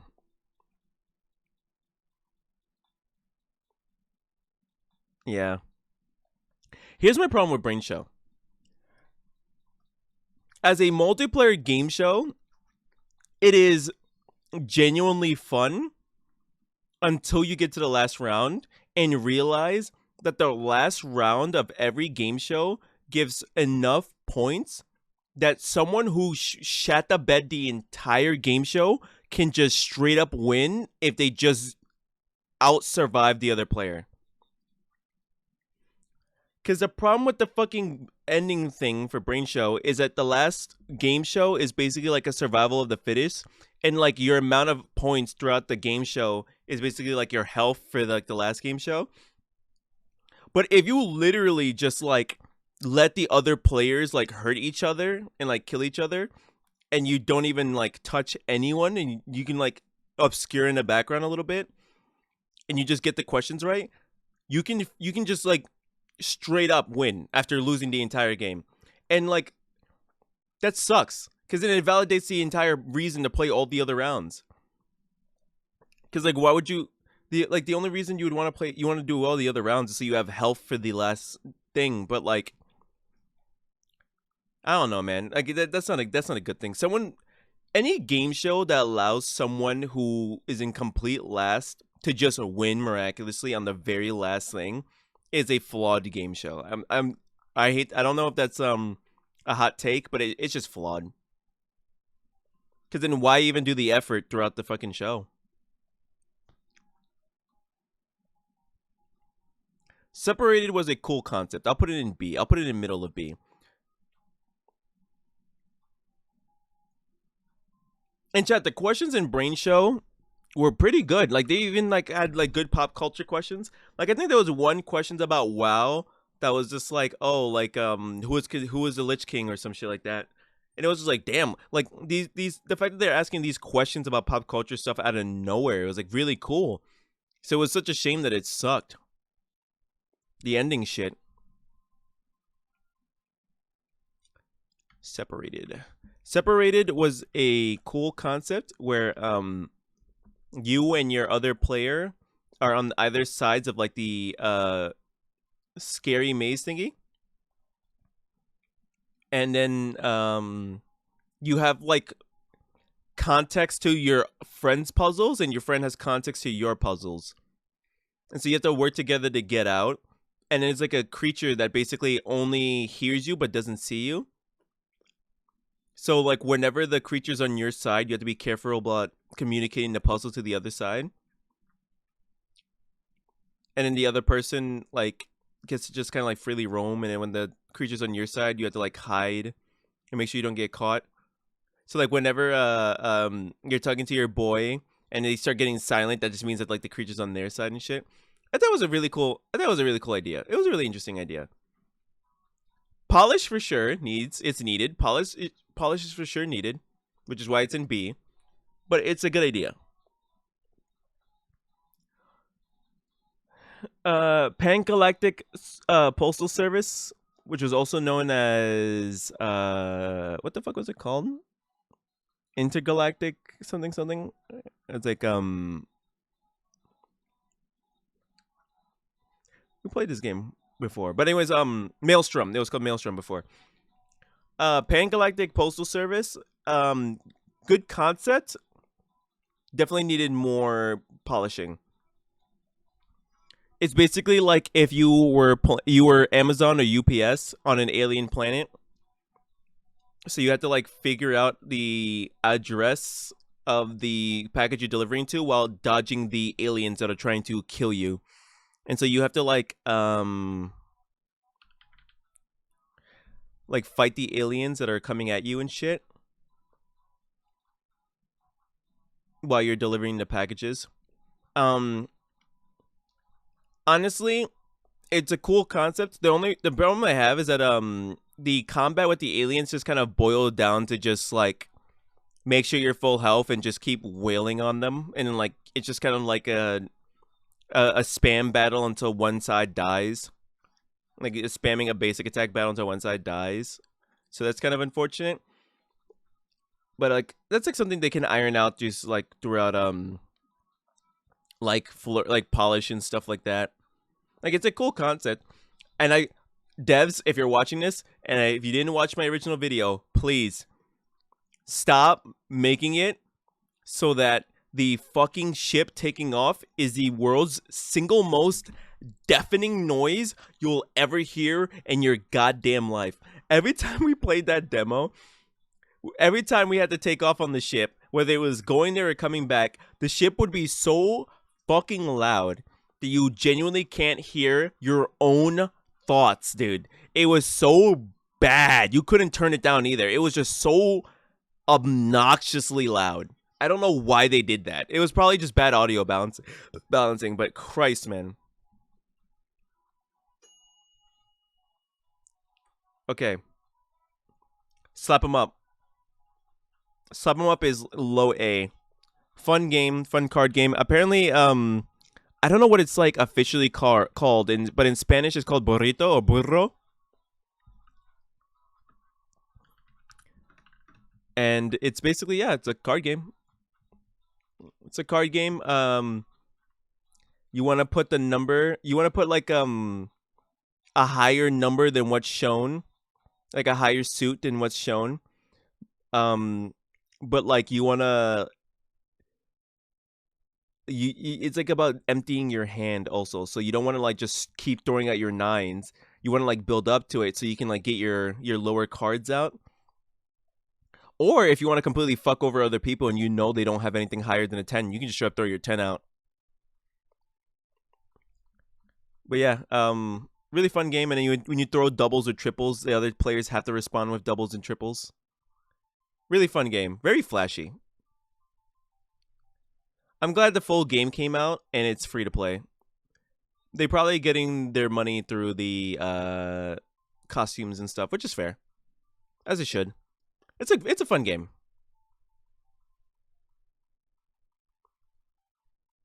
Very nice stylized.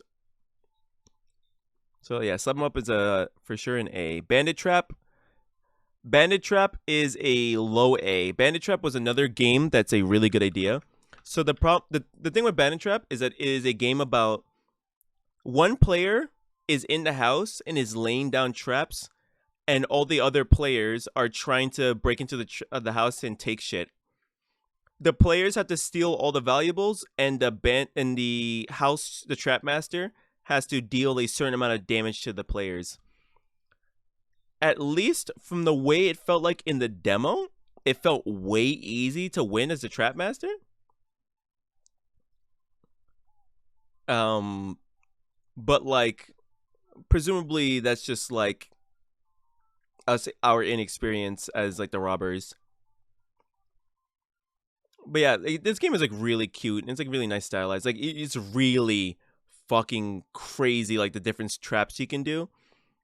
Like there was a trap that we played with Anthony. There was a trap Anthony did where like the second I came into the house, came into the bedroom, the fucking bed grew rockets and then like took me and then like sent me through the roof, through the walls into the bathroom.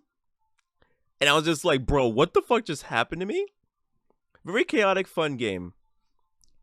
If the game comes out and it's like actually like well balanced, then I definitely recommend you play this with friends. Cause it's a really fun game. Exoforge is gonna be a C. That game felt so unfinished. When we played this demo, I swear to God, this game was butt fucking ugly and it looked so unfinished.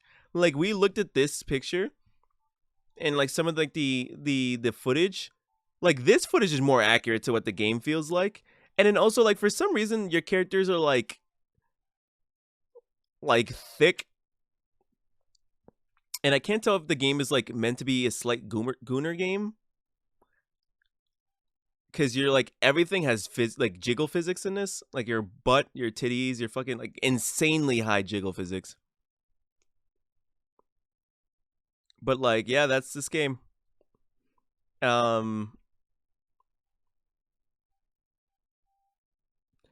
didn't get to the point where they were playing, but like I don't really see the. When we played, the game was so early that there was even like dev tools in the game still, so like you were able to just spawn whatever. So that's why I'm giving it a C, because it was like definitely way too fucking early when we played it.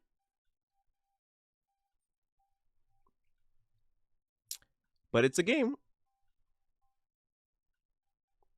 And they also changed the name from Exoforge. That's gonna be slightly off world. Happy Surprise Garden, I will put low B. Because I still to this day don't know what the fuck that game is. But it wasn't a bad game. It wasn't a bad game. It's just like it's as strange. You see what I mean? Like it's as strange as you think it is. It's the combat is definitely interesting. The music of the game was fun, or is that fun but cool? Um, The UI could definitely need like 60,000 fucking redos. And understanding where to go could definitely use some help. But this is I did like that you can like gain data DNA from the creatures and then turn into them. I didn't like that the turning into creatures thing was an ammo system though. Look at this guy's doing magic and shit. Yeah, this game is strange. This game is very, very strange.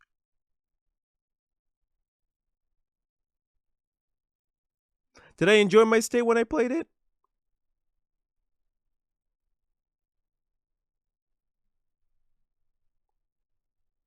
Anyways, nah, I'm fucking around. It was alright. Inkwellers is a high A, like very high A. Probably right there. Maybe like right here, actually. Inkwellers is a puzzle game, multiplayer puzzle game. I fucking love puzzle games. Inkwellers was a fun, engaging puzzle game. Me and Panda played this, the demo anyway, and it was actually engaging in hard puzzles. Like it actually took us some time to figure out each puzzle. And it was like not it didn't feel unfair. It felt really nice. And it's like a nice kind of magical world. I genuinely cannot wait for the full version of this game to come out. I'm going to play the shit out of this. Me and Panda are going to be on this shit for sure. We love puzzle games, and this game felt like a very good puzzle game. Even in the one section of the game where we got stuck, it wasn't even that the game. It was our fault we got stuck. It was just we weren't looking like enough. So like I always appreciate a puzzle game where like getting stuck is not your fault. I mean, like when getting stuck is completely your fault, not the game's fault. Dungeon Rampage is a C. Not gonna lie, I know Dungeon Rampage is like a re-release of like a really old Flash game, I think. And it wasn't bad. It's just I think this is more for nostalgia. A dungeon crawler. I think this is more for like the nostalgia, and it's a game that we never played, so we don't feel the nostalgia towards it.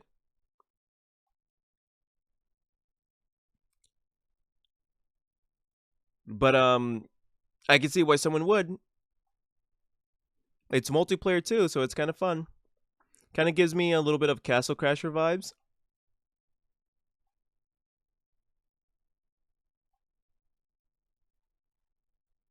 Yep.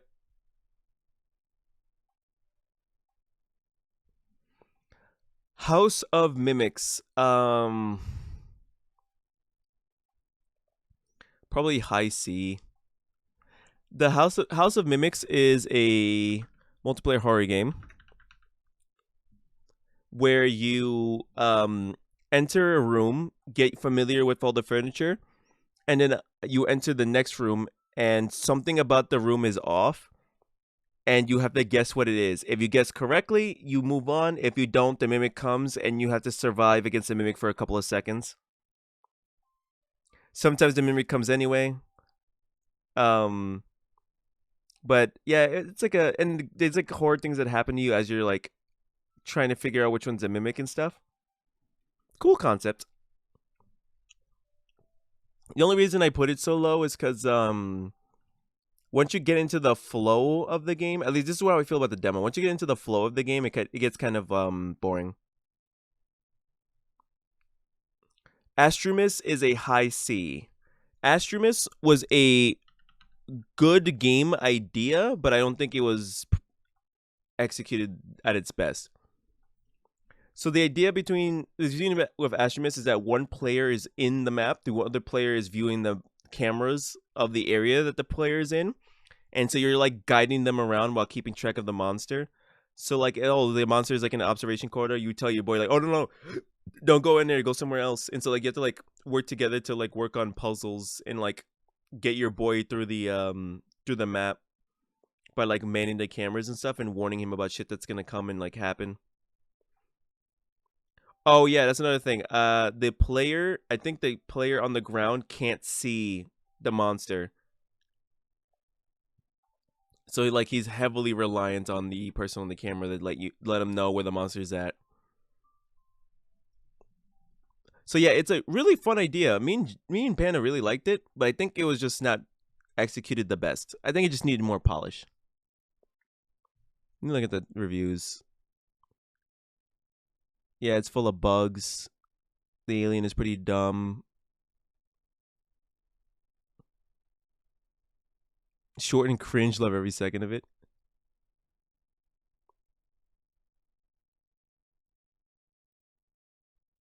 Because of the shit assets, animation, and gameplay crashed. Yeah, it's just kind of like buggy and doesn't look the best. But I think the idea of this game is really good. If the devs took another crack at that game and like really tried to flesh it out, I think it would be fantastic. Voyagers of Nera is a high A. I think right here next to Inkwellers, Voyagers of Nera South shit. Sit. Voyagers of Nera is a base building game, and we love base building games. It's really cool. You like find sunken treasures and ancient ruins and stuff, and then you can get like a companion that like goes with you in places and like helps you with shit, which is like really dope. And like you can build a base and stuff, and there's like combat and like traveling and shit. Yeah. Yeah, and then like the little companion, like the more you level him up, the more like abilities he can give you and stuff. Yeah, this is a fun game.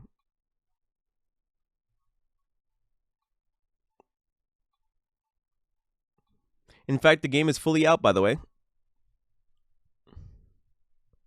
I definitely recommend it if you like your base building exploration games.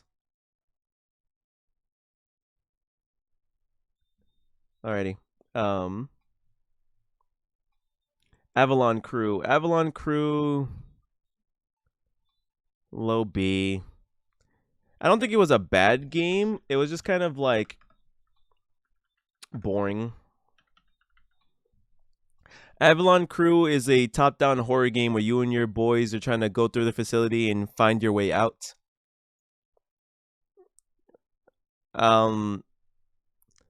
The main negatives I can say about this game is that each person can only carry one item, and it does make it a little frustrating to do certain things. Like for example, the flashlight is an item, so like the other characters have to kind of like sit in the dark a little bit. But it looks like they actually gave characters like a little bit of like a weaker flashlight, but like inherently as part of their light,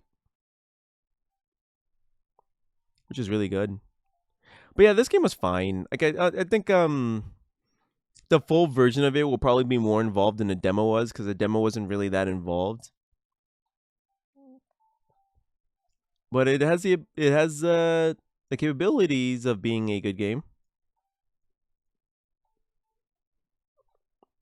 I'm gonna just keep it in low B for now. Low B because it's possibility. There's a possibility that the game will be good. Golf Tour was fine. Another low B, but like higher than Avalon Crew. Golf Tour. It's a golf game, multiplayer golf game. Yeah, these games are like always kind of fun. The reason why I rank it kind of low though is because like even like there are like interesting things like certain maps and stuff, but like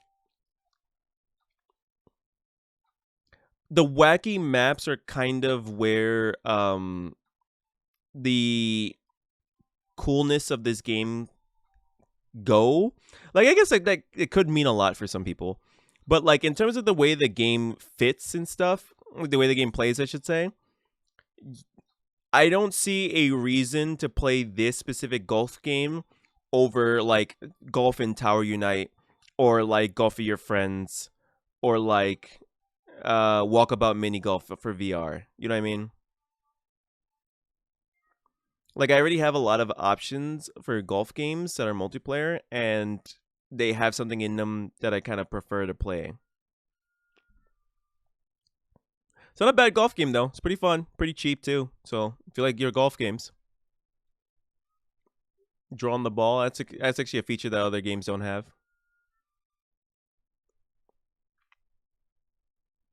Alien Rush.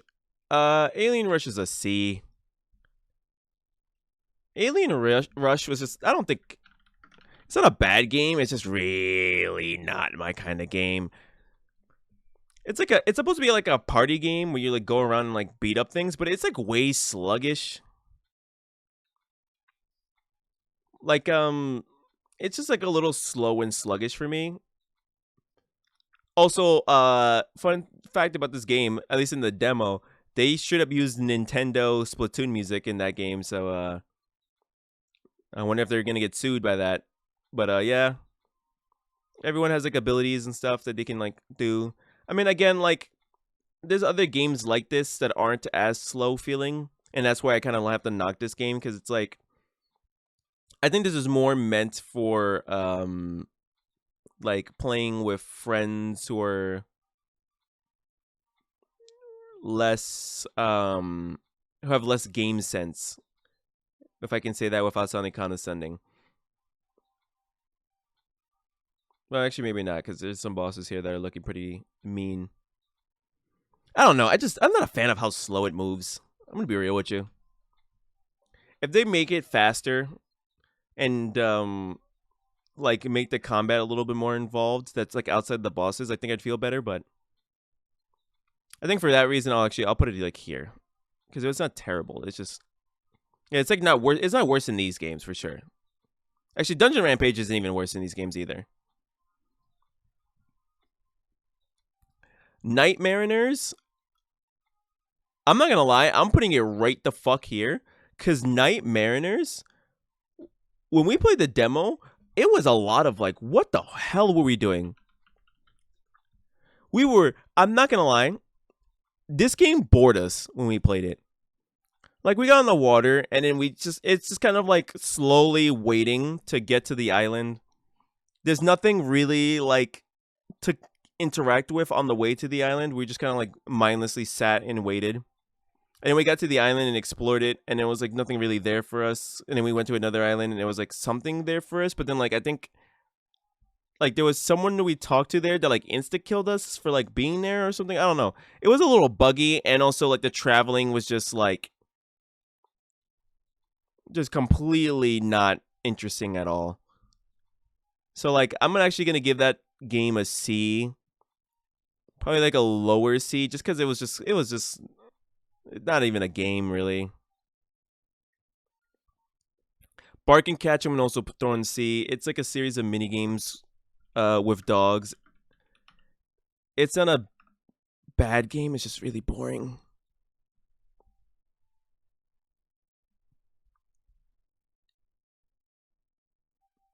Yeah, you have to do tasks. The animals want things. Plant the things you need to so it can grow. Take care of different things. Like it's like it's like what's that game? Overcooked. It's like Overcooked in the sense that like there's like a flow of thing of like way you're supposed to do things as like the orders are coming in. And so like it's involved. There's like a lot of things to take care of and stuff, but I don't know. It's just not very engaging. We got bored of it.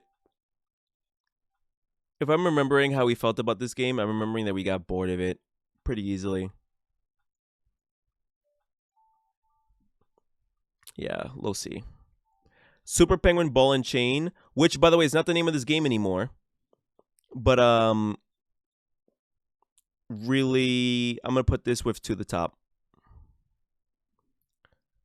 I think it's called Chillas. Chin. It's like Chillas.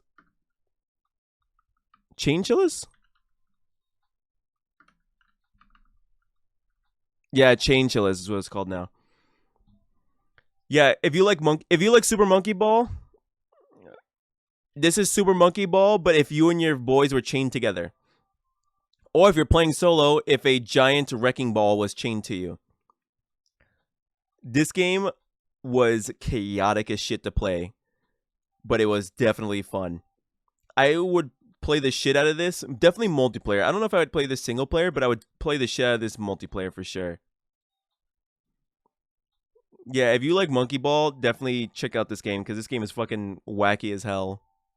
Is the demo still available? Demo still available. Yeah, definitely check it out, man. This game is fun. Challenging is all shit, but definitely fun. God, we were laughing so hard that day when we played this, man. I mean, you can see the video of us playing it on YouTube. Roguebots Arena is a high C. It's it's a sweet game. It's sweet. Like it visually looks kind of it looks horrendous, right? Visually, but it's actually kind of a fun game gameplay wise. Like there's classes that you do, and each class has like a different way to shoot, and you can like add like upgrades to your gun, and it's like randomized. Yeah. It's just visually hideous. But as a game, it's actually kind of fun. Me and my friends played this and we actually got like pretty like into it.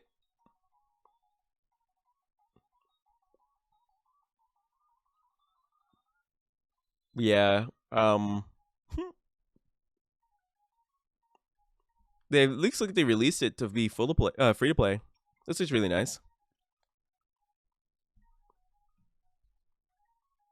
Yeah, definitely play this with your friends. You have no reason not to. It's completely free.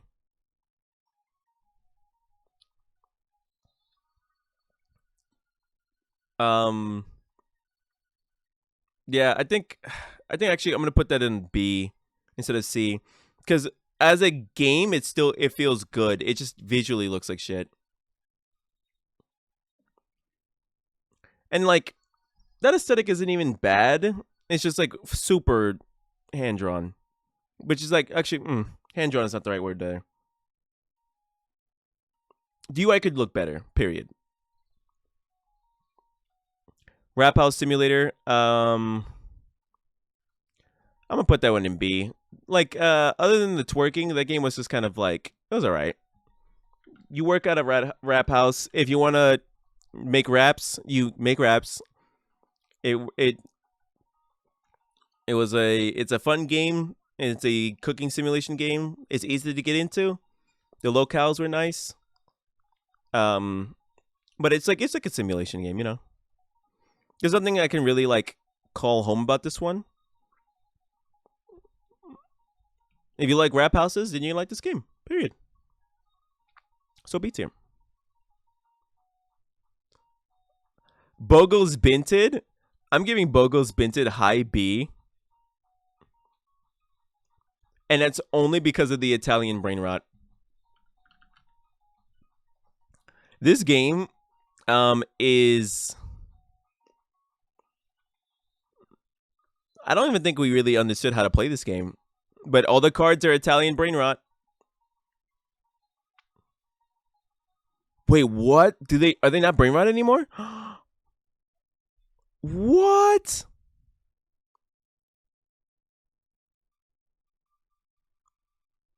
Okay, no, they're still the brain rot cards. Okay, gotcha. I was gonna say that was so sad. Yeah, but it's like Liar's Bar essentially. But it's like instead of Liar's Bar, it's just like there's different modes in it. Where you just be the last alien standing. Every time you fuck up, you blow up your head, and your head gets really big and funny looking.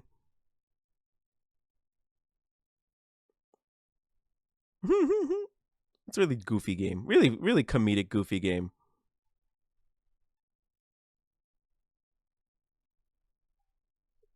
Yeah, Bogo's Binted is high high B, just because it made us laugh.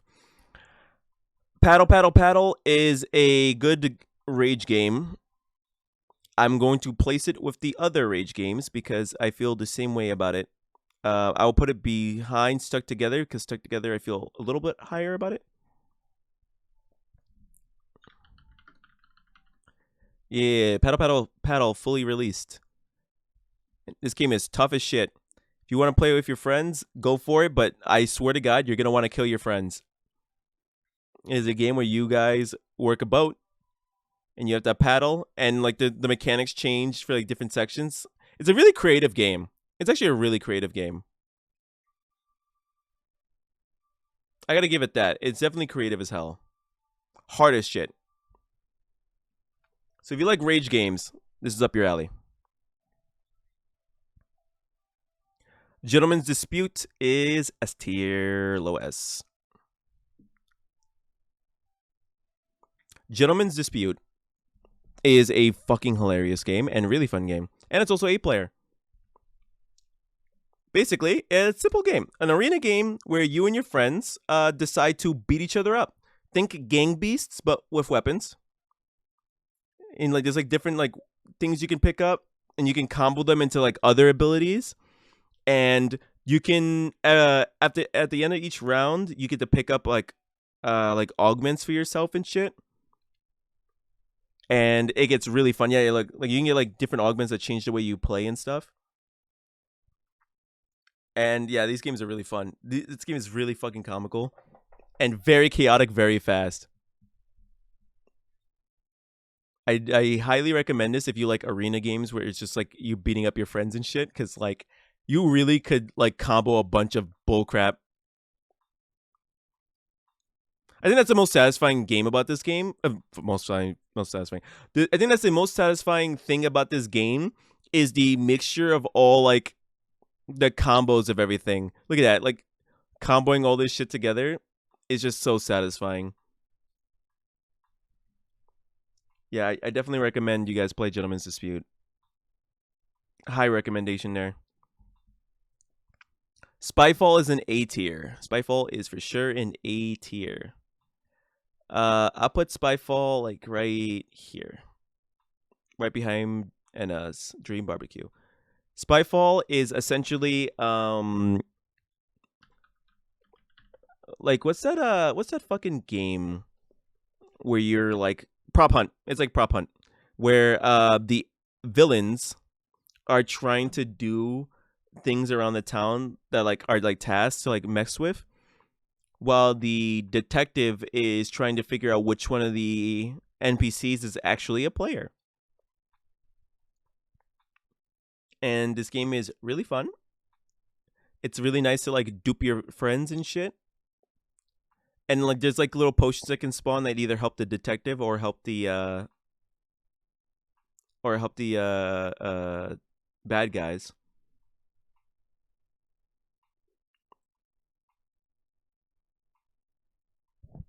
Yeah, like this game is pretty fun. So like the bad guys have to keep doing tasks to fill up their bar, and the detective has to find all the bad guys. And the bad guys are one shot, one kills, so it's like you have to really make sure you don't get shot.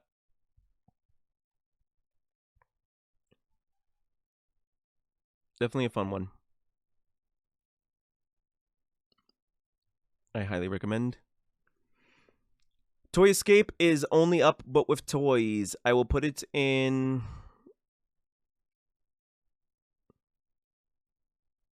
I mean like I'll put it in like B or C, I should say. It's just only up with toys. If you like these kinds of games, get it. It's challenging for sure. Part of the challenge is figuring out where to go next, but it's like the thing about these only up games for me is that they're kind of now understand what I mean by this, but they're kind of therapeutic for me. Like I just like turning my brain off and just climbing. So like these kind of like only up games for me are just kind of like I like them. I like to play them and just kind of like turn my brain off and climb. For other people, it's very range inducing, and for me, don't get me wrong, it can be too. But you know, sometimes I just like climbing. And this one was one of those games where it's just like, I just kind of like climbing, figuring out where to go next and stuff. Yeah. You know what? Actually, for that reason, I'm gonna take it I'll put it low B. Tiny Devils, A tier. I'll put it like Tiny Devils. I gotta say, it's like right here. So Tiny Devils is So do you know in Fall Guys where you have to make it to the end of the obstacle course first? Tiny Devils is that game, but with the added scenario that you also need to have the crown in your hand. So you can build the obstacle course and make it all the way to the end, but if you don't have the crown, it's not a win. So like there's different items that you can pick up that like helps you like make the other people drop crowns or like protect you and shit. And you can like yoink crowns and stuff. And this game is really fucking fun. Like me and my friends played a lot of rounds of this, and it's really fun like getting to learn the mechanics of the levels and then like learning how where you think other players are going to mess up and then like setting up there so that you can yoink the crown from them and shit. Really fun, really chaotic fun. Tiny Devils, highly recommend. Backseat Drivers is an S. I don't give a shit what anyone says. Backseat Drivers is an S tier.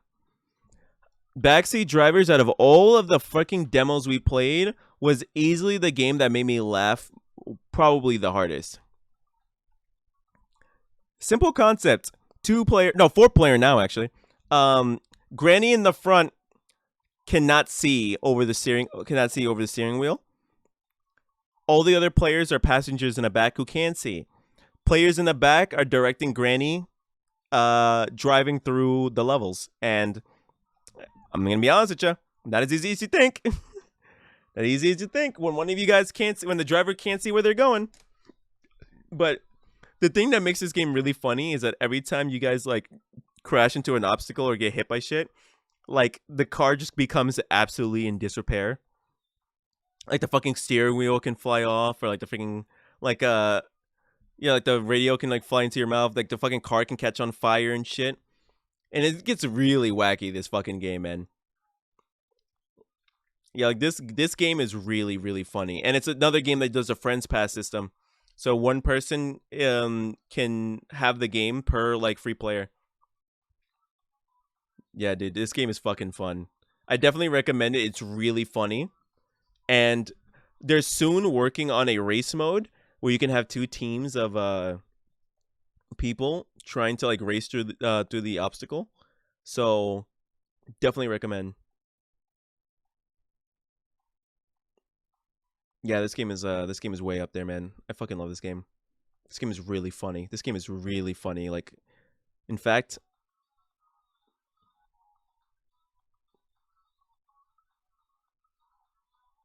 I think if we're rearranging,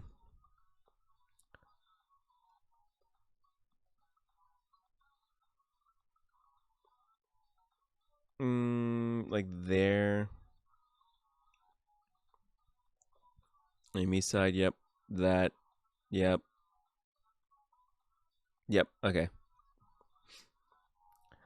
Dead Zone Rogue is an S tier, S tier, S tier, S tier, S tier. Do I like it more than mouthwashing? I think I do.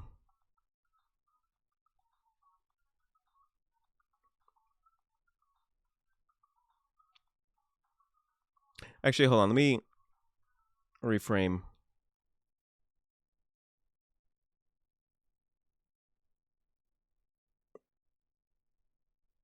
There you go. That actually feels better for me. Yeah, Dead Zone Rogue is fucking phenomenal. So Dead Zone Rogue is one of the first games we found.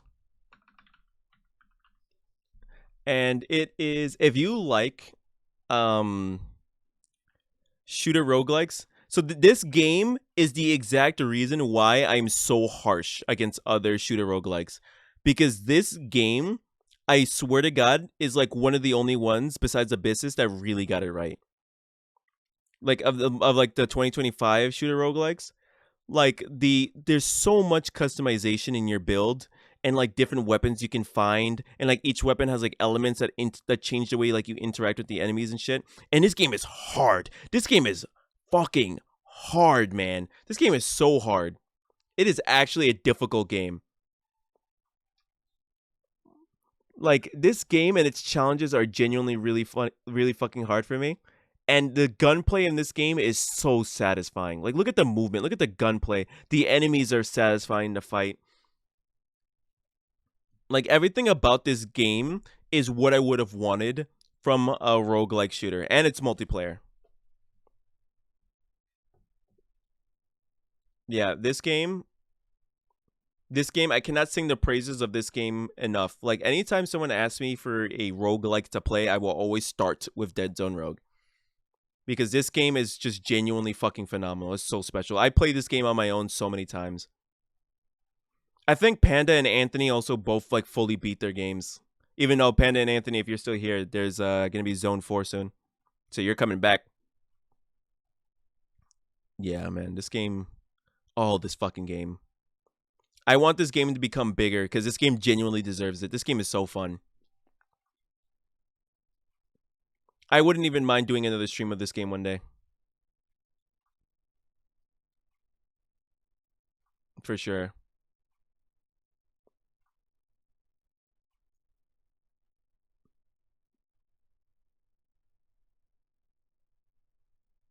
Oh, they're doing a melee build. Yeah, they're doing a melee build. They have an augment that makes it so that if they successfully kill with a melee, it re-shields or re-stealths. So they're doing like a melee build. But you see what I mean? Like the fact that they have that this guy's doing like a fucking specific build, it's so fucking this game is so fucking special, man. I love this game a lot. It's genuinely really fun. It's like, oh my god, this game is genuinely really fun. Yeah, it deserves to be up there. Um Crime Simulator? Crime Simulator was pretty fun actually. I'm not going to lie. Crime Simulator I'm going to put in low A because I think this game is actually pretty challenging in a good way. Like this game really makes you think and like peep your surroundings and shit. Like the fact that you have to like worry about cameras and like people's like neighbors coming around and all that shit. Like you have to be pretty freaking like mindful when you play this game. And I think it's really well done. And it's hard as hell. And it's actually hard. Like I really appreciate a challenging game. And like hard in a way that's not like unfair. Cuz like when you fuck up in this game, it's like genuinely like, okay, that's your own fault. Like maybe not at first because you're still learning the game. So you like it's just like it's your fault because you didn't know, but then you learn the game and then after that it's completely your fault. Yeah, very good crime simulator game. Shape of Dreams is a high A. Shape of Dreams feels like if they turned Shape of Dreams feels like if they turned Risk of Rain into a top-down MOBA. Which is not what it is, but Shape of Dreams is like a roguelike. But you'll see what I mean. Like it's yeah, it's one of these like top-down hack and slash roguelikes. So if Dead Zone Rogue is the reason why I'm harsh on other shooter roguelikes, like first-person shooter roguelikes, Shape of Dreams is the reason why I'm harsh on other top-down hack and slash roguelikes. Because from the ones that I've played, Shape of Dreams feels the smoothest to play. Like each character has like abilities and like a tech tree that you like level up. And I guess it kind of feels like League a little bit. Like if Risk of Rain and League kind of like blended. But like yeah, this is another game where you like can have like a build, like a coherent build that you go and shit. That like changes depending on the character you go. And the game gets more hard the longer you spend in the levels and stuff. So it's like that risk to reward kind of thing going. Yeah, Shape of Dreams is like if I'm gonna get into another top down hack and slash action roguelike, it's gotta really top this game. Because and I hate to do that. I hate to be that person to like compare games. But it's like there's gotta be something about the other game that really wows me. That really hooks me. Ratatan, low B. Uh it's a rhythm roguelike. I don't like rhythm games. I know it's popular. I know it's popular and it's a good game, really fun game. For what it is, like you command armies using like rhythm commands, and it's really cool and it's very beautiful in terms of the way it looks. And it's cute. It's really adorable. And like you can like do like little like passives for your characters and shit. I just think that not for me, but the game itself is really good. It's really cute and it's really fun. And like I do fuck with the like the customization options you have in your army and like the way that you can like really get them. You can even like customize the units that you have and like their attributes. And it's like it's really cool.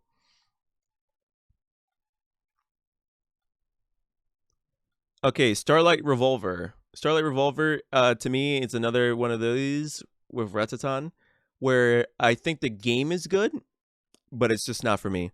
Starlight Revolvers feels like a oh wow, mostly negative. Wow, people aren't vibing with this. What happened? At least the demo was fun. Yeah, it's like a top-down like RPG. You go to missions and then like you beat up the mobs and then like yeah, I'm actually surprised because I thought this was gonna be like the next big MMO. There's like it's like you pick a hero. There's like different classes you can go. They have like abilities and shit.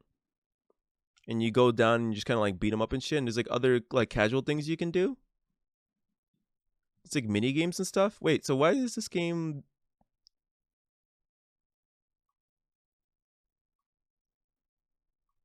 Uh, End of life service.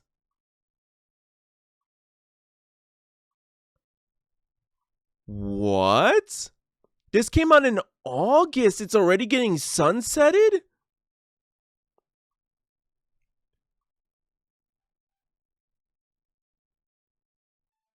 Oh.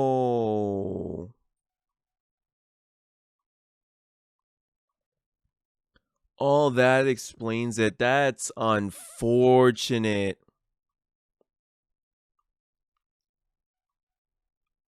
Oh, wow. The game just came out. It's already being sunsetted. That's. You can play it solo. Oh, ooh, that's really bad. For what it was when we played the demo, it was a B. Storage Guys is like a low B. It's like not funner than any of these games, but it's not terrible. You just sort boxes. Honestly, like when we played the demo, that's all that it was. It's just Storage Guys. Yeah, you work in a facility. People bring in stuff. You just put them on the correct pallets. If you like sorting, this game is perfect for you. If you like sorting, this game is perfect for you. This game is just a game about sorting. Yep, you put things away in case like waiting for them to be picked up. You buy shelves and stuff, and you just sort, and whatever's coming in, truck will show up randomly. You put the D to D's, the A to A's, you know. Just a game about sorting. That's why I can't really put it that high. Where did I put it? Here? I'll put it like here because at least the other games have more to it. Walk of Life.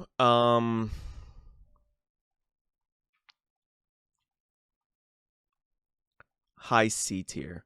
Walk of Life is kind of like Game of Life, but different.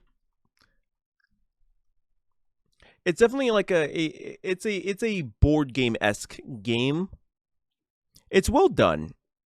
You know what? Actually, let me not put it in C. Let's put it a little higher.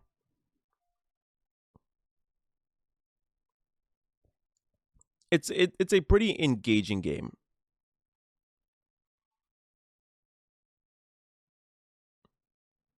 Like it's a game about like managing your life in terms of like your hygiene, mental sanity, and your finances and stuff. And like there's different ways of going about it. And it's a cute game, and I really like the style of it. And you can like get things to your house to like help you and stuff. And there's like different things that can like cripple you and stuff. You have to like manage your time. It's a game that you probably have to take once or twice to really understand what the game is asking of you, but it's a good game. If you can get a couple of friends together to like try this game out with you, definitely try so.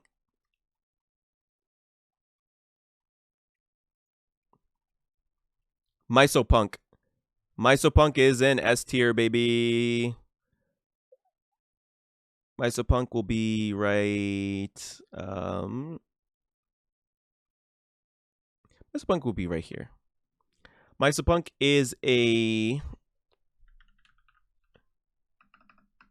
shooter. Like, how do we even describe this game? It's like a mission-based looter shooter, and this game is fucking strange. But let me tell you something about this game. Look at that movement. Look at that gameplay. They added a roguelike mode. I didn't know that. But yeah, I really fuck with the different missions in this game, and like, there's just so much like cool shit. Okay, how do I? Okay, hold on. Give me a sec to gather my thoughts. This game is chaotic in the best way I can think of. Like, there's like a bunch of enemies and shit, and you like take them down, like the different characters' weapons and shit, and you can modify your weapons and your like characters. And then like the movement in this game is fantastic. Like between freaking like running and sliding, or like using your character's movement ability. Like one of them has a fucking like grapple that you can swing around on. And like there's like missions where you like they're also like the fastest of the missions. Like you can like have a mission where it's about like going and just taking out people, or like going to like pick up one specific item like from like this mess of shit, or like you could drive around like that and just race to rings and stuff. Or there's could be like a mission about like oh, pay time off up to 6 players. Look at that. There's just like so many different things you can do in this game with like different objectives. There's like one objective that I did that was just like you have to like get a cable and like lay cable across like a fucking like landscape and shit, while you like defend yourself, and then you can like grind on the cable also to get around. It's just like a really fun game. Like it's a very fun, weird looter shooter. I think out of all the looter shooters we played this year, which is not a lot, but I think this one is like definitely the best one. This one, like Dead Zone Rogue, is like the games I really see myself returning to a lot. Abyssus a little bit too, but definitely Mysopunk and Dead Zone Rogue.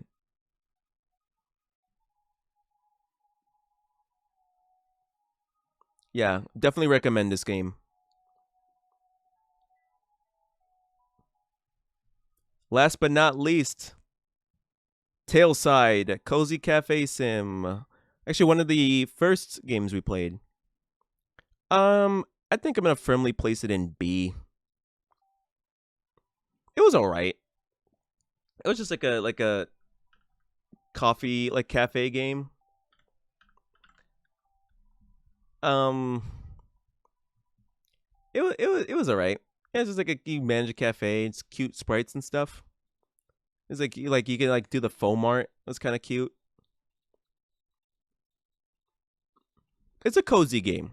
I definitely recommend it if you like cozy like games and stuff. There's definitely like a lot to do and shit, and you can decorate your little cafe.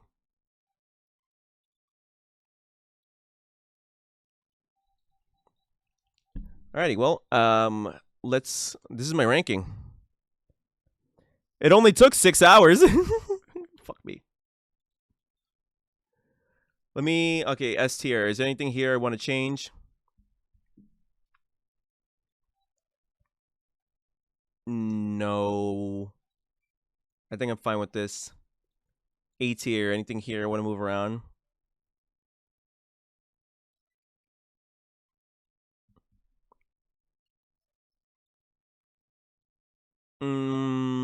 No. I think these are fine. Maybe Haunted Paws can be like higher. Same thing with Dolltown. Dolltown deserves to be higher. Maybe this too, yeah. Slap him up like right here. Bandit Trap right next to Turbo Squad. And these two can stay here. Yep. B tier can stay as it is. Not gonna lie. Same thing with C tier and then F tier. I mean, like, if we're talking about worst of the worst, it'll probably be like this. There you go. And in these games, they just get omitted. Well, chat, that's it. We finally did it. These are all the indie games I played this year. Ranked. All 170 fucking 4 of them. I want to die. No, I don't. I do want to eat a lot of food because I have not made dinner yet. Chat, nothing like making dinner at 1 a.m.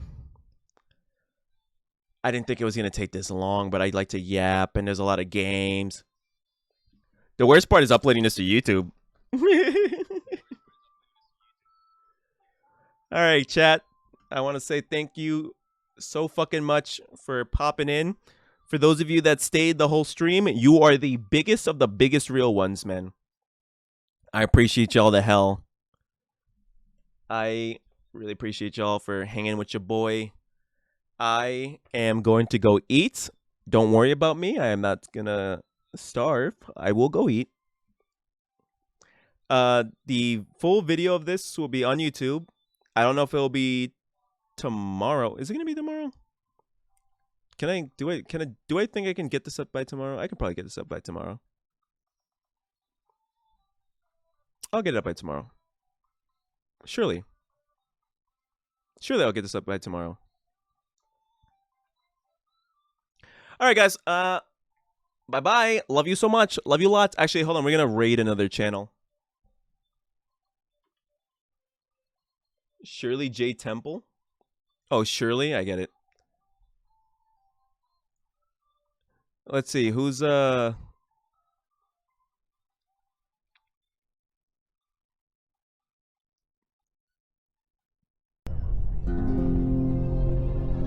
it's only like...